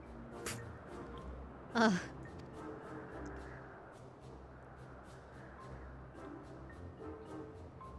Hermes, are you alright? Quite alright, yes. My apologies for making you worry, Medion. Both you and, you can call me Rice Pudding. Rice Pudding, you are called. An intriguing name, somehow reminiscent of a new creation. Thank you for coming after me.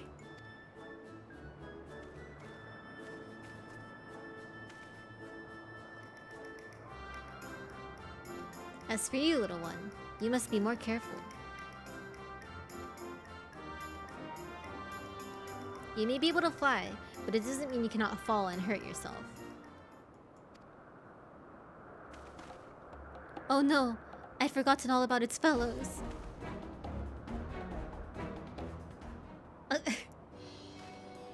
Truly, what a relief. I must thank Emmet Sulk and Hythlodeus when I return to them.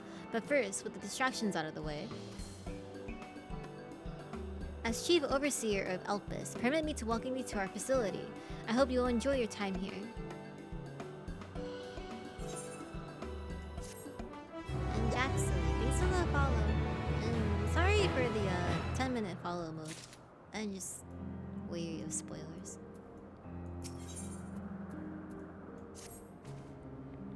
Well, we mustn't keep the others waiting. Let us return to Anagnorisis.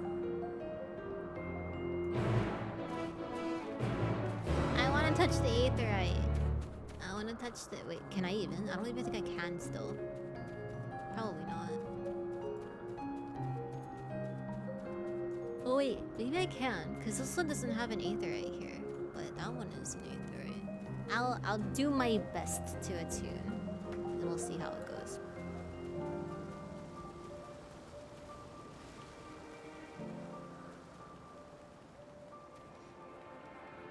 Alright, let's see. Yeah, I can attune! Nice. Still foggy.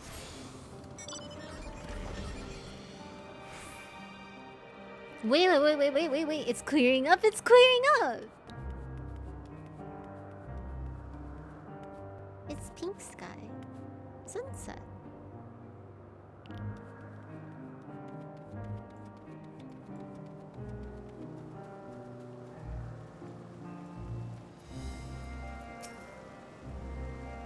No more errant creations to distract us from matters of actual import, I trust.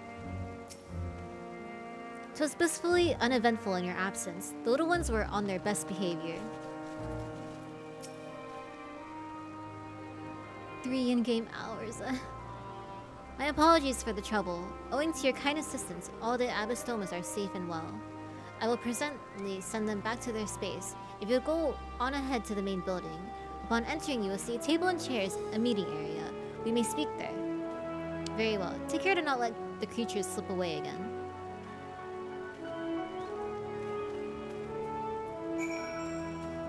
Bye-bye.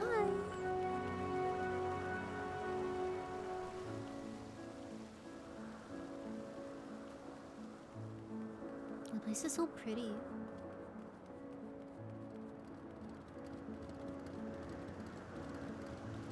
Gemstone trader.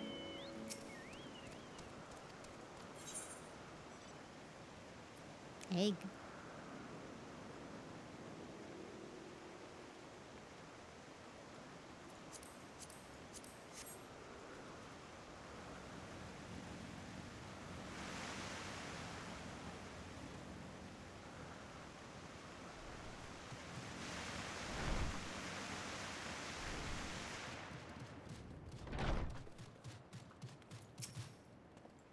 Well, Emisug has been accommodating thus far. He's the one who has business with Hermes. If you wish to attend, you will have to ask his permission. No, he's not gonna give it to me. He's gonna tell me fuck off. This appears to be the place. And here is where we part ways. No. We will be discussing highly sensitive affairs. Only a select few may be privy to such knowledge, and that does not include someone who cannot or will not divulge their origins.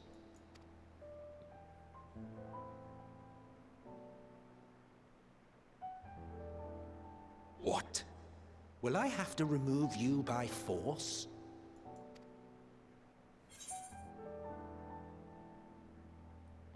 I have important things to say too. Yes, I'm sure your business with Hermes is quite pressing. You may speak with him to your heart's content after ours is concluded. I do not object to her attendance. Ha! Get fucked. Hermes, this is highly irregular. Perhaps, but I believe she can be trusted. Meteion would not have taken to her so quickly otherwise. Moreover, the presence of a third party may help me to maintain composure.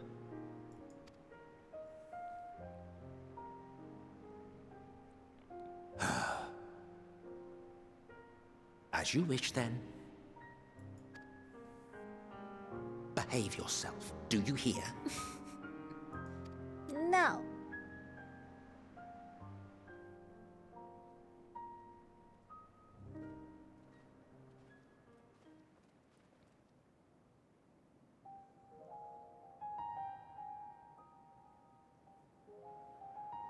So, it's finally happened then. Aye. Van Daniels declared his intention to step down and named you as his preferred successor.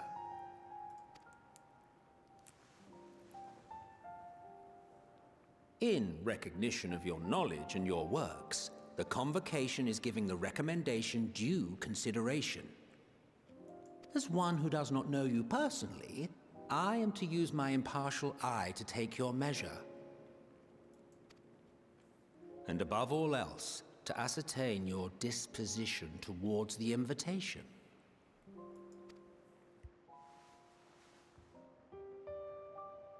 I understand that you and Fandaniel are close. He himself was once chief overseer of Elpis after all. I should not be surprised if you knew before anyone else that he wished to relinquish his office. I did. He told me that when he fulfilled his purpose, he wished to pass the torch to me. A torch you seem none too pleased to accept. Are you so averse to serving on the Convocation? No, it's not that. For a humble researcher like myself to even be considered is an honor beyond words. No. What troubles me, what I struggle to come to terms with, is the very fact that Fandaniel is stepping down. Does this not mean that he will return to the Star?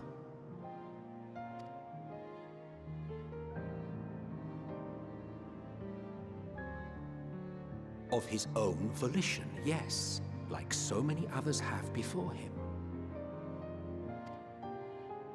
Return to the Star? Does that mean die? Well now, that's not a word I hear often. Is that what you say here in Elpis?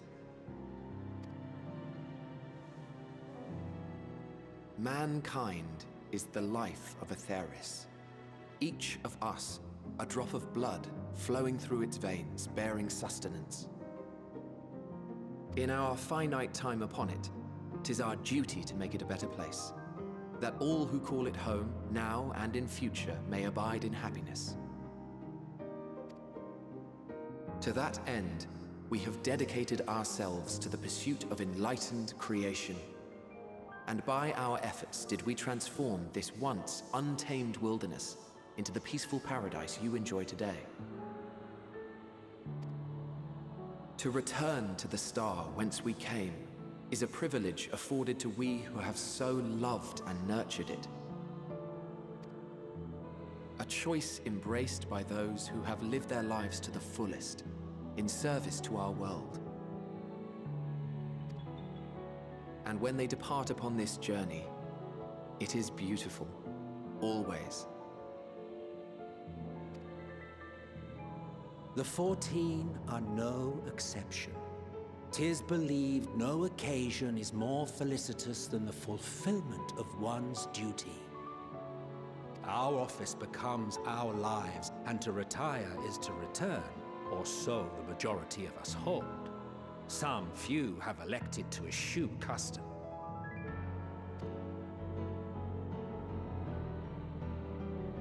Mayhap you feel Fandaniel's deeds do not warrant his return. Yet you should know his accomplishments as well as any. During his time, he conceived of countless outstanding concepts. And channeling the wealth of experience he attained here in Elpis, he brought forth many new specimens. I know of all this. I do.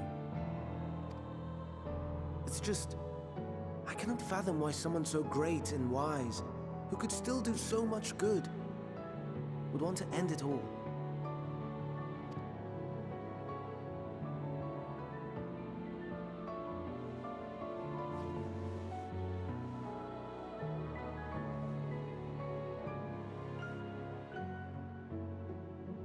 Oh no, I've made her upset. Forgive me. I know I requested your presence. Might I trouble you to take Meteon outside? A change of scenery would do her good.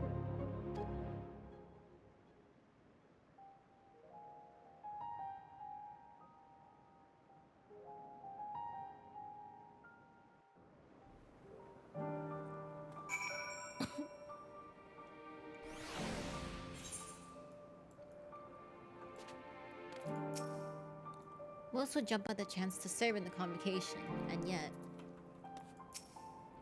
Don't mind us, my friend. Please tend to Meteon. Forgive me. I will make it up to you. I promise. I'm sorry, Rice. I didn't mean... A walk? Perhaps we can go for a walk?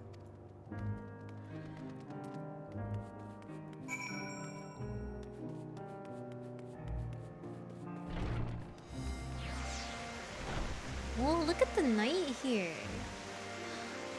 That's pretty.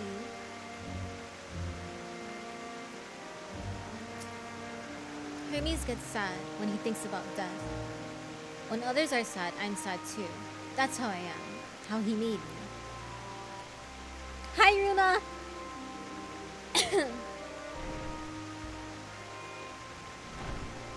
Don't worry, I'm fine now. So why did you come here? You want to learn about Elpis and Hermes. Oh, teach you. I can teach you. We can take turns. I'll tell you something, then you tell me something. Wait, I missed your yes, daddy.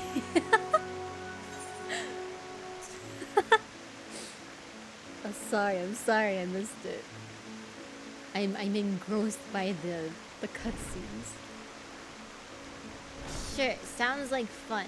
Let's make the bird happy. It will be, it will be. Oh, fuck.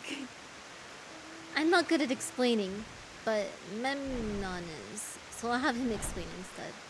Yeah, this is Lucy. This is Lucy in human form, but just imagine that she's green instead. It was proper meme hours, back to lurking. Thank you for lurking. This is why I was up way past your bedtime yesterday. I don't blame you, dude. This is awesome. Oh, I like it when it's dark here.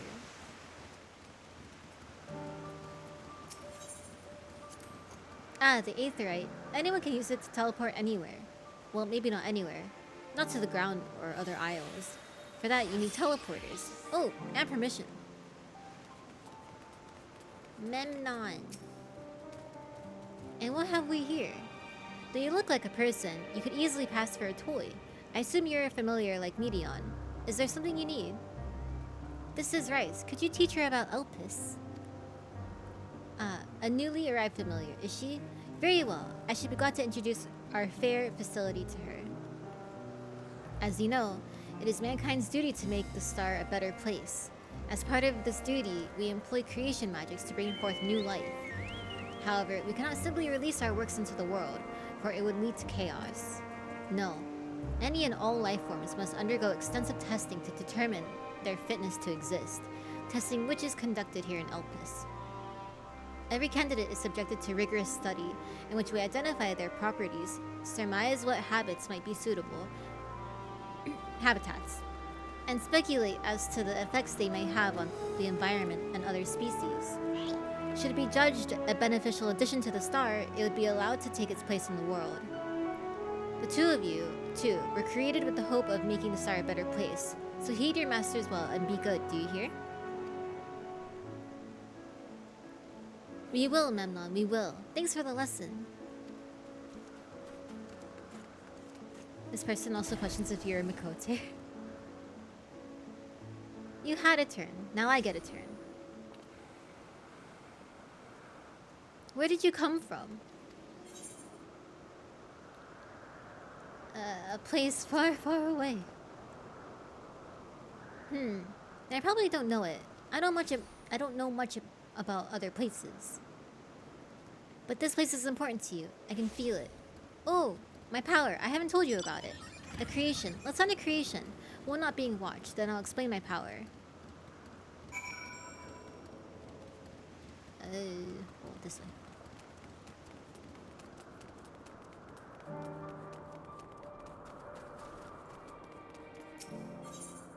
Okay.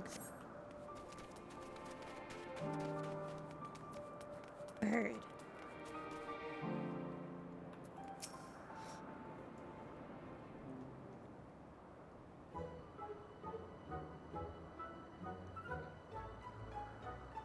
Oh, this creation is perfect.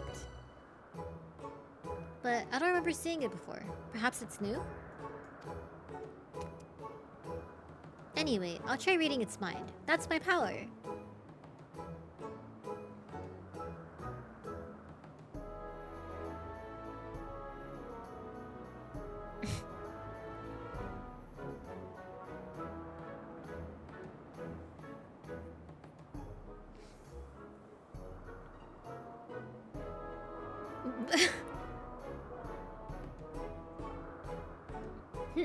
I can't read it. Or maybe there's nothing to read? Wait, please wait. I'll try it again. With you this time.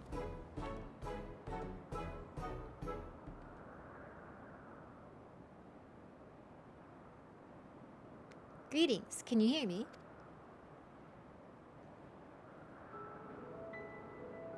This is my power.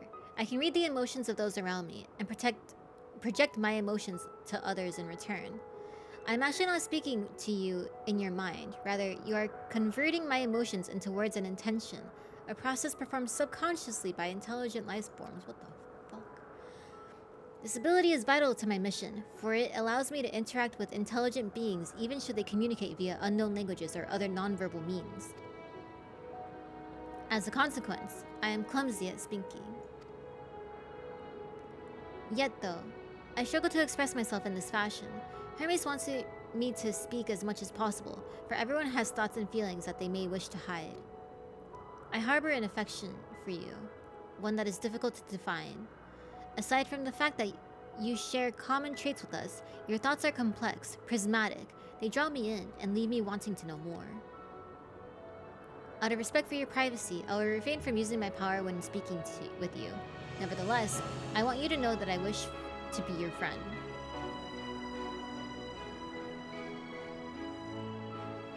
Did you hear me?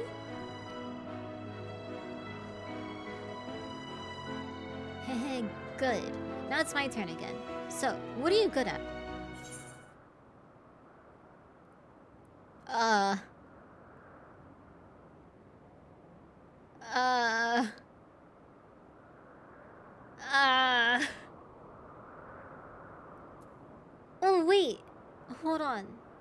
I think.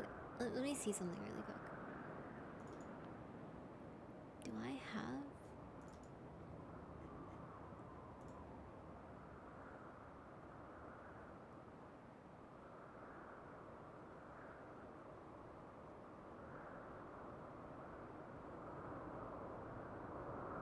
I don't. Fuck. Never mind. Hello, Glomsters and Omega. It's a secret. I'm not good at anything. Ooh, a secret. That's something you want to hide. Just leave it to me. There, I blocked it out. I can't block everything. Not strong feelings, but that wasn't too strong.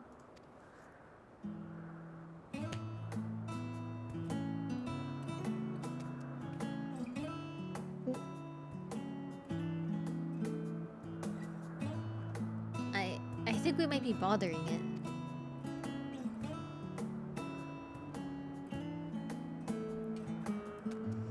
Let's keep going. We'll go and see Yulane's next.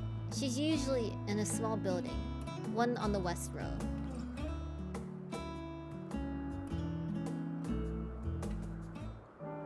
Hold on, I'll be right back. Please give me like a minute or two. Yeah, I'll be right back.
back, sorry. I went to go wash some dishes in the bathroom, and I tucked in Lucy. So she's all warm. And it's foggy again. Man, it's not fair. Okay, let's continue. What? What do you mean, what?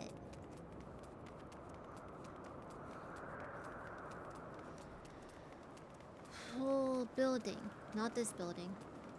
What is that BRB song? It's my own song. It's Janabi.mp3. Official title, by the way. Oh, it's the third house.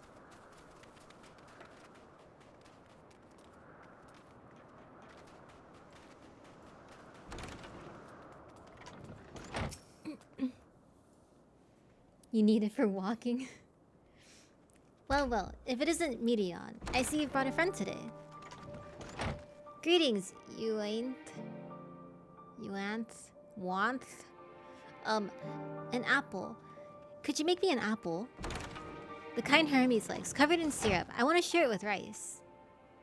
Oh, candied apple. Hermes is certainly partial to them, but you know you can't eat Medion. You weren't made to do so. But I like it too. It may seem that way, but it's due to your ability to share others' feelings. You've taken Hermes' likes for your own. In any case, I can't prepare an apple right now, but I'll bring one for Hermes soon, I promise. I'm sorry, Rice. I want to show you my favorite thing. Then I could ask about yours, but I failed. I like rice pudding. Oh, that's what you like. Yes, I can feel it, your joy and happiness. And it makes me happy too. Thank you for sharing it with me, Rice. Well, we walked and talked a lot. Maybe Hermes has finished talking too? Shall we go see? It is a play date. This is my friend. Look at her go. I'll make her sprint. Run fast! Faster!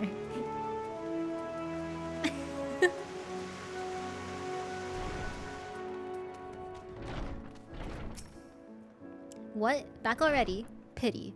A bit longer we might have snuck away without you. Ah, excellent timing. 'Twas a refreshing constitutional, I hope. You don't know what Kyoma's favorite thing is, you gotta find out.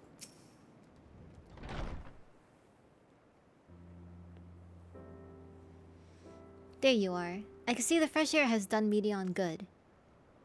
Rice wanted to learn about you and Elpis, so I taught her. About this place, and my power, about your favorite food. I'm not sure if the last one will be of any use. But I do appreciate you keeping Medion company. While you're away, I finished speaking with our guests. Finished hardly. You requested time to consider the invitation, so we have no choice but to occupy ourselves with an inspection of your work. Oh, not a single 2002. Damn. Nice. My apologies. It has been decided that Emmett Silk and Hythlodeus will accompany me as I tend to my duties. If you wish to learn more, perhaps you would like to come too? I've compelled to remind you that she is in no way associated with the convocation. We simply chanced to meet at Propylaeon. There is no guarantee that the matters we discuss will remain private. I do not mind. To see the joy her presence brings Meteion, I cannot imagine our mysterious friend harbors malicious intent. Rice is kind. Really, truly. She taught me as much as I taught her. You're coming, of course. To watch Hermes? You're bound to learn lots and lots.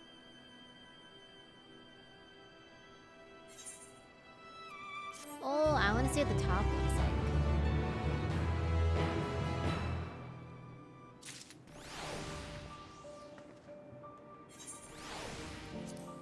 Oh wait, I need to take it out of the thing.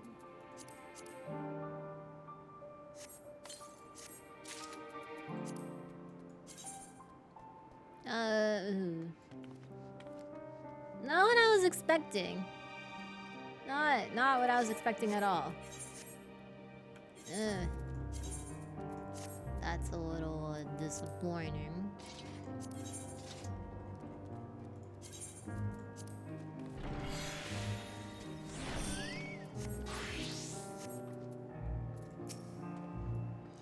Though I see new creations on a daily basis, here they look at them with a different eye. It will be interesting to observe Hermes at work. Hey, you're an MSOG's way! It is held that all civil organizations should conduct their affairs with total transparency, and the convocation is no exception. But it doesn't mean that we are obligated to show our work to unknown entities such as you. Consider yourself privileged and behave accordingly. Yes, I'm here, Shanti. You kept the robe on for this whole section? Yeah, I'm not gonna take it off. Try holding X? I rebound X. If everyone is ready, there are a few creations I need to check on. First, we shall return to the spot where we found our wayward Abystoma. Have care when you step outside hub, for there may be more unruly creatures about. Oh, you finished it early this morning? Well, I hope you enjoyed it.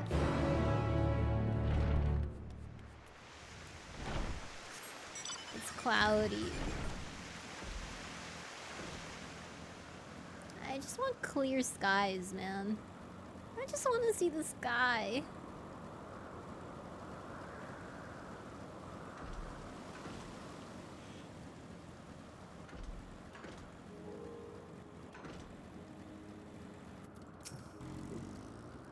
Ah, yes. The Lanthine petaluda. One of the newest species of ever-popular butterfly. You're still bothered about your robe. Don't be. The few specimens we repurposed won't be missed. Oh, okay.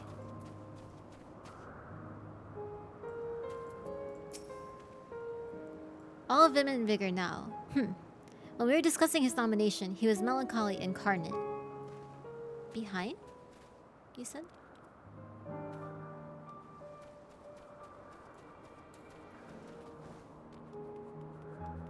Next to the fountain. This one.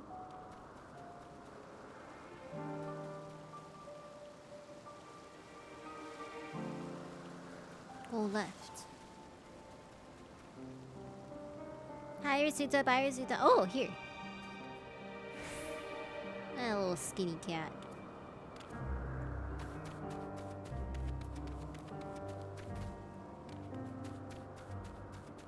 I don't know what that means. What does it mean?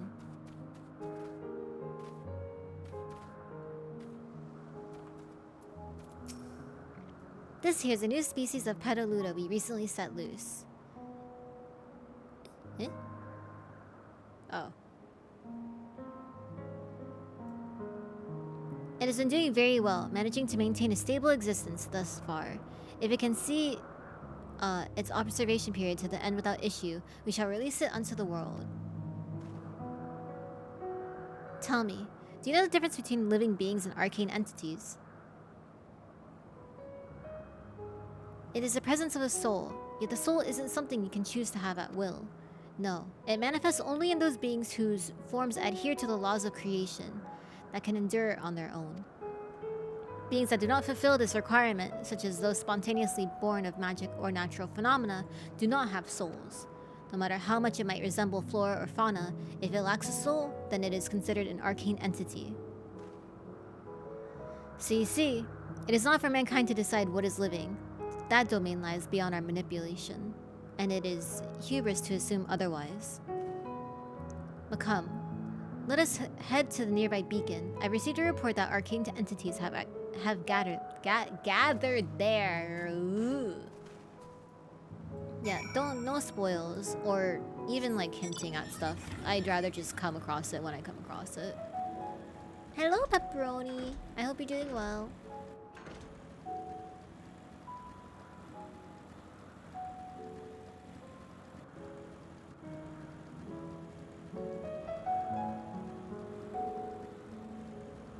Pretty. Oh, Solemn Phoenix, thank you for the follow. And also Jerem, thanks also for the follow. I'm sorry I'm late on that. You're leveling your 3rd class. I hope you're having fun.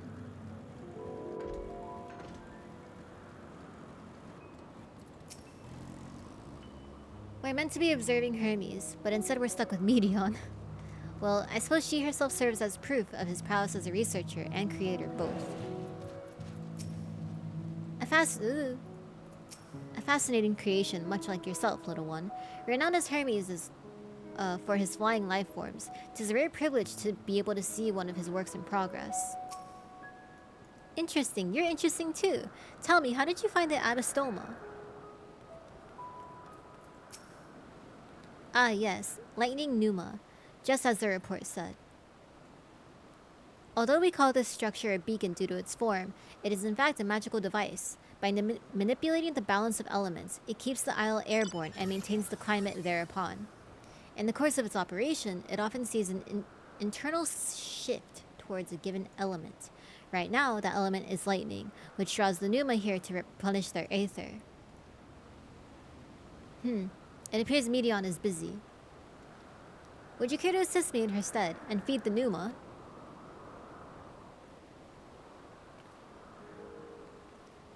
By using this lightning converger, you can harness ambient lightning and focus it into a ball. A veritable feast for our dazzling friends. Go on, give it a try.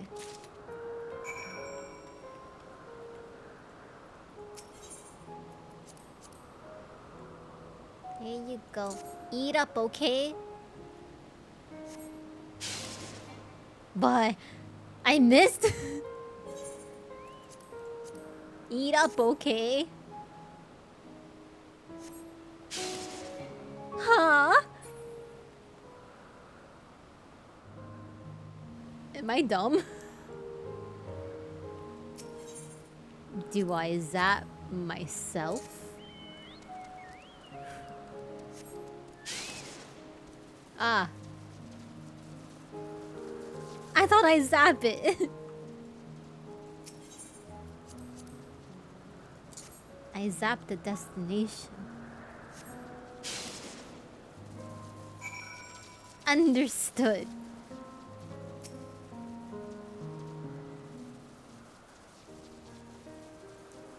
Perfectly done, Rice. Look. Oh, look at them eating.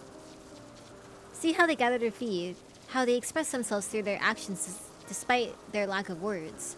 Speech is not the sole defining characteristic of a thinking, feeling creature, nor is silence an indication that they do not possess these qualities. Be it a soulless arcane entity such as the Pneuma, or an ephemeral life form such as the Petaluda, all seek to perpetuate their existence, to survive. Is Meteion an arcane entity?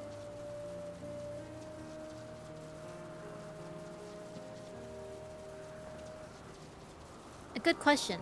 I can answer it from a theoretical standpoint, but it ultimately falls to the Bureau of the Architect to pass judgment.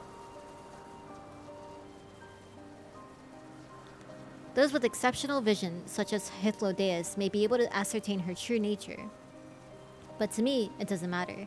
She is herself, and that's all I need to know.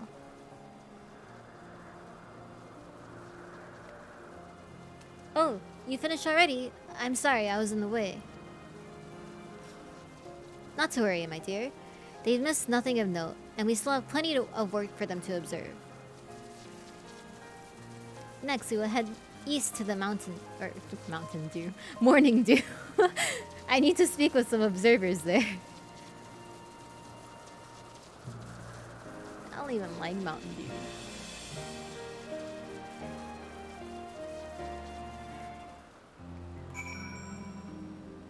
Well, east. This way.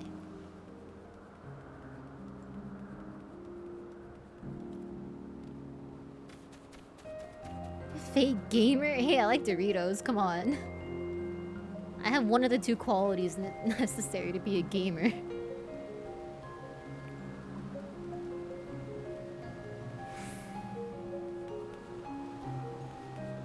I want to see the place.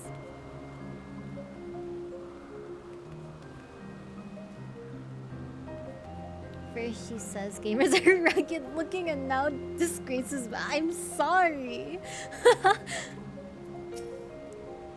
Was there a guiding theme or any method to the madness that is this random assortment of features?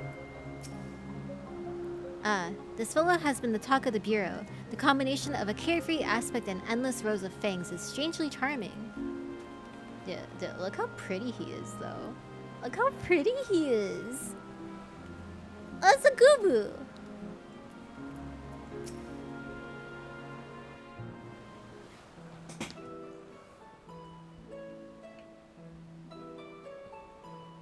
Yeah, their eyes. Amazing, is it not? The Ampelos, one of our newest subjects. It's called a Gubu, come on.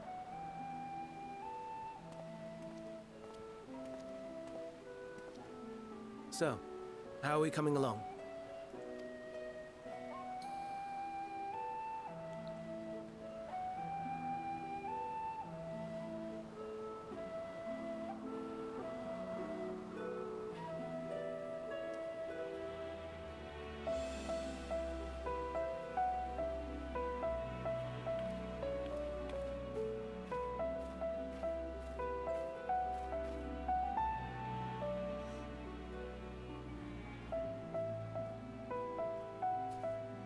This place is Elpis.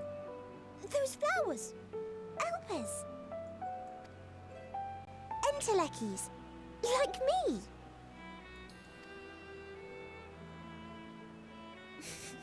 Is it really as tall as me? They are a product of Elpis, It is. and so named for their birthplace. A happy accident, born of the hands of a former researcher who loved beautiful blossoms. Unique for how they change color, to reflect the emotional state of those nearby. Though be it here or elsewhere, they are seldom seen in any hue save purest white. Reflect the emotional state, you say? By what means do they achieve this? In creation, there exists an energy wholly apart from ether, one driven by emotions. In like manner to how we manipulate ether, this flower is subject to the influence of said energy.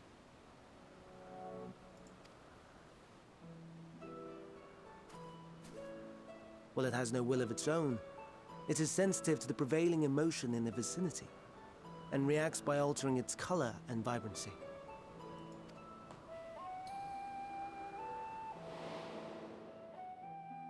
Akasha? It is one of the unseen energies defined by Harnish alchemical theory. Though a gross oversimplification, some describe it as an essence influenced by feeling.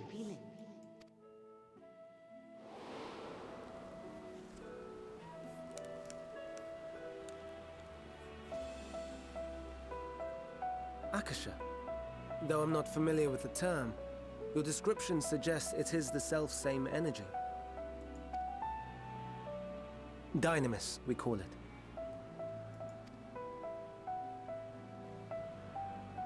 And those entities like the Elpis flower that have the ability to interact with this energy, converting emotions into tangible phenomena, are Entelekis. That's me! That's me! An Enteleki! That you are, my dear. And no ordinary one at that, but the first possessed of free will.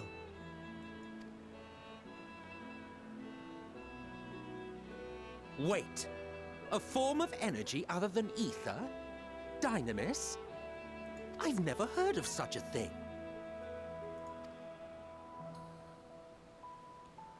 Hardly surprising. Dynamis cannot be seen, much less felt. And though its existence has long been theorized, we had no proof until the flower's serendipitous creation. What's more, Dynamis is far weaker than ether. Under normal circumstances, its effects are drowned out by the latter. On account of which, beings comprised of and reliant upon the ether, like you and I, are unable to make practical use of Dynamis. 'Tis a truly esoteric thing, known to but a select few scholars. Intriguing. Then, given the limitations you described, why create Meteon? Giant Lalas would be scary.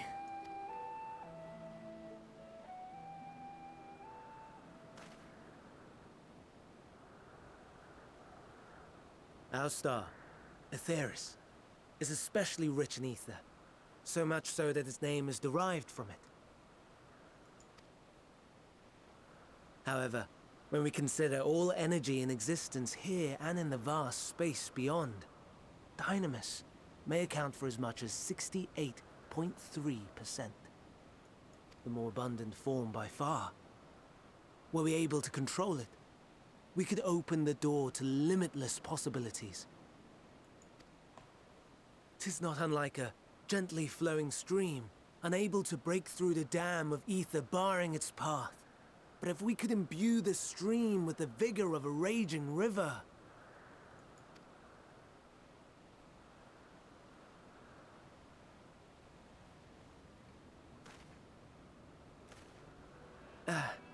Not that I have such grand ambitions.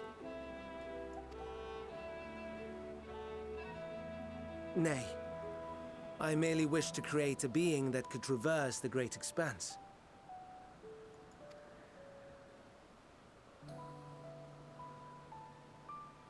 The relative scarcity of ether beyond the bounds of this star was a concern. And so, I looked to another source of energy by necessity.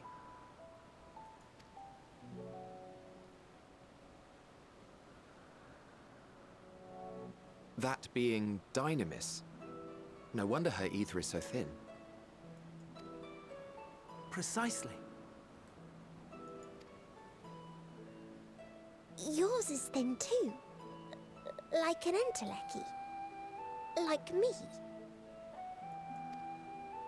So... are we the same? Entelekis.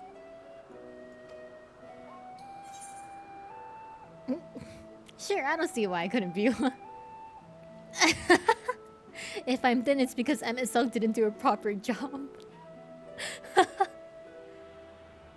Well, aren't we ungrateful?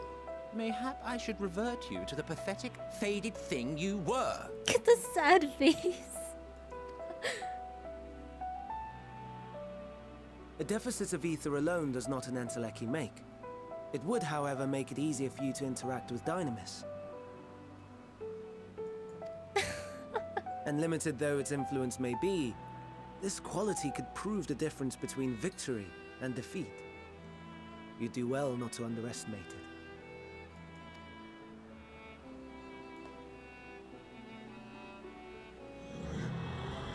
Hello. Not Bryce, Oh probably. dear. I'd forgotten about the poor fella. You must excuse me a moment while I go and verify a few more things.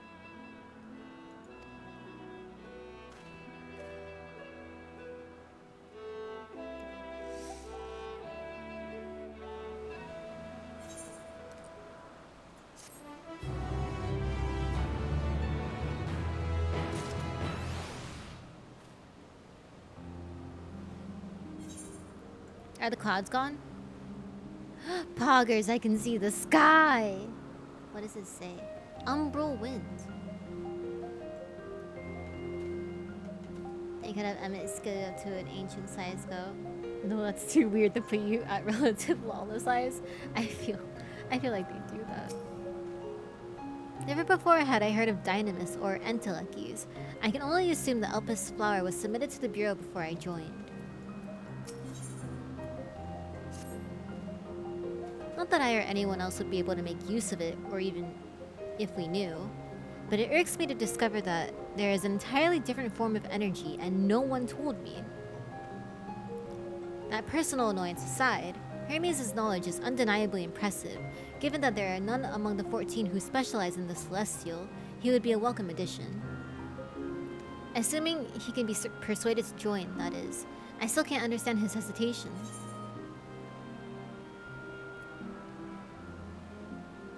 Why did you join the convocation? Oh, you wish to know why Emmett Silk was chosen for the convocation? I should go and I should be glad to share the tale. Ahem. It began when... Not another word. Lest you've forgotten, We're here to learn about Hermes. I just kicked the floor. We're here to learn about Hermes, not me. My misspent youth is not of your concern. What now? I want to learn about the convocation. If you would accompany us, I suppose you should at least know that much. The Convocation of 14 is a governing body that determines myriad policies. Our goal is to ensure that all is right in creation, and that our star may know a brighter future. As the name suggests, the Council is comprised of 14 offices, each of which is held by an individual chosen for their surpassing abilities. Depending on the office, one is required to either be an authority in a certain field or possess skills that would facilitate the performance of their stipulated duties. The former category includes Metron, specialist in aquatic life, Logrith, specialist in terrestrial life and husbandry, Halmarit, specialist in fungal and plant life, Emeroloth, specialist in medicine and healing, and La Habrea, specialist in creation magics, who has brought forth phantom beings of the highest complexity. As for the latter category, there is Ultima, advocate of the arts, Igeorm, champion of the enlightenment and rhetoric, Pashtarat, preserver of discipline and order, Emitselk, keeper of the ethereal realm, or underworld, in the vernacular, Fandaniel, pursuer of extant phenomena, and Azem, traveler of the world and counselor to the people. What? Should I be revealing such details to you? Don't be silly. Even children know this much, and you would do well to remember it all. That was a lot. 4,004 primal? What is that air? I'll tell you the tale when we're away from sensitive ears. I know, but is it not? What is it doing to you? Is it kicking you out, completely of the client? My apologies for the wait. I've inspected the ant pillows to my satisfaction. All is well with the creature, and I dare say it won't be long ere it is released unto the world. Oh, it kicks you? Oh, fuck. I'm sorry. Another creation, however, reportedly isn't faring so well. The Charbidus. That is what we shall tend to next. You are at number 1? No! If you would follow me, my friends, we shall return to the main aisle and head north. I hope you can get back in. At least stay relatively close to your spot. I like this place. You got another game to keep your company? Okay, that's good at least.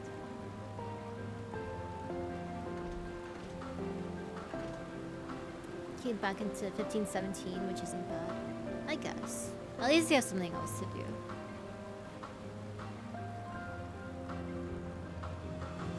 I want to unlock this chunk. Let me thank you. Did. Well, there are aether currents here. I'll have to go back for those.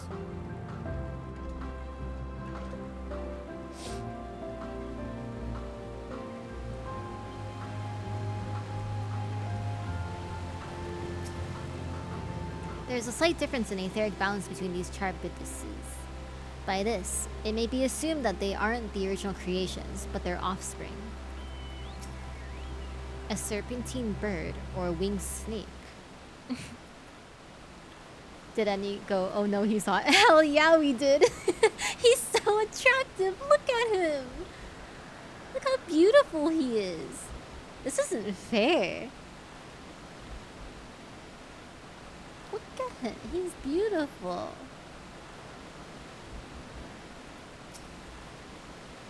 The Bosnia Explodey boys.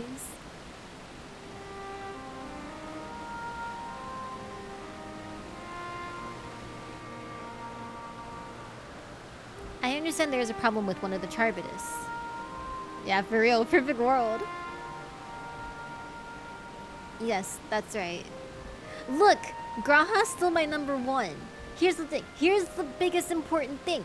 Graha is alive, and Hythlodaeus is not. Sad, but true. Yes, that's right. As you know, The Charybdis is based on a sea creature. Owing to adjustments to enhance its affinity to the wind, it is capable of flight. The specimens created from the concept could all fly without issue, but a problem arose in subsequent generations.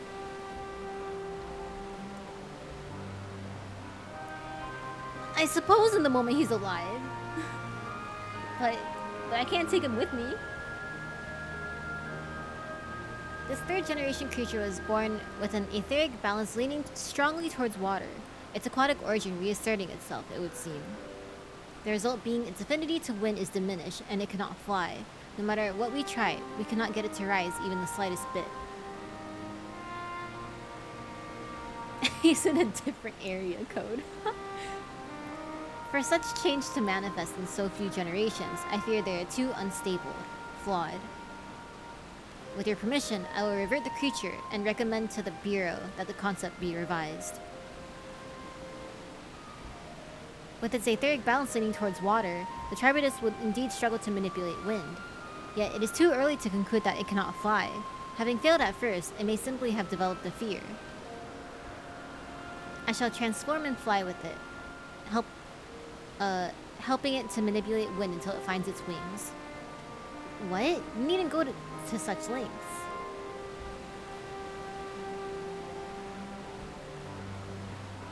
You don't know, but of course not. Transformation is an art in which one manipulates a vast quantity of aether to construct another body around oneself. In practice, this allows one to assume any conceivable form and thereby transcend the limits of one's flesh. Yet, convenient though this may be, transforming in the presence of others is considered vainglorious in the extreme, as uncouth and unseemly as running about robeless, shameful. Am I to understand you make a habit of this? Nothing of the sort. It's just that, when transformed, I can wield the wind and fly. It may seem excessive, but what is our shame next to the lives of these creatures? They deserve a chance, and we owe it to them to do all in our power. Congrats, Dina! Congrats, congrats! Be that as it may.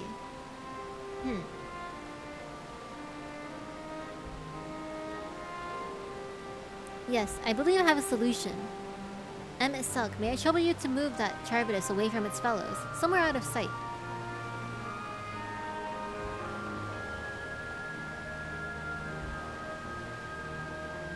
Meanwhile, I'd like the rest of you to help me prepare here. What mischief are you scheming now? No mischief, I assure you. I would but spare you the need to report to your colleagues that Hermes committed an indiscretion. Maybe I just read a little bit slower. So have a little faith and run along.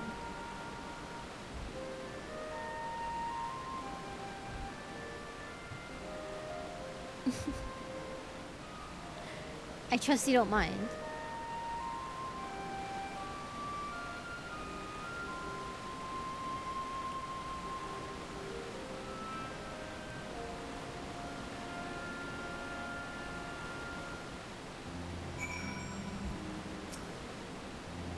Hythlodaeus is a man of ideas. I wonder what he has thought of this time. Emmett Silk is out of sight. Good. Let's speak of the plan. It's a stroke of genius, really. We have Emmett Silk train the Charybdis.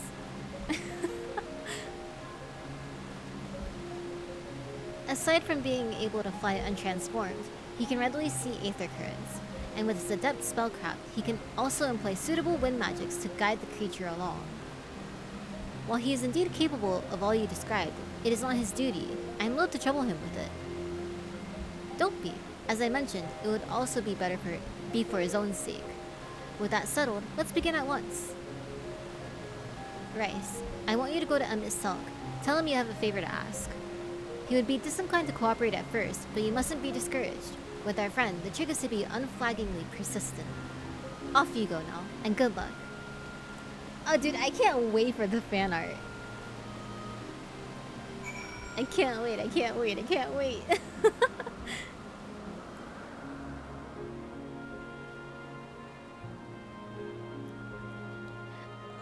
look. I didn't specify porn, just fan art. Throw wide the gates.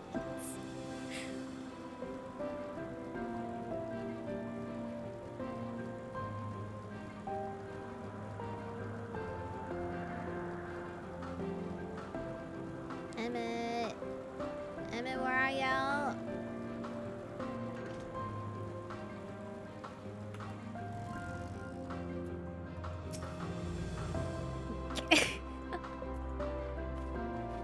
Well, are your preparations for the scheme that is clearly not a scheme complete?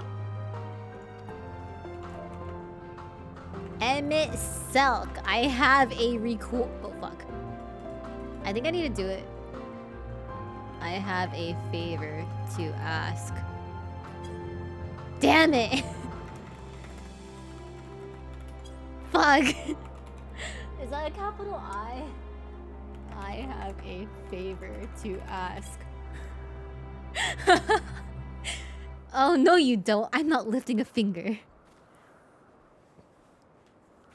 I couldn't see the capital I. I don't know what Hythlodaeus is up to, and I will not be made to know. I refuse. If Hythlodaeus is to be believed, relentless insistence may serve to wear down the ever-wary Emmett Selk. Please, Emmett Selk. Please, Emmett Selk. I put it in party chat. Say.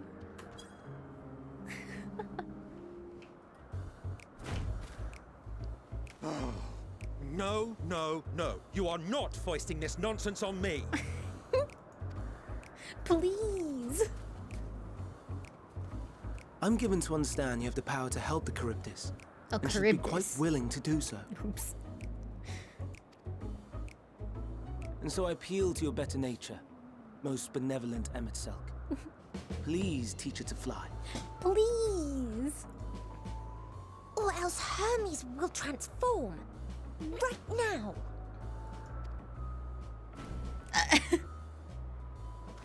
Now, there's no need to go quite that far. Altruism is its own reward, as I'm sure he would agree. Oh, would he now?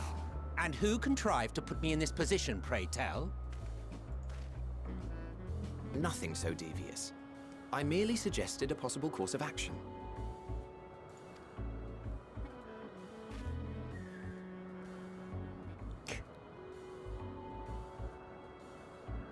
Please, Emmett Selk. Please.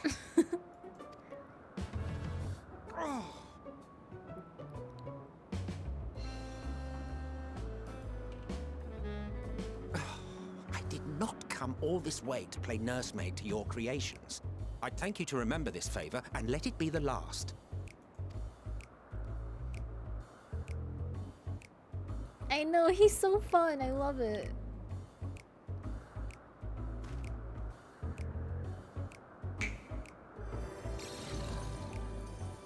What the?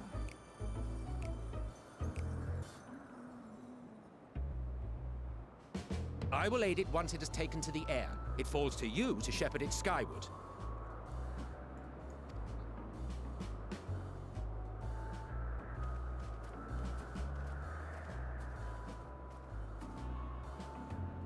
Well, let's relax and enjoy the spectacle, shall we?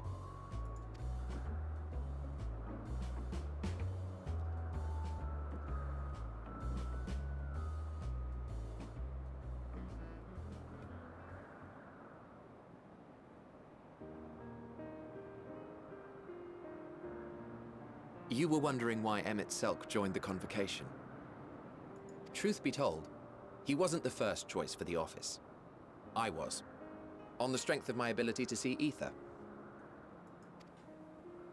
But I declined the offer. For though my vision is exceptional, I am pedestrian in all other aspects. Worse even, quite abysmal when it comes to manipulating ether, for example. Couldn't transform even if I had a mind to do so. What good is the ability to perceive a problem if one cannot act to address it? Emmett Selk has no such shortcomings. He excels in vision and manipulation both, the latter to an extraordinary degree. If there is a mage more powerful, I do not know of them.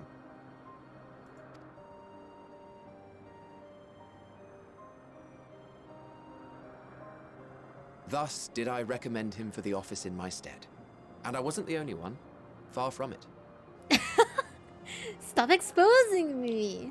Countless others vouched for his skill and character. People the world over, to whom he had previously lent a helping hand. Oh, how surprised he was.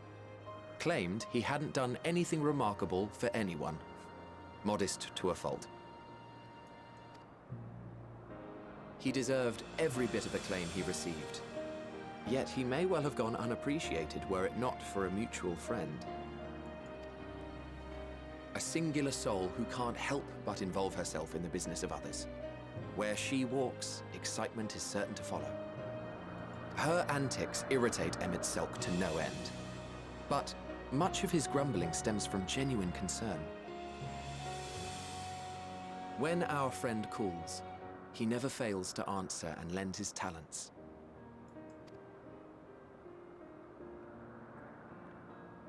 And in the course of doing so, he himself came to be recognized and respected by those around him.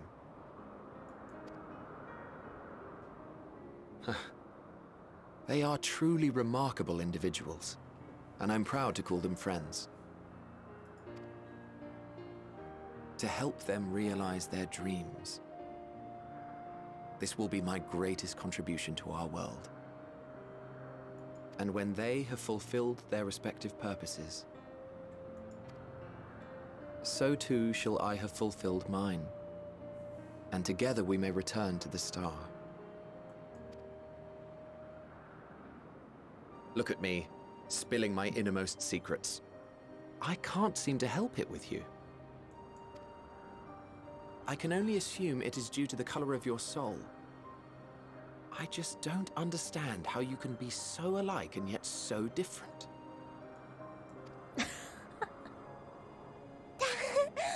Well done, my pet. Well done!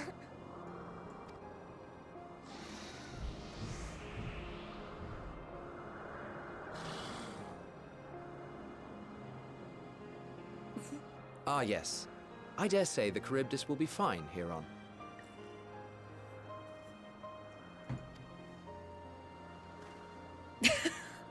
Why don't you go and signal to Emmett Selk? Let him know that his arduous task is at an end.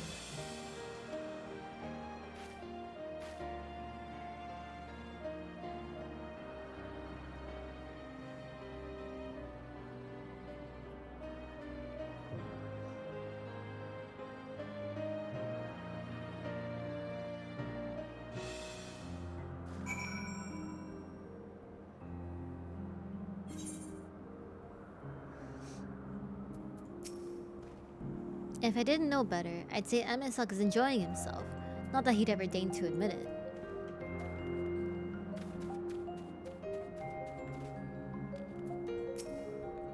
It's flying. It's really flying, as if it were born to do so. Thank goodness. What am I? Oh, I'm waving to him. Emerging from his reverie, Emmett Selk notices you and begins to descend with the Charybdis.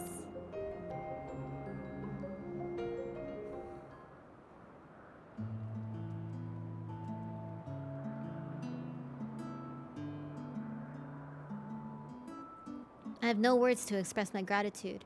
Thanks to you, the Charybdis has learned to fly.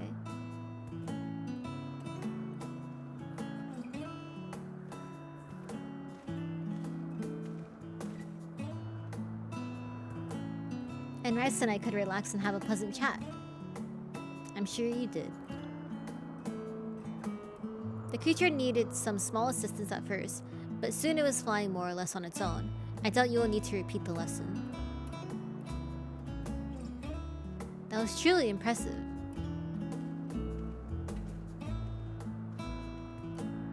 I witnessed it all from afar. The Charybdis flies. Indeed, with this, we've proven that even a creature with skewed etheric balance is capable of flight.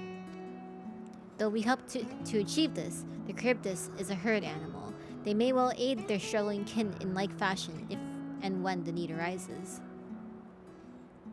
Keeping this in mind, I bid you continue observing them. If that is what you want. But if I may say so, rather than hoping an idealistic possibility comes to pass, would it not be simpler to have the concept adjusted? That way, we could guarantee that abnormalities such as this specimen are never born in the first place. I say anomalies or abnormality? These creatures are already here. We will spare no effort in giving them a chance to survive. As you wish, Chief. As you wish.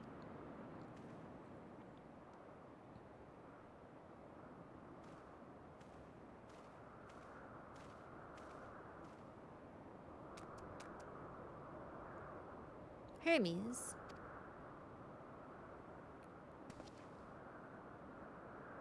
I'm fine. Don't worry. Well, that concludes all of my present tasks. Let's return to Anagnorisis for now.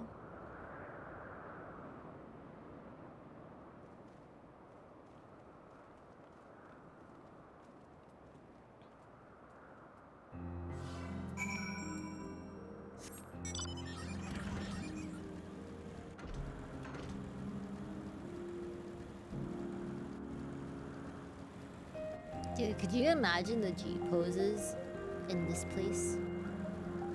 It's just too pretty.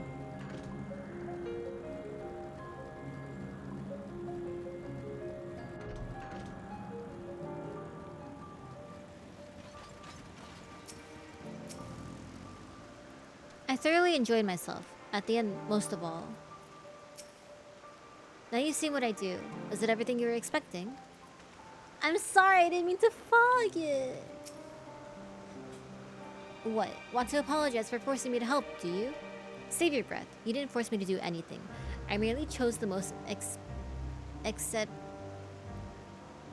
expeditious way to have done with an impediment to our business. If only I knew how to G-pose well. Bet your ass I'd be. You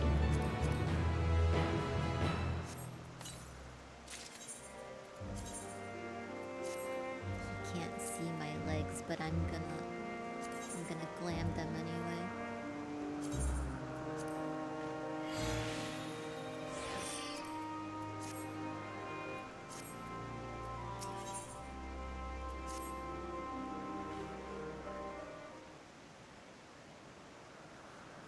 Tell me, Rice, in the course of watching me, have you learned aught of value? Dynamis. Dynamis seems promising.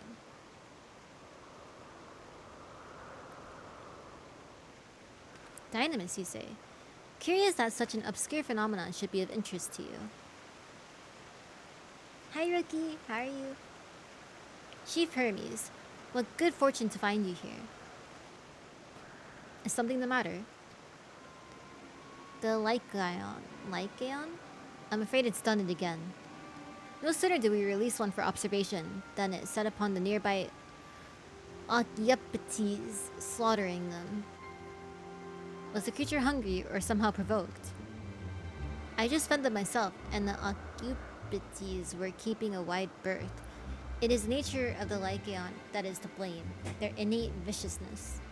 Temperament aside, it is an outstanding creation, perfect in form and function. Though it may not be suited for release, I've no doubt that the Bureau will accept its concept for preservation. In any case, there's no point in postponing the inevitable.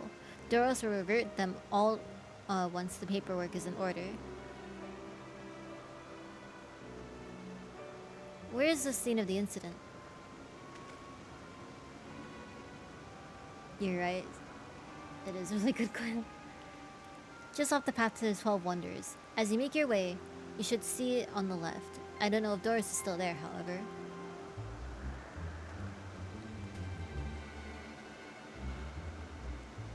Hermes, wait!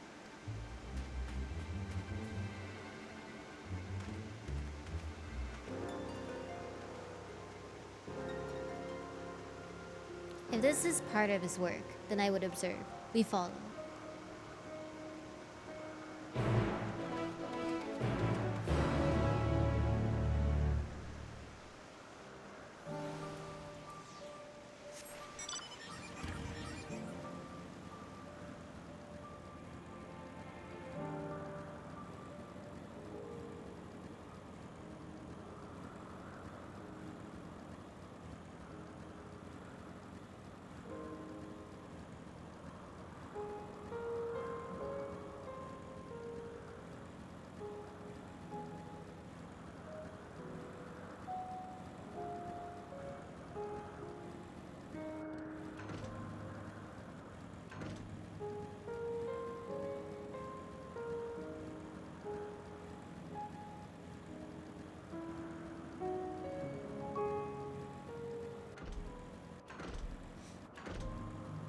What are these?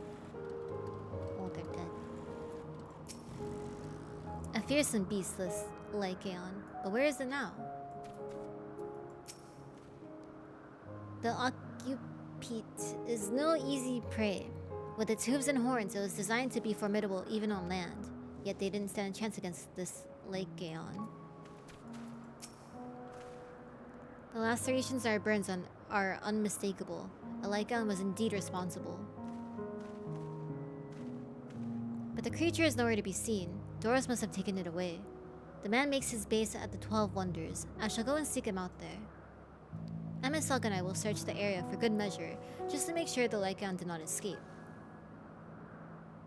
My thanks. Let us meet at the 12 Wonders when you have finished. I will go on ahead. Please follow with Rice. I keep wanting to say 12's wood. Come, come. It's down this path and over the bridge.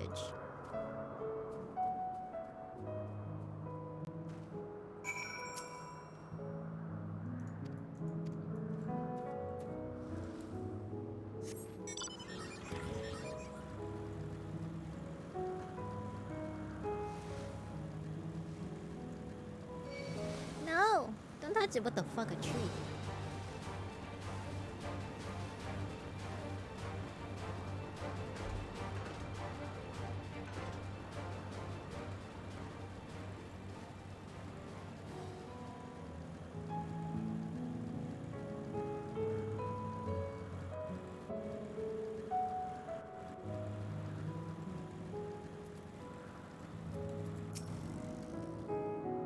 There it is, the 12 Wonders. Hermes is looking for Doros. Let's look for Doros too. He is a man with long blonde hair, I think. I'll know him when I see him. Medion is now accompanying you. Whoa.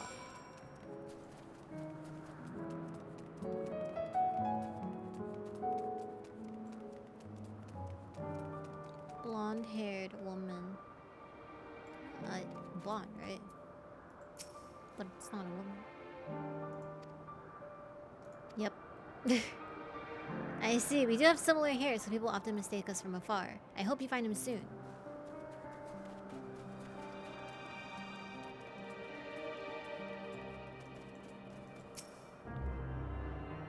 Blonde-haired man.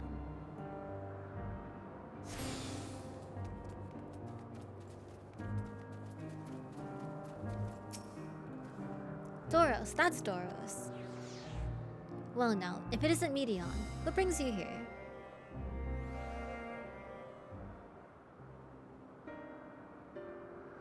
Ah, I thought I heard familiar voices. I didn't realize you two had decided to help me search for Doros. Thank you. You're in charge of the Lycaons, I believe. Where are they now? Out in the fields and restraints. Frenzied as they were, I couldn't well return them to Kitsis. Good. Yeah. Once I've submitted my report, I'll see them reverted without delay. Congrats, you're in! It's as he says, the beasts are quite indeed ferocious. You're one of the 14. What brings you here? Nothing you need concern yourself with, as you were. We've heard the news that a Lycaon slaughtered Occupites. As the observer in charge, you are of the opinion that they are not fit to be released? I am. Their abnormal aggression and exceptional strength makes for a highly problematic combination. It matters not where they are released, like Gaeons, will threaten other species and upset the natural order. Could it be that the specimens observed are an outlier? Highly unlikely. We've created a good many of them, all exhibit the same tendencies. Even when we used Kairos to begin with a fresh slate, their behavior was unchanged. Kairos? A memory reconfiguration system. The chief himself created it. It allows us to erase or alter memories, that we may observe creations in different environmental conditions without needing to remake them from scratch. Quite impressive, and potentially dangerous, depending on the intensity of the aetheric emissions. Pashtarat may wish to have words with you. Rest assured, I've kept all values within prescribed limits, and to prevent misuse, its applications are limited to those authorized by the Chief Overseer. Do not misunderstand. To manipulate a subject's memories is an intrusive act I deeply abhor, but it is still preferable to execution. Come now, Chief, let's not be so melodramatic. What was born of Aether is simply being reduced to its original state. I know the distinctions concern you, but we mustn't lose sight of the bigger picture, making a rational choice for the sake of a more prosperous star. If a creation cannot be properly studied with the aid of Kairos, we remake it. If a creation is deemed a detrimental existence, we unmake it. 'Tis all for the greater good, and none question the necessity of such routine processes. I understand these things, I do. I would never think to unleash a clear and undeniable threat unto the world. Yet insignificant though their individual lives may be next to all creation, it is all the like Kaons have. Before we seal their fates, we owe it to these beings to exhaust all options to ensure that nothing has been overlooked. If you insist, let me provide you with the full report and we may take it from there.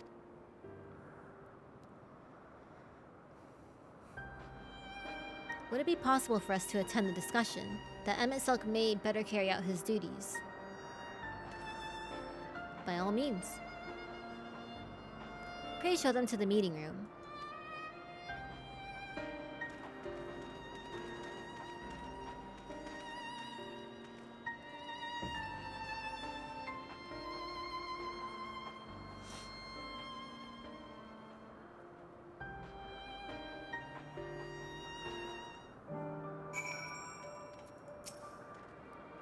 We have a duty to the star, this I know, but it doesn't mean we don't also have a responsibility to the lives we bring into existence here.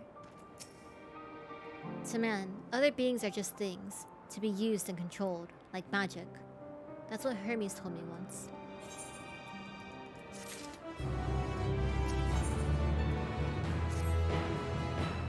I fear this discussion may take a while, during which time...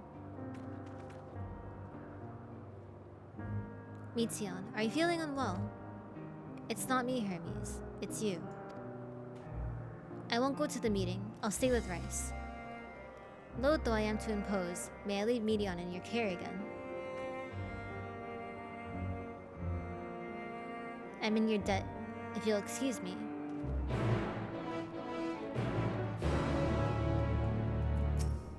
Can you help me with something, Rice? The meeting will make Hermes sad. I want to cheer him up with a flower. Hermes likes flowers the most, of all creations in Elpis. Most creations are expected to be interesting, or beautiful, or strong, better in some way. But flowers are different. They're designed to suit our emotions, what we feel and want to convey. Hermes likes that. I can't make flowers, so I'll search for one, and I want you to search with me. Let's start here, at the 12 Wonders. Okay, let's go look for flowers.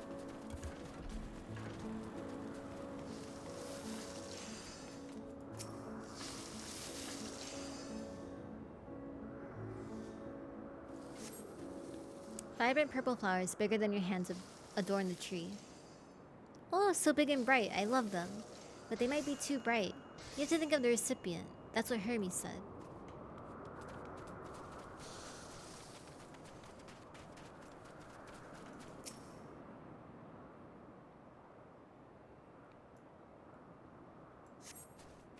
A tall, slender tree rises above you. You crane your neck to the flower to look for flowers. No flowers. If there are apples, we could have covered them in syrup. Let's head outside next. Don't worry, we won't wander far.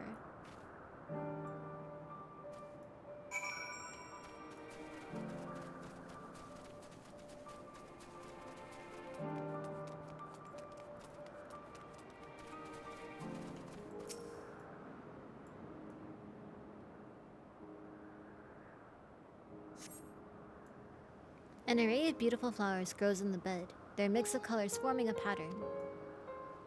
Oh, there's... These would be better for Hermes, but they're hedged in. That means we shouldn't touch them. They're either under observation or poisonous. Any other place should be fine, though. Let's keep looking.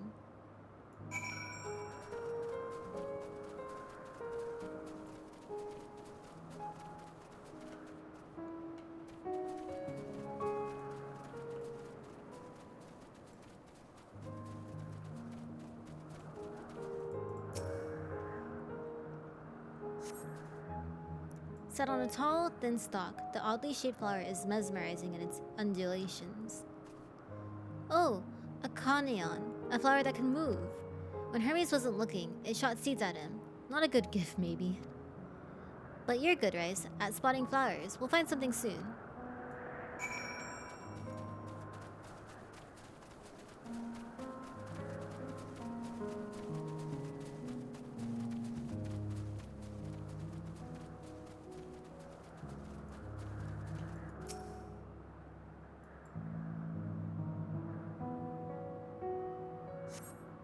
You spy nothing promising nearby, at best common-looking grasses with some few tiny flowers.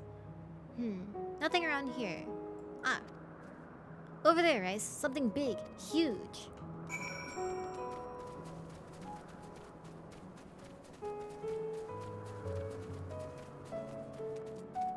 Not that thing. Nope.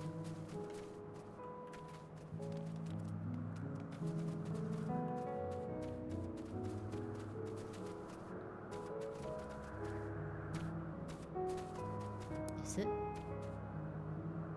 Oh, come on. Oh, wait, no, it is this. A terrible stench, reminiscent of sodden old boots, pervades the air. Without a doubt, the culprit is the marble-like creature before you. It's an Adonis. The things around its mouth look like petals, but the flowers are the orbs on its head.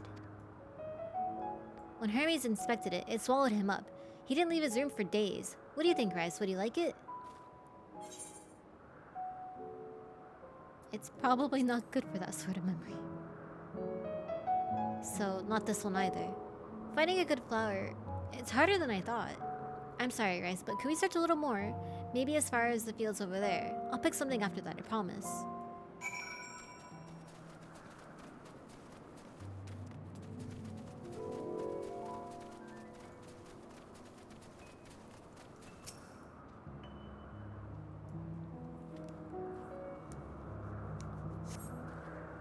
Lush, green fields stretch out before you, ending where the sky begins. Oh, there's nothing. The shiny thing over there. What could that be?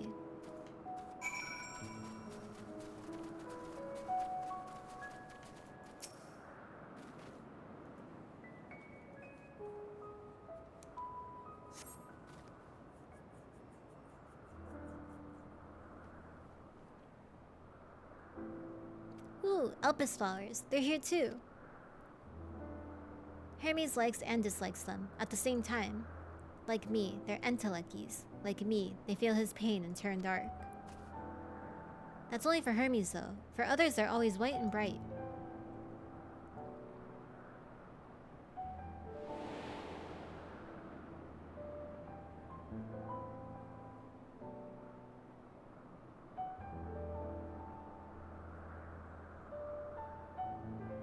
Truly, the flower was dark in your home. Then, do you have it too? A dark emotion?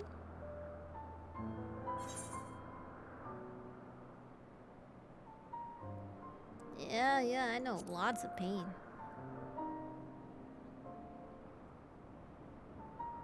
I see. Hermes has known the same. The feeling that a part of you is gone, again and again, but no one notices. Please, Rice, will you lend it to me? Your pain and sorrow? I want you to make the flower dark, in front of Hermes. He has been in a dark place. Since before he created me, he needs to know that he isn't there alone, and that others are sad too. Leave it to me to be sad, no worries. Truly, you'll do it.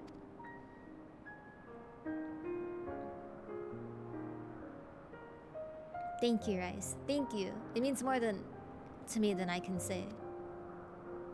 I can't wait to see how Hermes reacts. Let's go back and fetch him.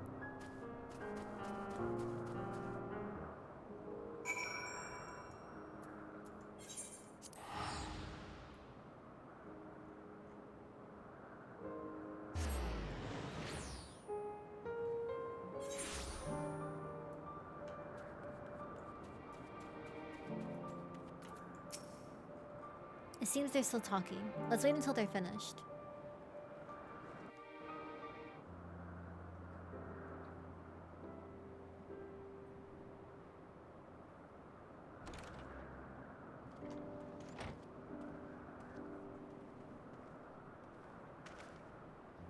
Hermes!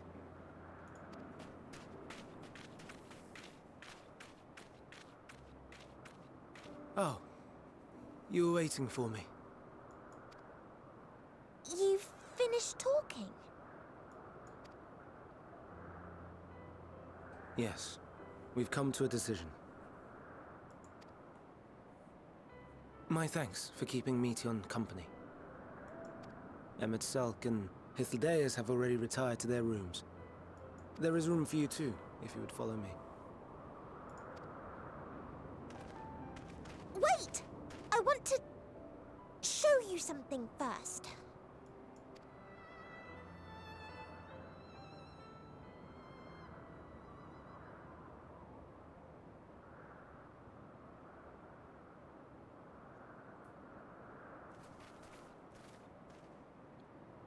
Elpis flowers? Go on.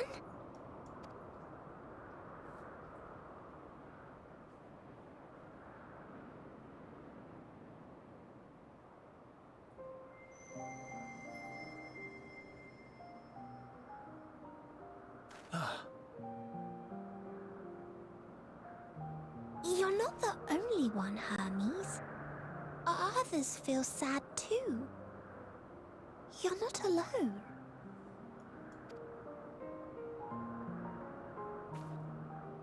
I see Meteon has shared much with you.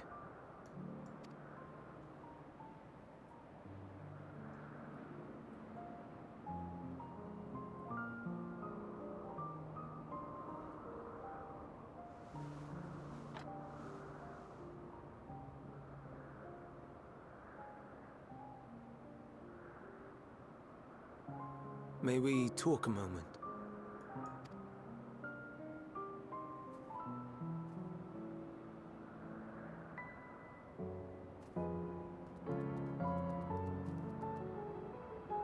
Oh, cute. Right? Their eyes are so nice. I do not think it wrong that we live for the star, that we strive to make it a better place.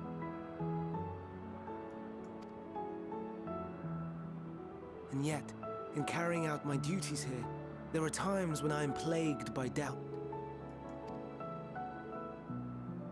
Do you recall what Hythlodaeus said when we first spoke of my nomination? Death is the privilege of those who have fulfilled their purpose, a choice they embrace of their own free will, and when they depart, it is always beautiful.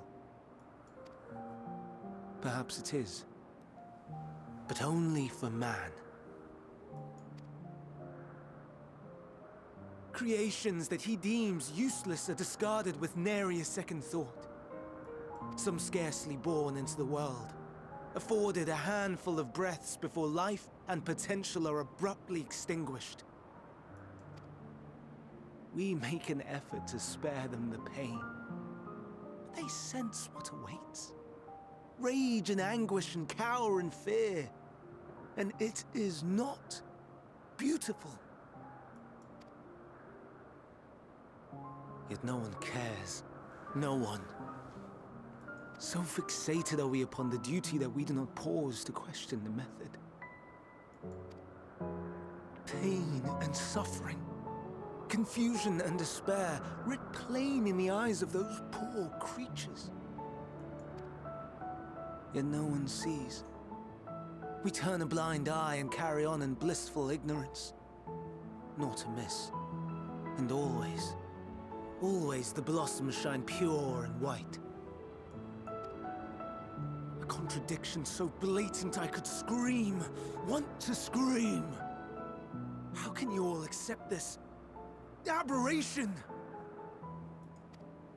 Then I wonder, am I the aberration for thinking thus?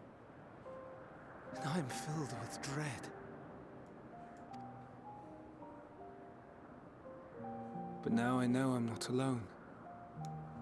Not the only one for whom the flowers weep. I won't ask what you thought as you kneeled beside the Elpis, or if you only did it at Meteon's insistence. Nevertheless, I thank you. To know that you too have experienced suffering is a comfort.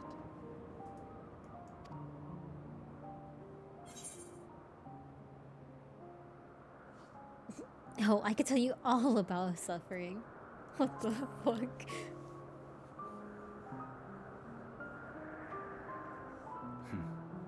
To so willingly lend an ear to ease my burden, you are a strange one.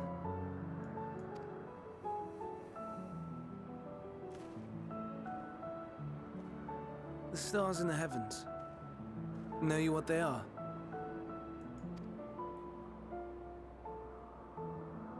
Though it is too far to tell, each glittering light could be a world not unlike Aetheris.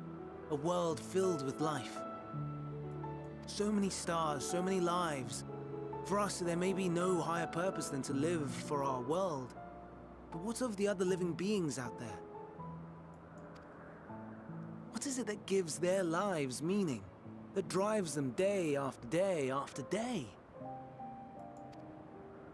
To pose that question to our undiscovered cousins, I created beings of dynamis, who can traverse the vast emptiness between the stars.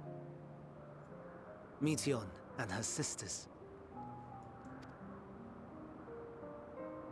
Aye, sisters. She has a great many of them, and they have already departed on their journey, traveling to one star and then the next in search of life. As one might expect, exploration on such a grand scale is rife with difficulties, and thus far I've naught to show for it. But I have faith that we will make some manner of discovery ere long. And when we do, I should be glad to share our findings with you, in gratitude for your kindness.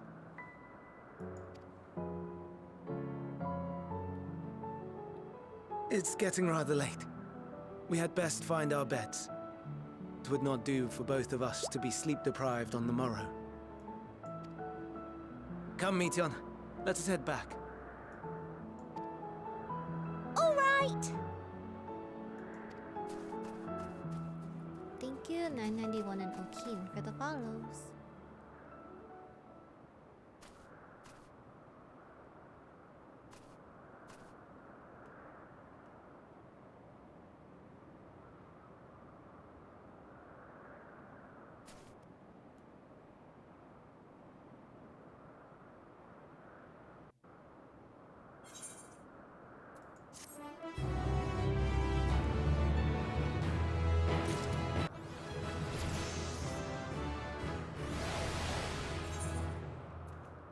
Yoy.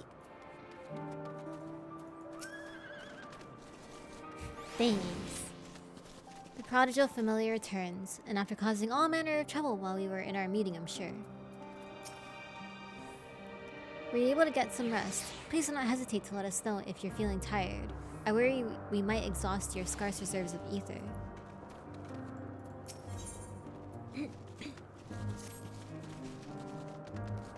An all too brief interlude, perhaps, but it is time I attend to my next task.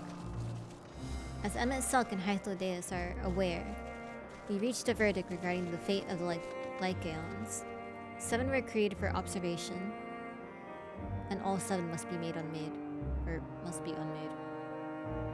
Doros has followed the correct protocols, and as Chief Overseer, I can find no fault in his judgment. The Lycaons will disrupt the natural order, ravaging and consuming other species until they themselves starve and perish. They cannot be released into the wild, and they cannot be allowed to remain here in Elpis. I intend to petition the Bureau of the Architect to have the concept preserved as a restricted purpose hazardous life form. Hythlodeus has pledged to support me in this endeavor. Yet, whatever the Bureau decides, the existing Lycaons have served their purpose.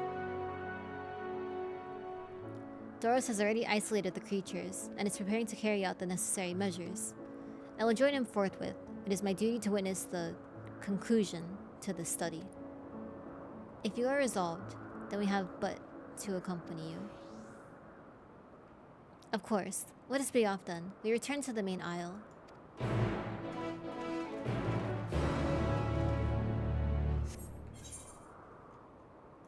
I have to walk there.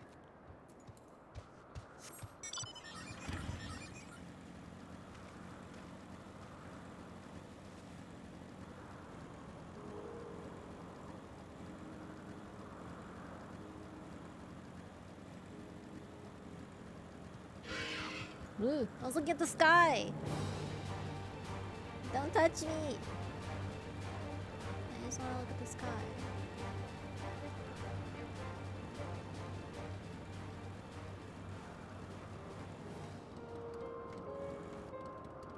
Oh, they're creepy looking. I know, right? I bet you it's gonna be foggy soon.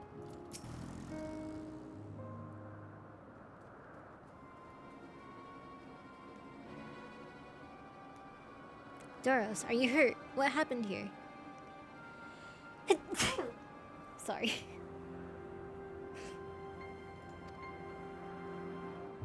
They caught me off guard. I had them bound with ethereal shackles, but they became frenzied, even more so than usual, and broke free. I was able to stop 4, the other 3 escaped.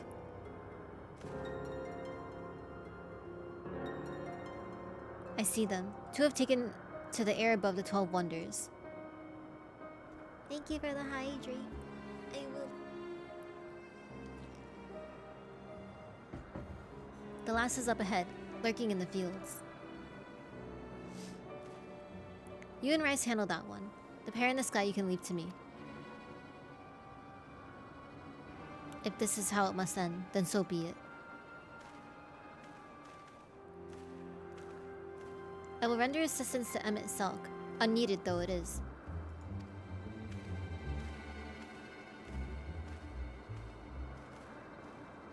Medion, you are to stay here with Doros. But Hermes... The Lycaons must be reverted. I would spare you their pain, and mine. This is my burden, not yours. But if you are intent on helping, then please follow my lead.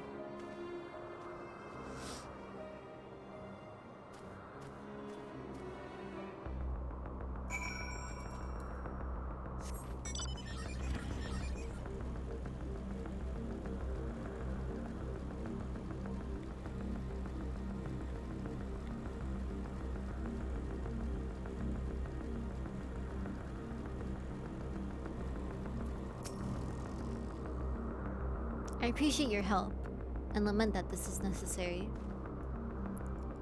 There it is, our quarry, within striking distance at present, but it feels threatened. It may well flee beyond our reach. Here's my plan. We will approach slowly, in full view, and draw the Lycaon's attention. Now I warn you, its abilities are as fiery as its temperament. Once it spots you, it will unleash an orbs of flame. But fear not. By my measure, you are more than equal to the task.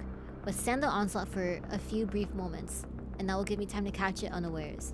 Ready? Then let us begin. Do I need to, prepare?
Now.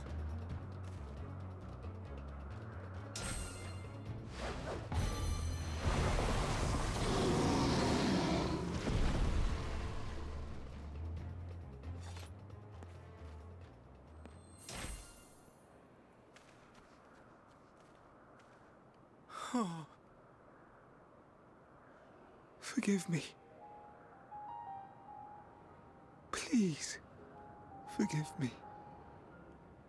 May you and your kin find peace. Wherever your souls may drift in the underworld, may you find tranquil seas.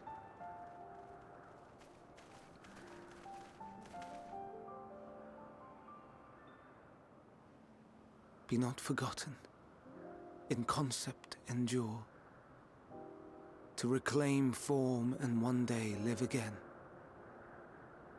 Serve not the star, or any purpose save your own. Live again, if that be your desire.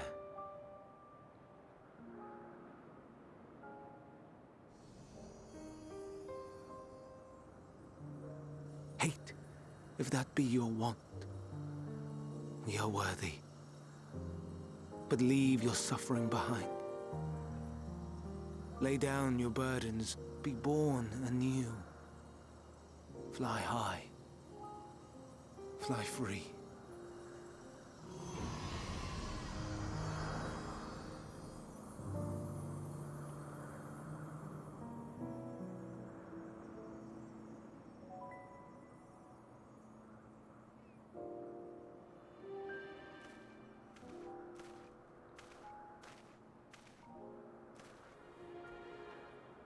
Join the convocation, Hermes.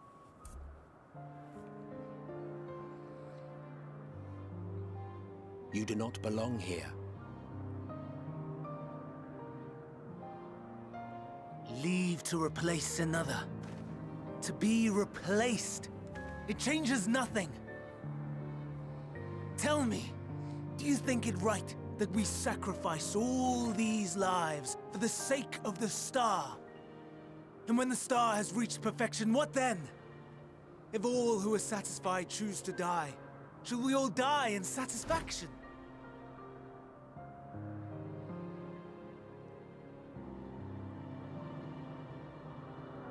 I do not know.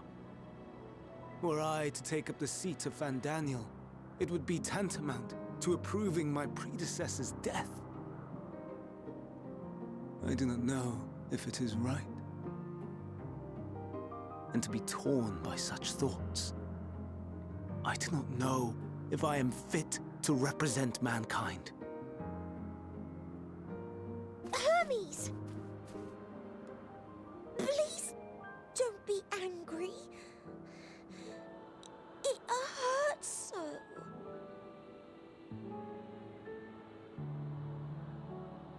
Forgive me. If you would still consider me in spite of everything, I beg some time to gather my thoughts. Meanwhile, Hythlodaeus, I fear I must trouble you to attend to the others. 'Tis no trouble at all. Take as long as you require.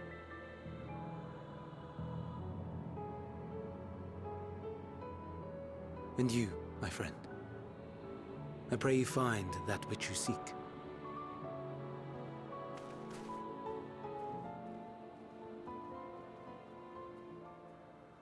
I expect we have some few matters to discuss. Shall we return to the 12 Wonders for a time? Aye.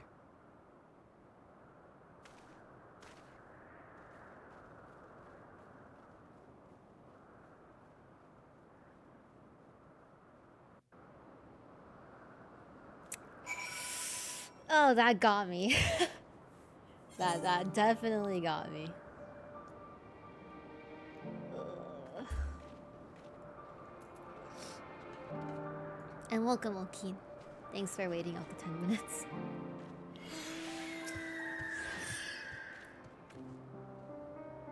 He is. He's feeling like normal emotions. And it's been quite an exciting visit for you thus far. Oh, you weren't injured, were you? Good, good. Yeah, like, he loves life. He doesn't want to just, like, throw away beings because, you know, they're not perfect. The other Lycaons have been taken care of. The incident is resolved, and life in Elpis continues as normal, or ends, as the case may be.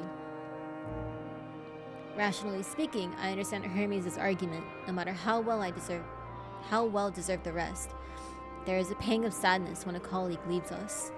Yet, never has a departure caused me such grief as Hermes appears to feel. What must it be like to experience such torment?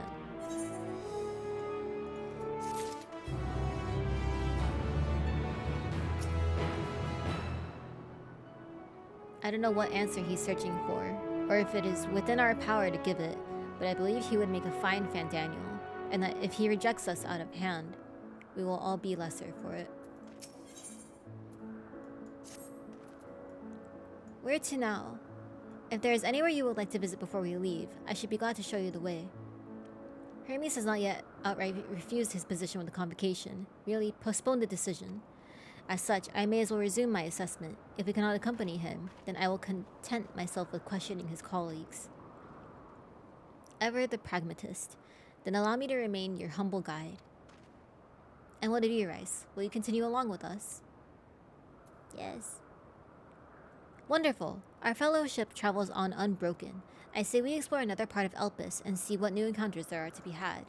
If you would follow me, we will head back towards Anagnoris.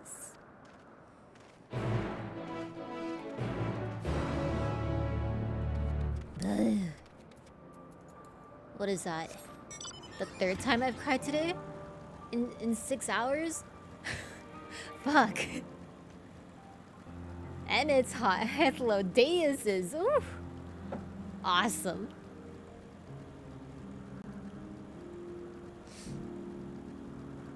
Ugh. The story is so good. For real, Sadwalker. But it's such a good sad though. That sounds weird to say, but it's like it's just that impactful.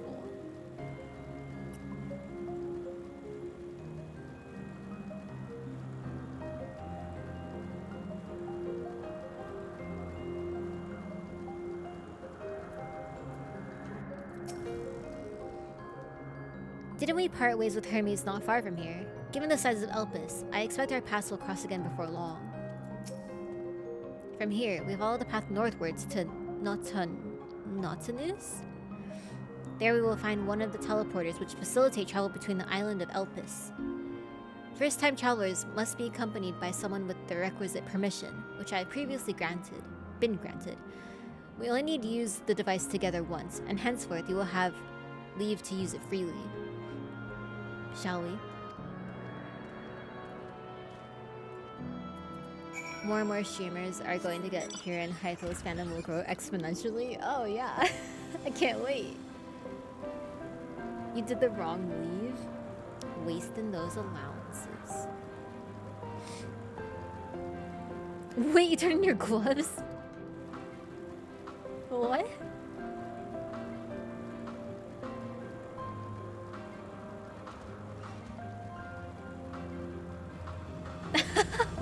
Oh no, sorry. Unless the need is pressing, I won't be tracking Hermes with my ethereal sight. 'Tis poor manners to spy on someone's comings and goings in such a fashion, so don't ask. Social conventions notwithstanding, perceiving aether requires deliberate and intense concentration, and we otherwise keep our eyes on the corporeal world.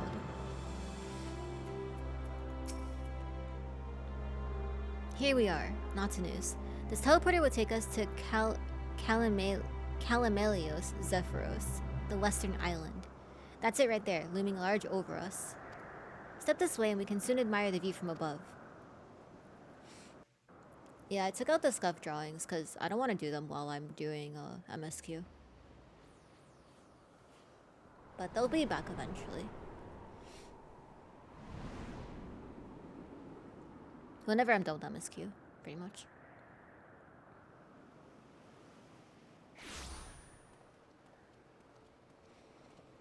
I present to you Calamelios Zephyros. Here you will find a number of testing facilities, as well as the observation hub of Poiton Oikos. It'll be back. It's just not here now. Right then. Let's begin by...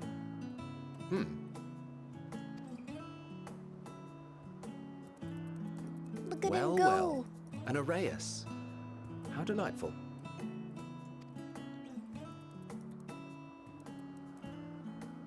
I like your rock. And what, pray tell, is that? Ah, it's a shark. That's a new species of shark. We approved the concept but a few days ago. Sharks are among the most popular sea creatures. Rare is the day when someone does not submit a new concept. At first, they were largely orthodox, consideration given to such things as size and environmental impact. And then a whimsical someone thought to bestow it with flight, another superior intelligence. And then the floodgates burst. Concepts with multiple heads, or arms and legs, and so on and so forth. It was getting absurd. A part of me wanted to tell them to go away and find something else to create, but in the end I couldn't deny their passion. And here we are. Hell yeah, Hitler Days is hot. What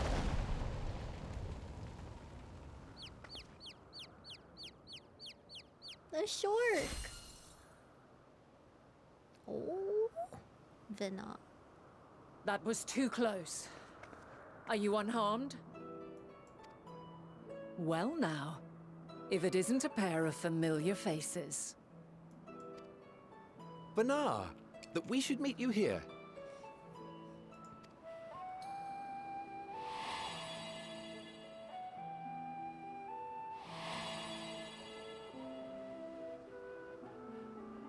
As I mentioned earlier, the better part of the convocation holds that when we retire is when we return to the star. Well, she is not among said majority. Even after stepping down, she carries on with her work. Vanar is her name, and she is the previous Azem.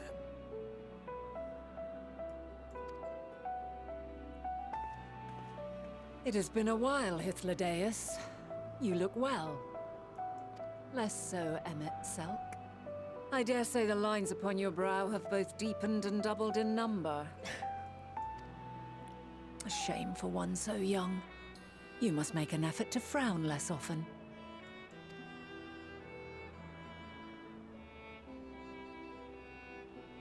Easier said than done, thanks to your unruly successor. How is she, if I may ask? Incorrigible as ever. Rushed headlong into a volcano on the brink of eruption just the other day. I should be glad to share the tale in its entirety later, if you're so inclined. Oh, you know I am. Now then, you are?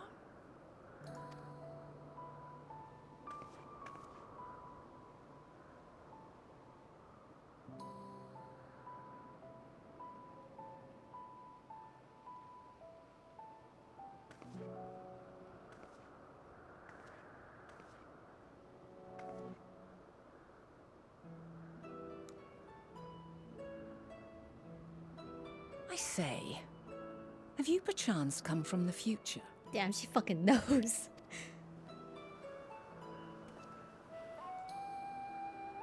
I do not believe we have ever met, yet I sense my magic upon you. Therefore, if I wove the enchantment, I could only have done so at a later point in time.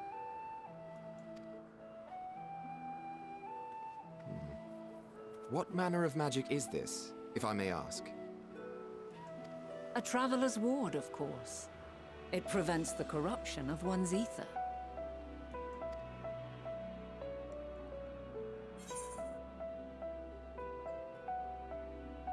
They don't have primals.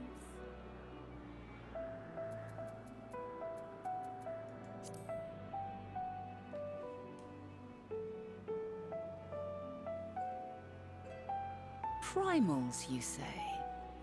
But I'm not familiar with such beings. But if they enthrall by warping the balance of ether, then yes, the magic would afford you a measure of protection. I gather from your question that you are not ignorant to its presence. Hold on. From the future? That's absurd.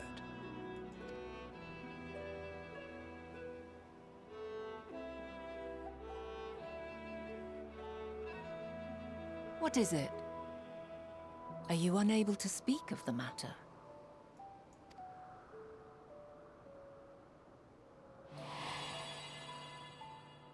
The reality to which you must return exists as a result of the final days. You cannot reshape the past to undo the tragedies of the present.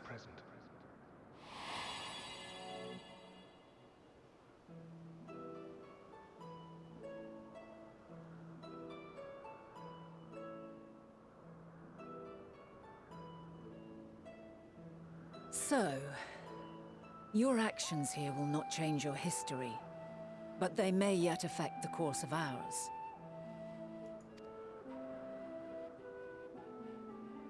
How very exciting!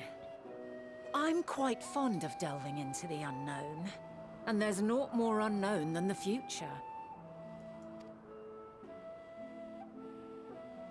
Until a moment finally arrives, we cannot know for certain what will come to pass, regardless of our supposed foreknowledge, so you needn't worry for us. More importantly, that you should go to such great lengths as to travel unto the past bespeaks the gravity of your quest. Will you not reveal it to us? Mayhap we can be of aid to your cause.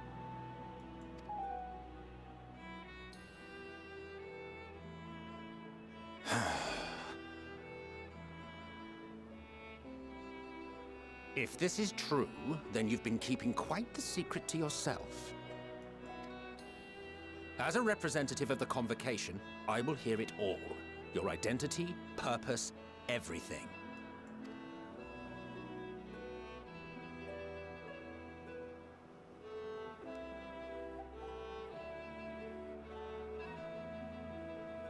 Why don't we move to a place more conducive to calm conversation? I've been working here for some days now at an old friend's behest. If it is agreeable, we may make use of my accommodation at Poiton Oikos.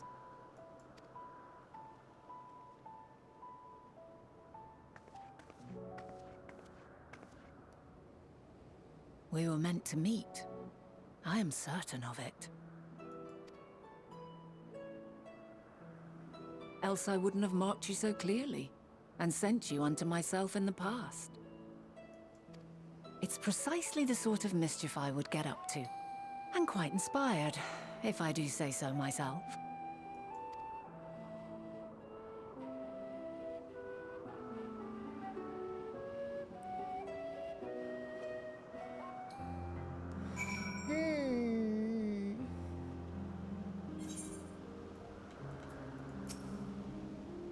And there I thought you were a harmless stray familiar.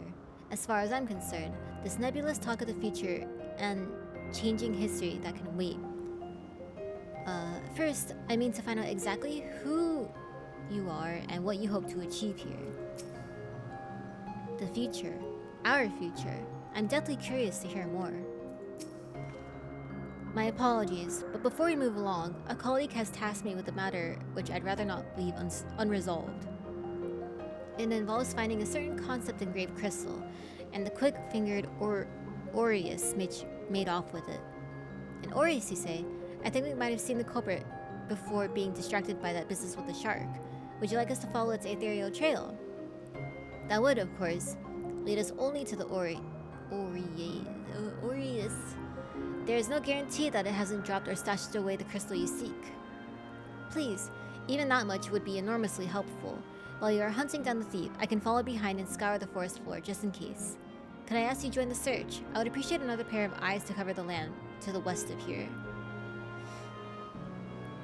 Many thanks. There's a small bridge leading to Pointon Oikos. Let us meet up there once we've exhausted our efforts. Hi Dig, how are you?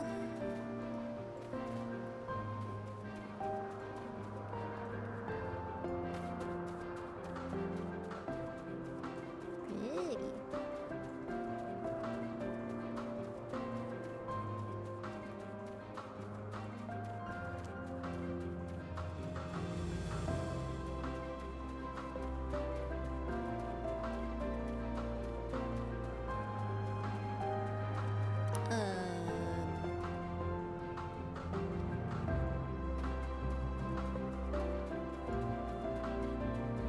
Rock.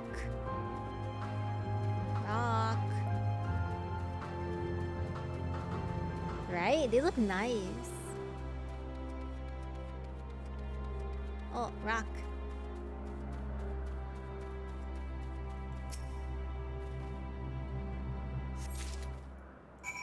I got it.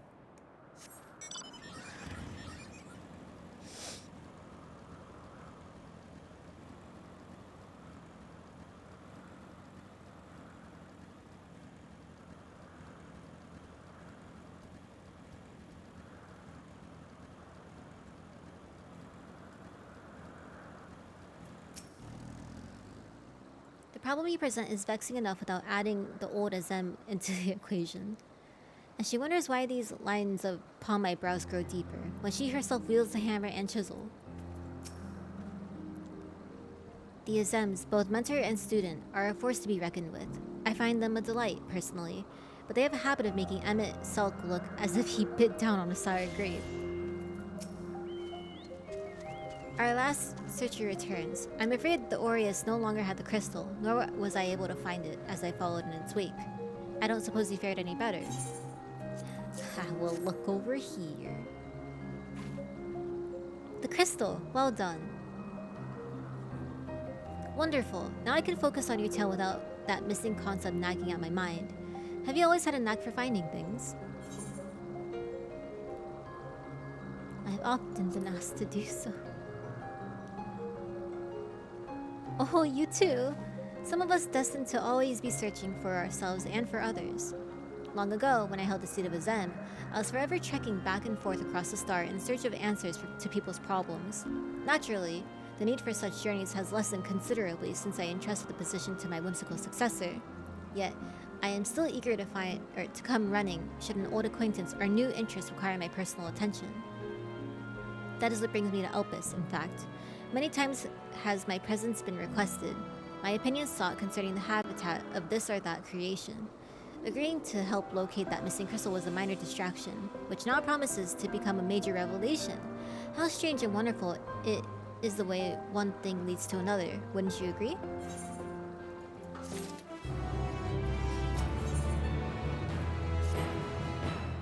Thank you again for your timely help.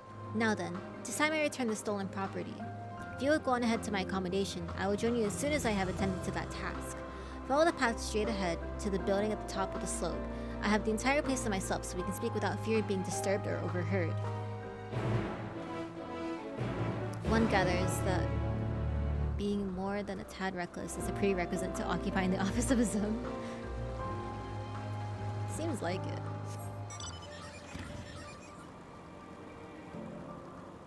Either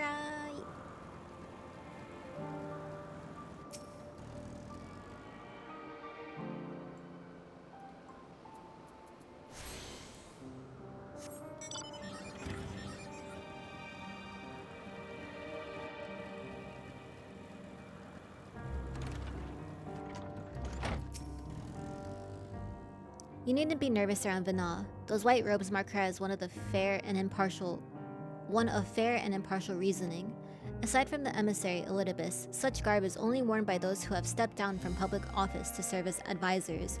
Whatever you have to say, she will listen without judgment. Yes, this will be far more comfortable than interrogating you on the side of the road. No one's queuing for the trial? Oh no. Well, I hope it pops. Welcome to my temporary abode. Please make yourself at home while I put on some tea. Oh shit, we're gonna drink some past tea.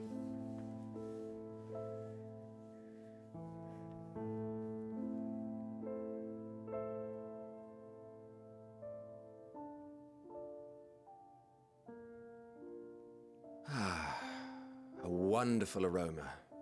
I feel more relaxed already. Would that I had sweetmeats to offer, but I travel light out of habit.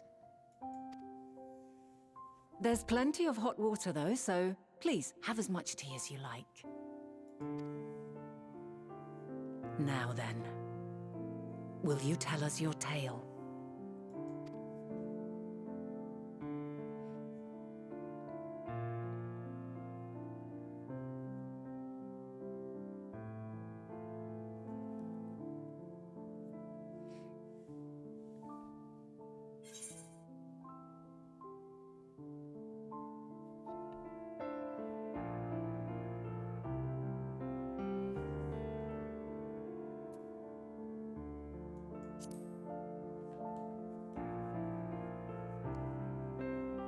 Time tea as opposed to tea time.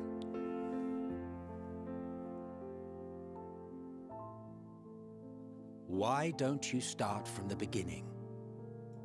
That's a long story, dude. That's 3 expansions.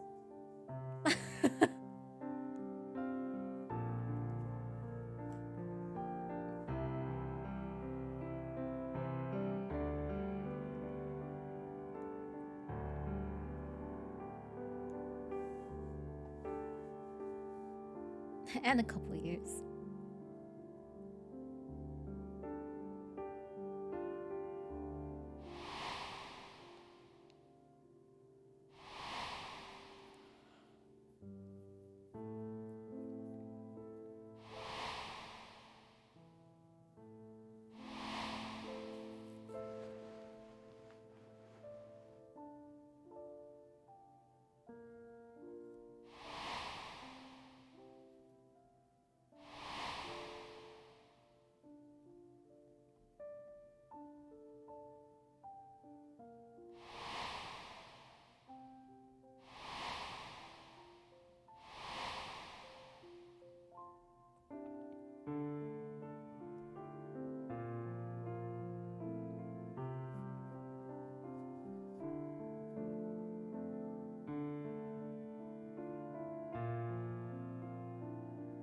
Preposterous. Utterly preposterous. While not the words I would have chosen, I too have my doubts. Much of it borders on the incredulous. What of you, Vanar?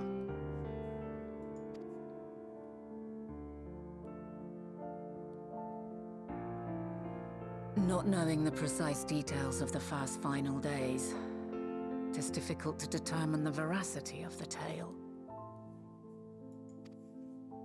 Supposing it is all true, I must ask myself why I would do what I did.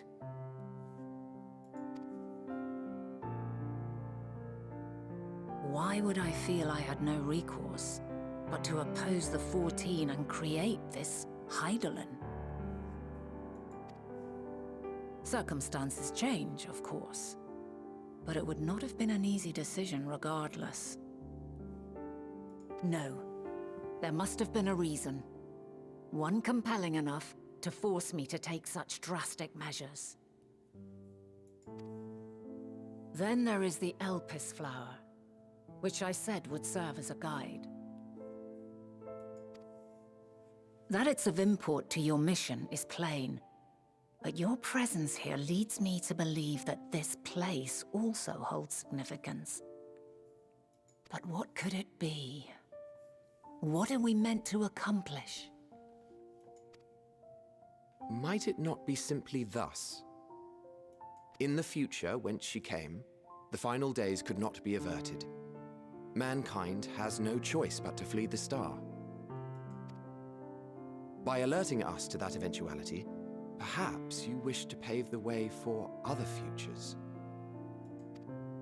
Theoretically speaking, it is a possibility. Yet if that were my primary objective, I see no reason to guide our friend to Elpis specifically. The capital on Amarot, or even my own home would be more logical destinations.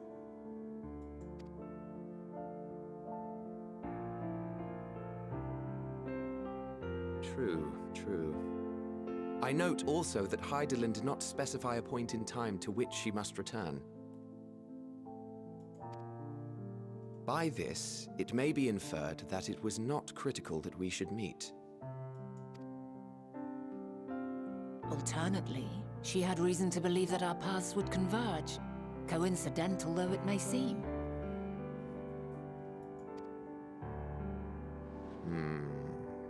This is quite a puzzle, and we do not have all the pieces. Hardly any. But we do have one immutable fact. If the final days are indeed as described, they will bring death to all that I hold dear. Yet despite being afforded long years of preparation, the only provisions I could make were for flight. Nay, my first and foremost endeavor would be to find a way to forestall the coming doom. Given that even the 14 failed, mayhap you deemed it impossible. Nothing is impossible. This I have always believed. And if Hydaelyn is indeed me, she would believe the same. Listen to yourself. Are you seriously entertaining the notion that you are a messianic figure in some far-fetched tale?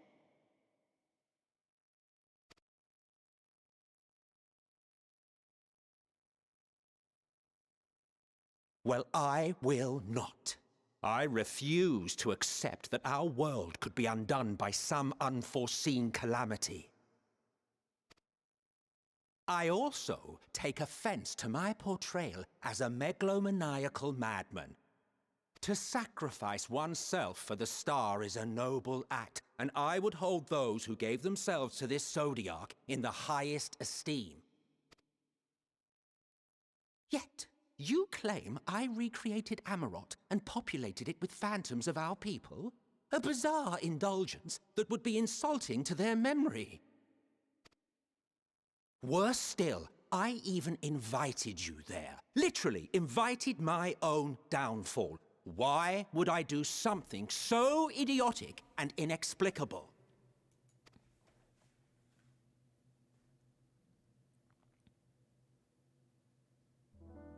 Now, I will allow that the hypothetical task of restoring our world would be daunting in the extreme. The thought of having to bear such a burden for 1,000 lives horrifies me. But I would never forsake my duty. I would never forsake my brethren.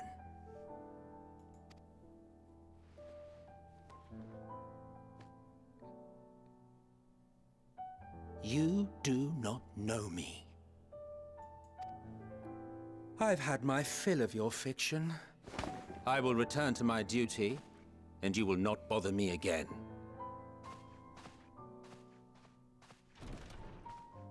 Emmett Selk! Wait!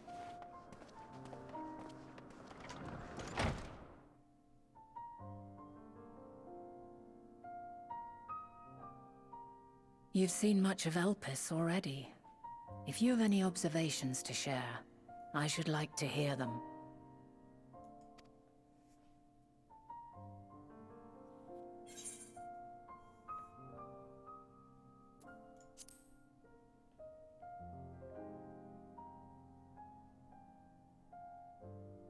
Ah yes, the energy distinct from ether.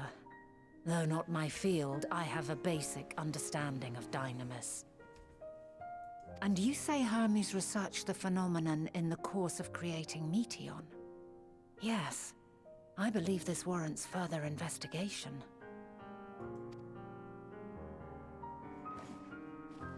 With that settled, it is time for action. The missing pieces of the puzzle are here, I'm certain of it. And when you find them, the picture my future self has painted will be complete, and you will have your answer. Now suffice it to say, I will aid you in your quest.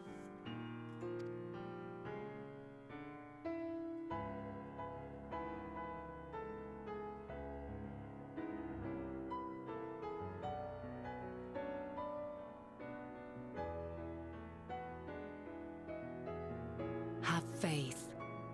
If Emmet Selk is the man Azum described to me, we've not seen the last of him.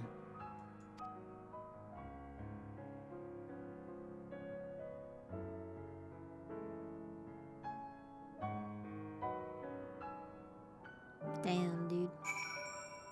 Hello, Pax and Lexicon. How are you both? This is a lot.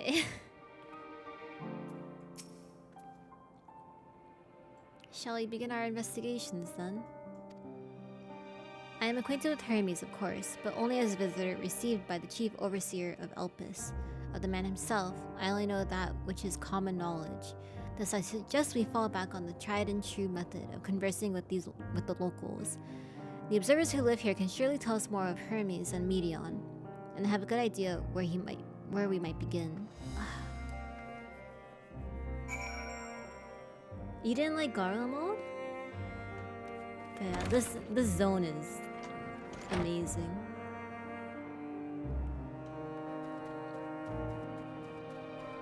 The RP is so good. It really like adds to the experience, I think. Dude, I don't even want to talk to people. I just want to walk around. Look, they have the thingies like an Amra. Spires. Wow, don't heal me? Oh, I could see that.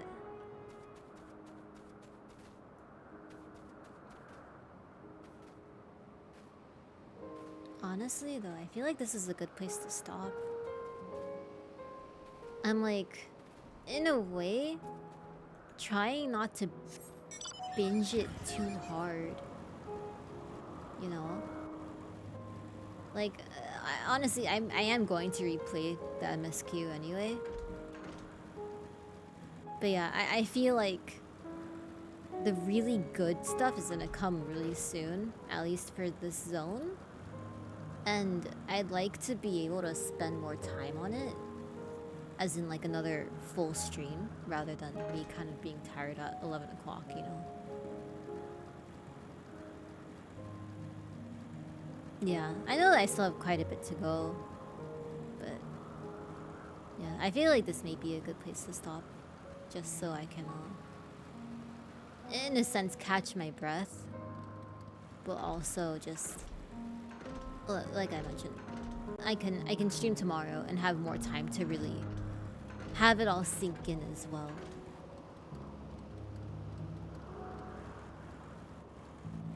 Someone in your FC said they heard people complaining that somehow Square Enix just pulled everything out in this section out of the story out of their ass. And what? I mean, I'm sure people might be upset. Wait, don't tell me how many quests to go. Don't tell me. I don't like knowing.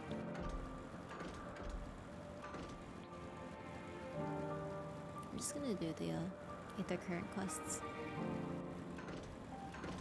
Yeah, I was gonna say, like, time travel, people can dislike it because it can be very gimmicky and it can be seen as a cop-out.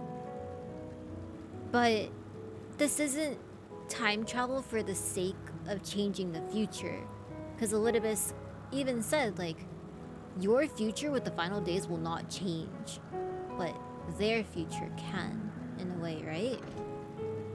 This is time traveling for the sake of knowledge, I suppose. Right?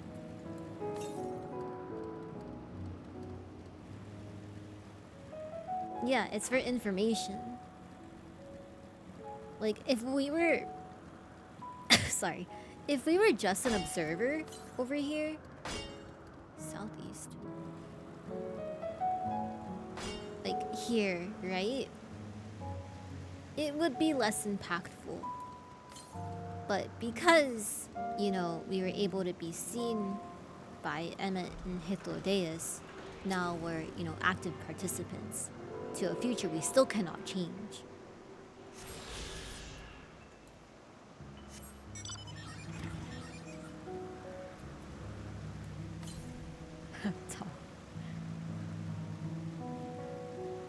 I don't know. Like, I think this is still good. Even with time travel, I'm not complaining at all. Like, this is great, frankly. Like, I'm really enjoying learning more about, you know, Emmet as a person and Hythlodaeus as well, being hot as he is.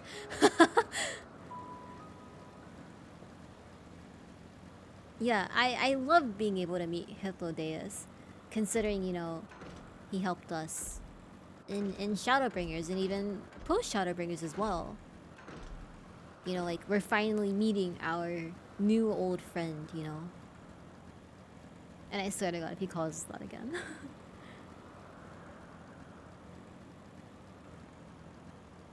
Yeah. Because then it also makes you wonder, like... Do you... Like, I know in the context of Shadowbringers, when we're playing through it, new old friend is kind of like... We think of it as... We think of it as, you know, the recreation of Zem only. But if they, in chance, can remember this meeting, could that new old friend be the us now? You know? Did I read the lore story about Zem and the volcano? Yeah, I did. And they mentioned it too. They mentioned it.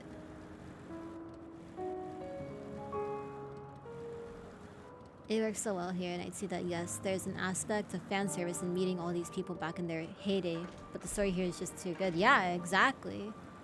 Like, it is fan servicey, but beyond fan service, like, we're getting, I don't want to say character development, but more just character insight on these characters that we already know.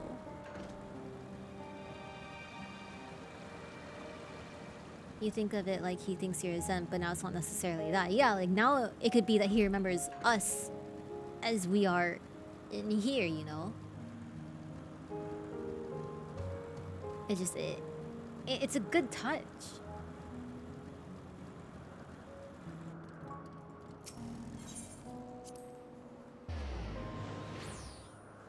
Like, I'm excited to see where they take it. Definitely.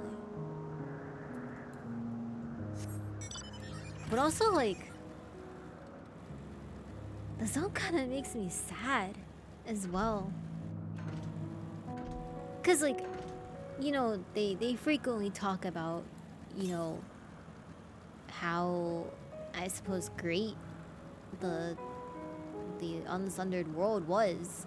And now we're here to actually see it. And we understand, like, why they wanted to save it as well.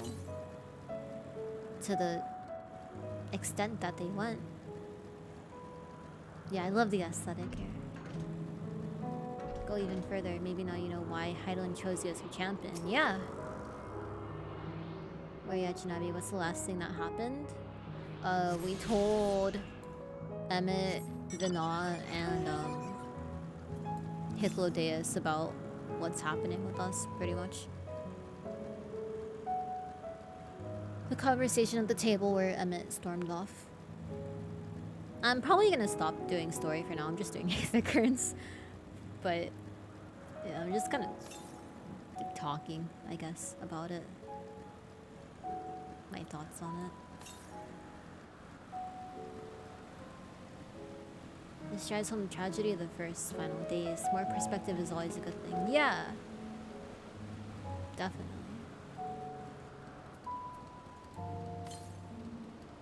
Sound.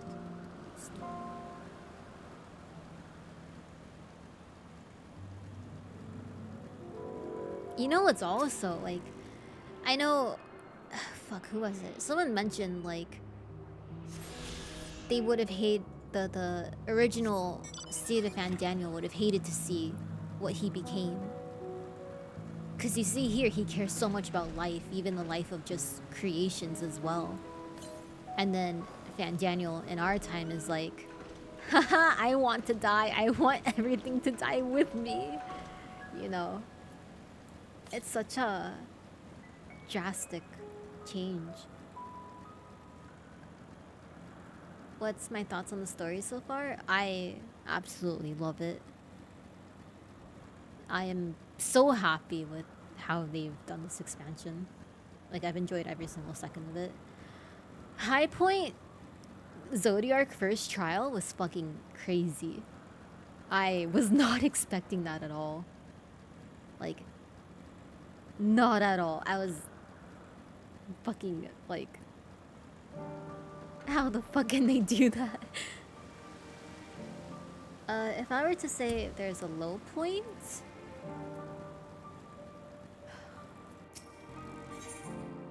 I don't even know, man.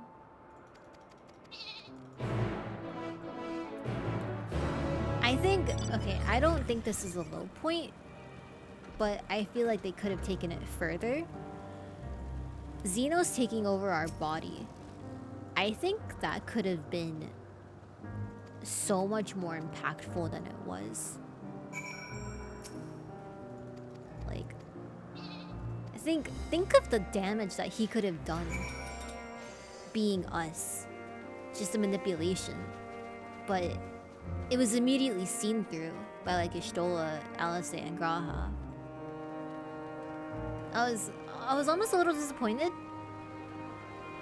But it also kind of makes sense that like, you know, our friends could see that it wasn't us. But if we had gone to, you know, not our friends and the rest of the people who may not have caught that, like, perhaps it could have been a little more impactful, us actually doing something bad. The two dead girls in Golem, so mad. Yeah, they're kind of annoying. You know, the child wound up main tanking it at the end and even wiping on it half a dozen times before we put together was so much fun. Yeah, it was a fun trial, I agree. I'm glad he didn't do more because I hated seeing him in my character. Yeah, I agree. Yeah, Graha saw it. Alice saw it. And Ishtola kind of saw it. Kayoko got disturbed. I can't wait to go back and see, like, if any of the other streamers do, like, highlight videos with it. I want to see their reactions to everything as well. You were mad at the Garleans, like, what the fuck, you act like it's our fault when you guys did all this shit to everyone we know. At the same time, though, like, we get context on the Garleans. Like, I know there is already context before, but I can understand why they feel the way they do. Like, being exiled, being treated like shit by literally everyone else on the fucking earth. It makes sense. Obviously, it doesn't excuse killing everyone.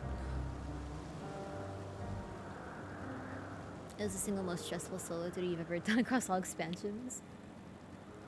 Unless by the extremes. Yeah, don't tell me about the extremes. I'll get to them when I get to them.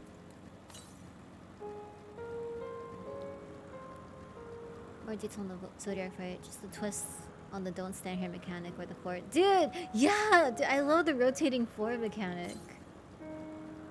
I'm a little dummy that has to move my mouse to figure out where to stand, but like, I really enjoyed it.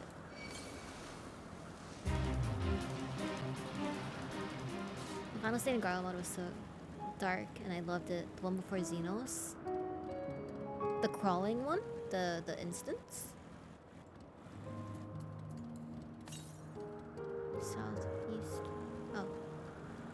Hoping to finish today. You want to do extreme tomorrow with friends? Ooh, yeah. Hopefully you can. It's so funny how most people get annoyed or mad at seeing Xenos. I mean, he's still just I want to fight my best friend. Xenos hasn't had the same character depth as we're getting with even Fandaniel at this point. Xenos is literally still Xenos, which is also a bit boring. Oh yeah, the guy shooting himself. I did not think that they would do that. I was shocked that they did that. Not that I'm complaining, but it was unexpected for them to go that kind of route with a character.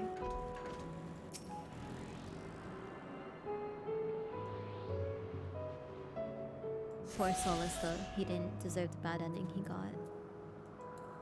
Comeback sexual, yeah, that's him. Didn't complain I had about... Wait, I'm not reading that. I don't want to know about the second trial at all.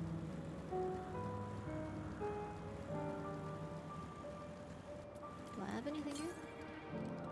Northwest. Wait, this is west. Wait, the person's here.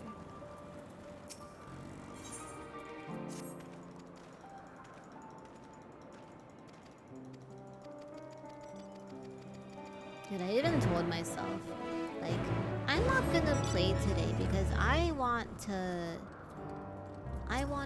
really enjoy the story and take it a little bit slower, you know? And I couldn't help myself because I'm just too excited to to play this expansion. 2 dragons ran it down? Oh, got it. Understood.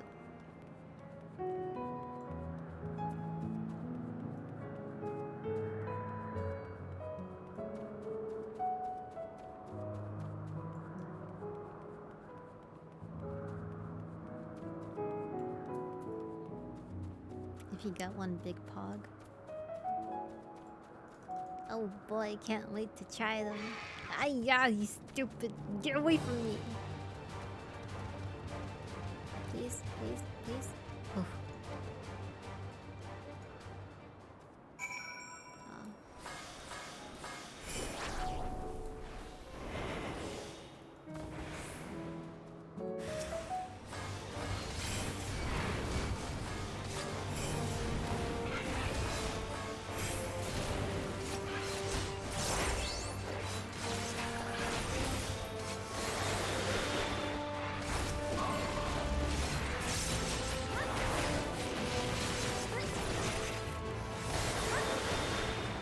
Sorry, tree.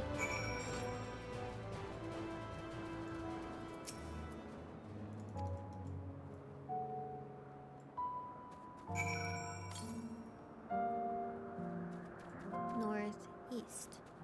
I like the music here. It's super calm. Ah, the sky! I love the sky here. It's so pretty.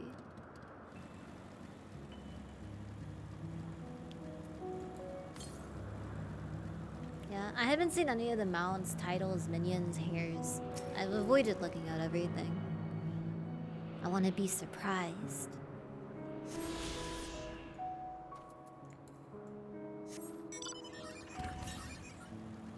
Northeast. Rustine! Hi, Rustine! How are you doing? How's your stream? Get up. No! Get away from me.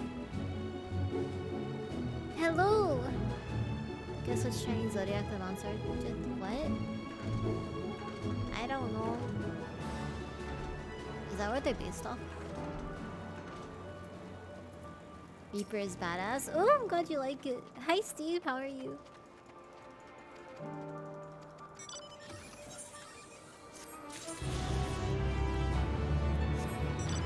Next one. Day 46 yalms to the north, which means it's somewhere over here.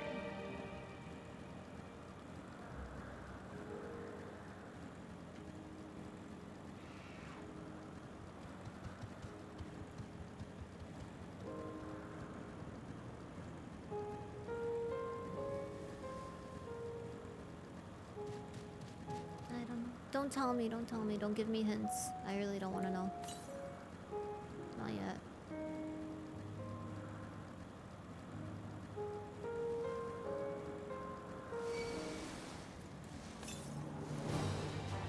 West. West is this way. Oh. Wait, I have to go.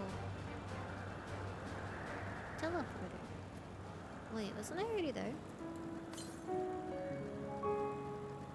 Wait, did I go? Was I just there?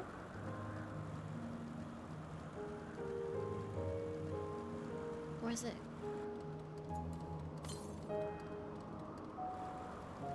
West. Tried Sage a bit. Haven't done any group content as Sage because you need to get a feel for 14 healing as it'll be your first Healy class. I hope you like it. I feel like it... Northwest. Yeah, it's up there. It has to be up there. Sage for me has been a little bit hard to... I feel like I'm just not healing a lot. I know I'm probably doing something wrong, but I just... I feel like I'm just not healing much as Sage.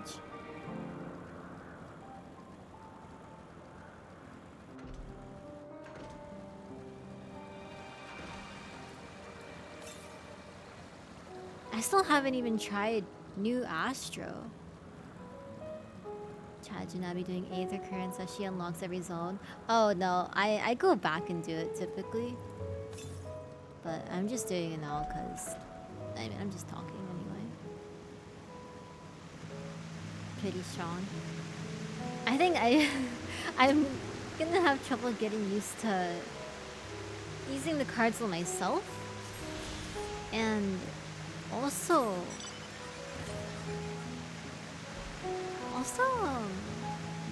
just divination being without cards and stuff. I don't know. It's gonna feel weird.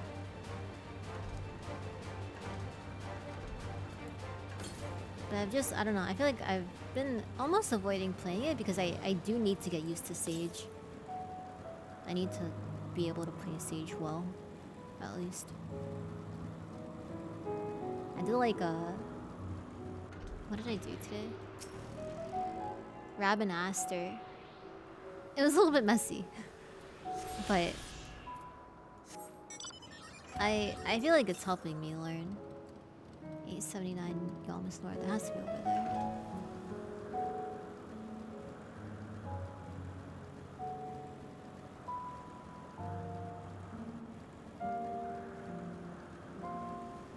Oh, Momochi. Hi, Momochi.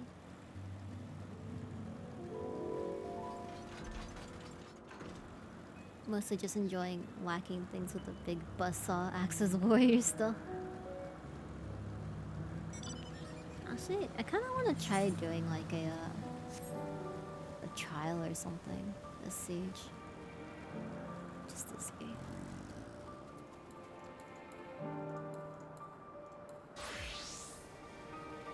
Sunla, you wanna do trial with me?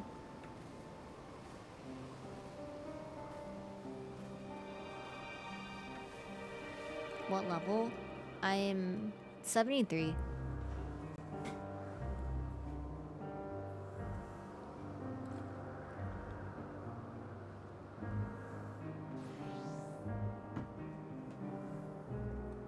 Okay.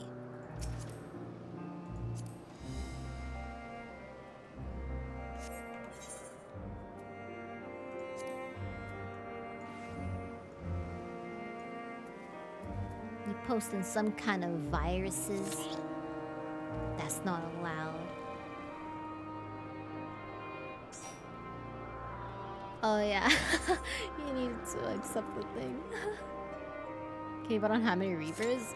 It'll be 4. This is known.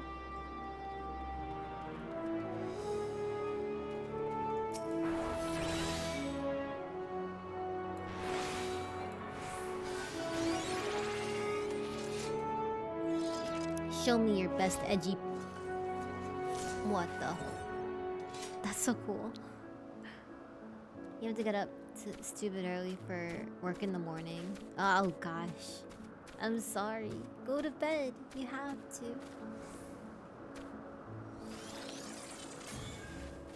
Sunwa is very edge. Aren't you? So edge.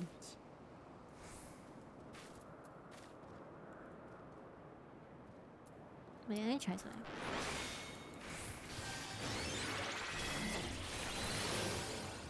Cool. You see, I feel like your creation prognosis is like baby shield.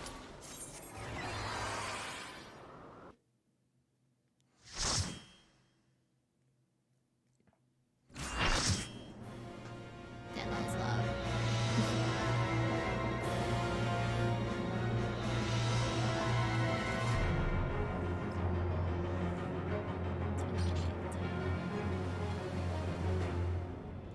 Oh yeah, dude. The when I did what was it? I think it was Zodiac. The star was literally the entire arena. Good night, have a fire sushi and probably getting past me in a mosquito. I'm done tonight. But I hope you have a good night as well. Wait, I wanted to be creation. Whatever.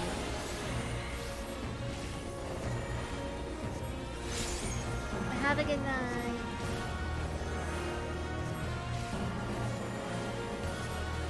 Well.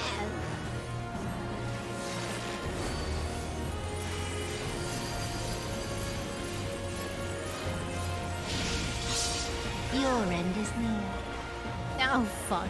Whatever, I'll get hit. Ow! Oh, that hurt. Holy shit.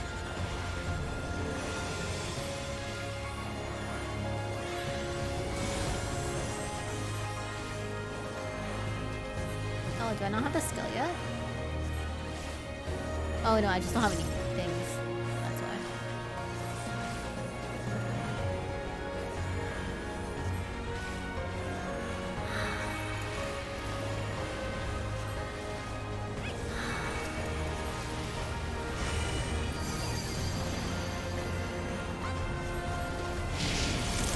Beg for mercy.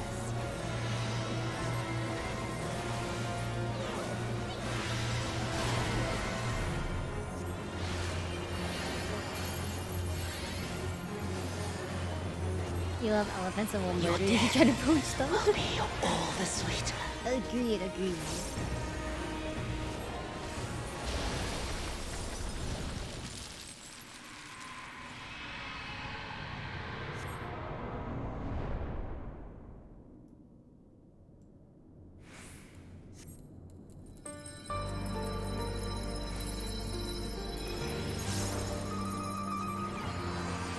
See, that prognosis does like nothing.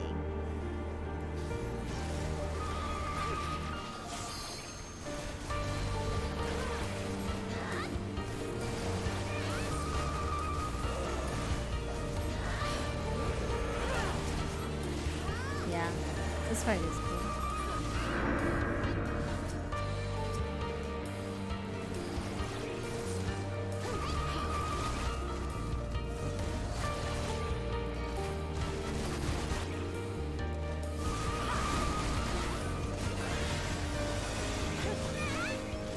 I do like though that like when you use your Krasia, it's pretty much well it is an instacast. Your next skill is an instacast.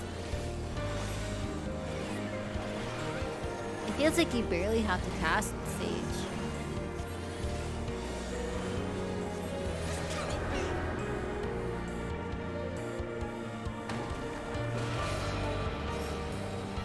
Yeah, I feel like prognosis is just like a last resort kind of thing if everything else is down.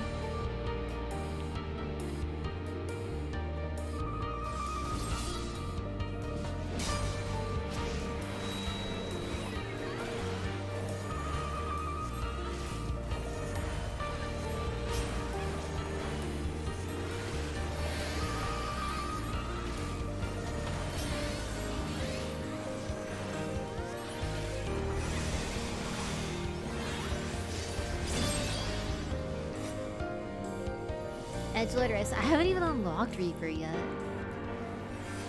I don't care too much about it.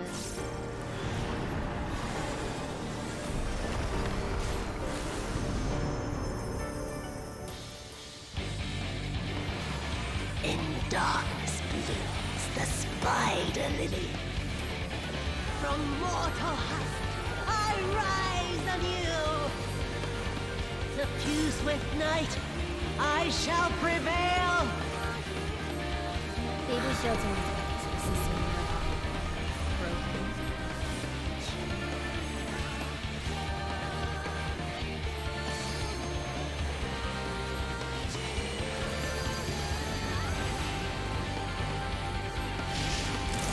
Beg for mercy.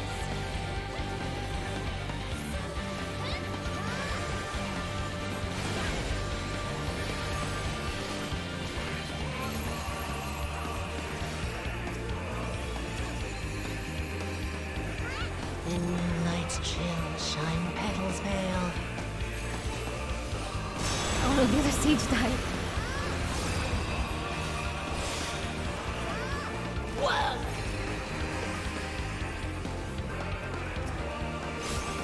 Oh my god, I almost got hit by that.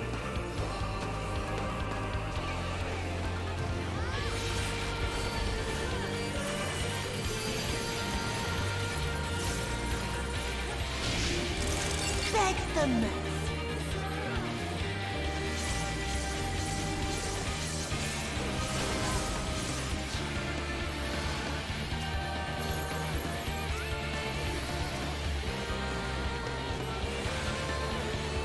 Whoa!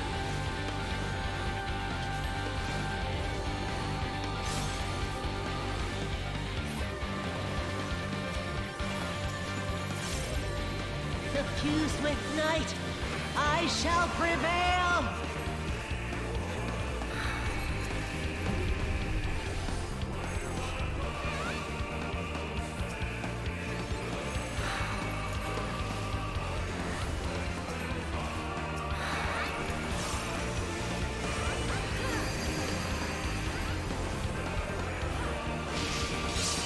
Your end is near.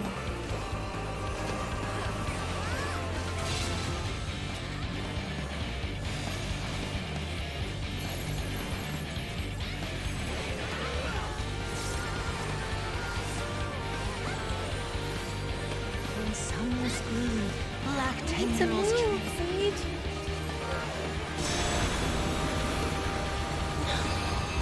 No. Not yet. Not yet. I'll grind you under my heel.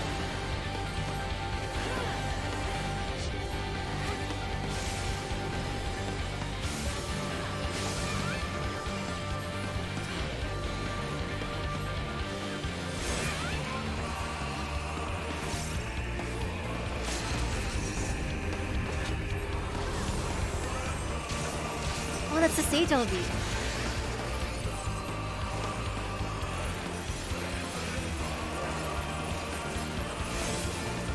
I'll grind you under my heel.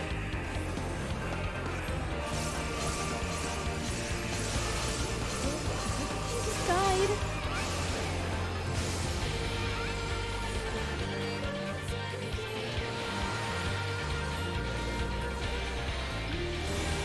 We're dying.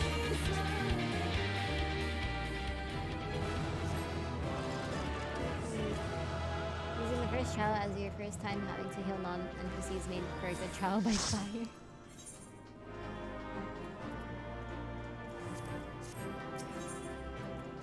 Hey, I got EXP, yay! Yeah, Sage is cool. I like Sage. It'd be fun to like optimize it. Okay.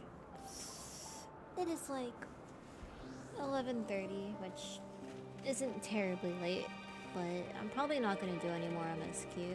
Oh shit, job quests. Forgot about those. I should do those. I'm not gonna do them now. But yeah, I'll end stream now. I'll stream tomorrow.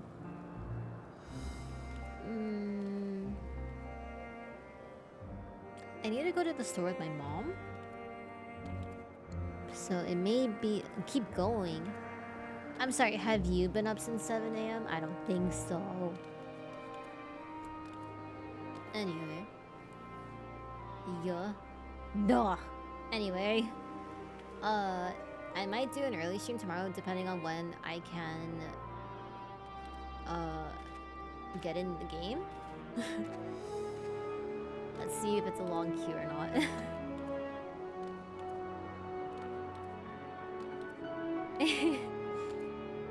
I wake up at 7 for work. But yeah. Anyway, I'm gonna go lay in bed and contemplate existence. So, I hope you guys have a good night. And thanks for watching as well. I don't want to stop, but I know I should. But yeah, thanks everyone for being here. I'll be back tomorrow. As usual, I'll just ping in the Discord when I do. If you want to join Discord, Discord's right over here. And I got Twitter, which I'm actively avoiding until I finish MSQ. And, yeah. Bye! Good night, guys. I'll see you tomorrow. Oh yeah, I'm not reading anyone. Not until I finish MSQ. Bye!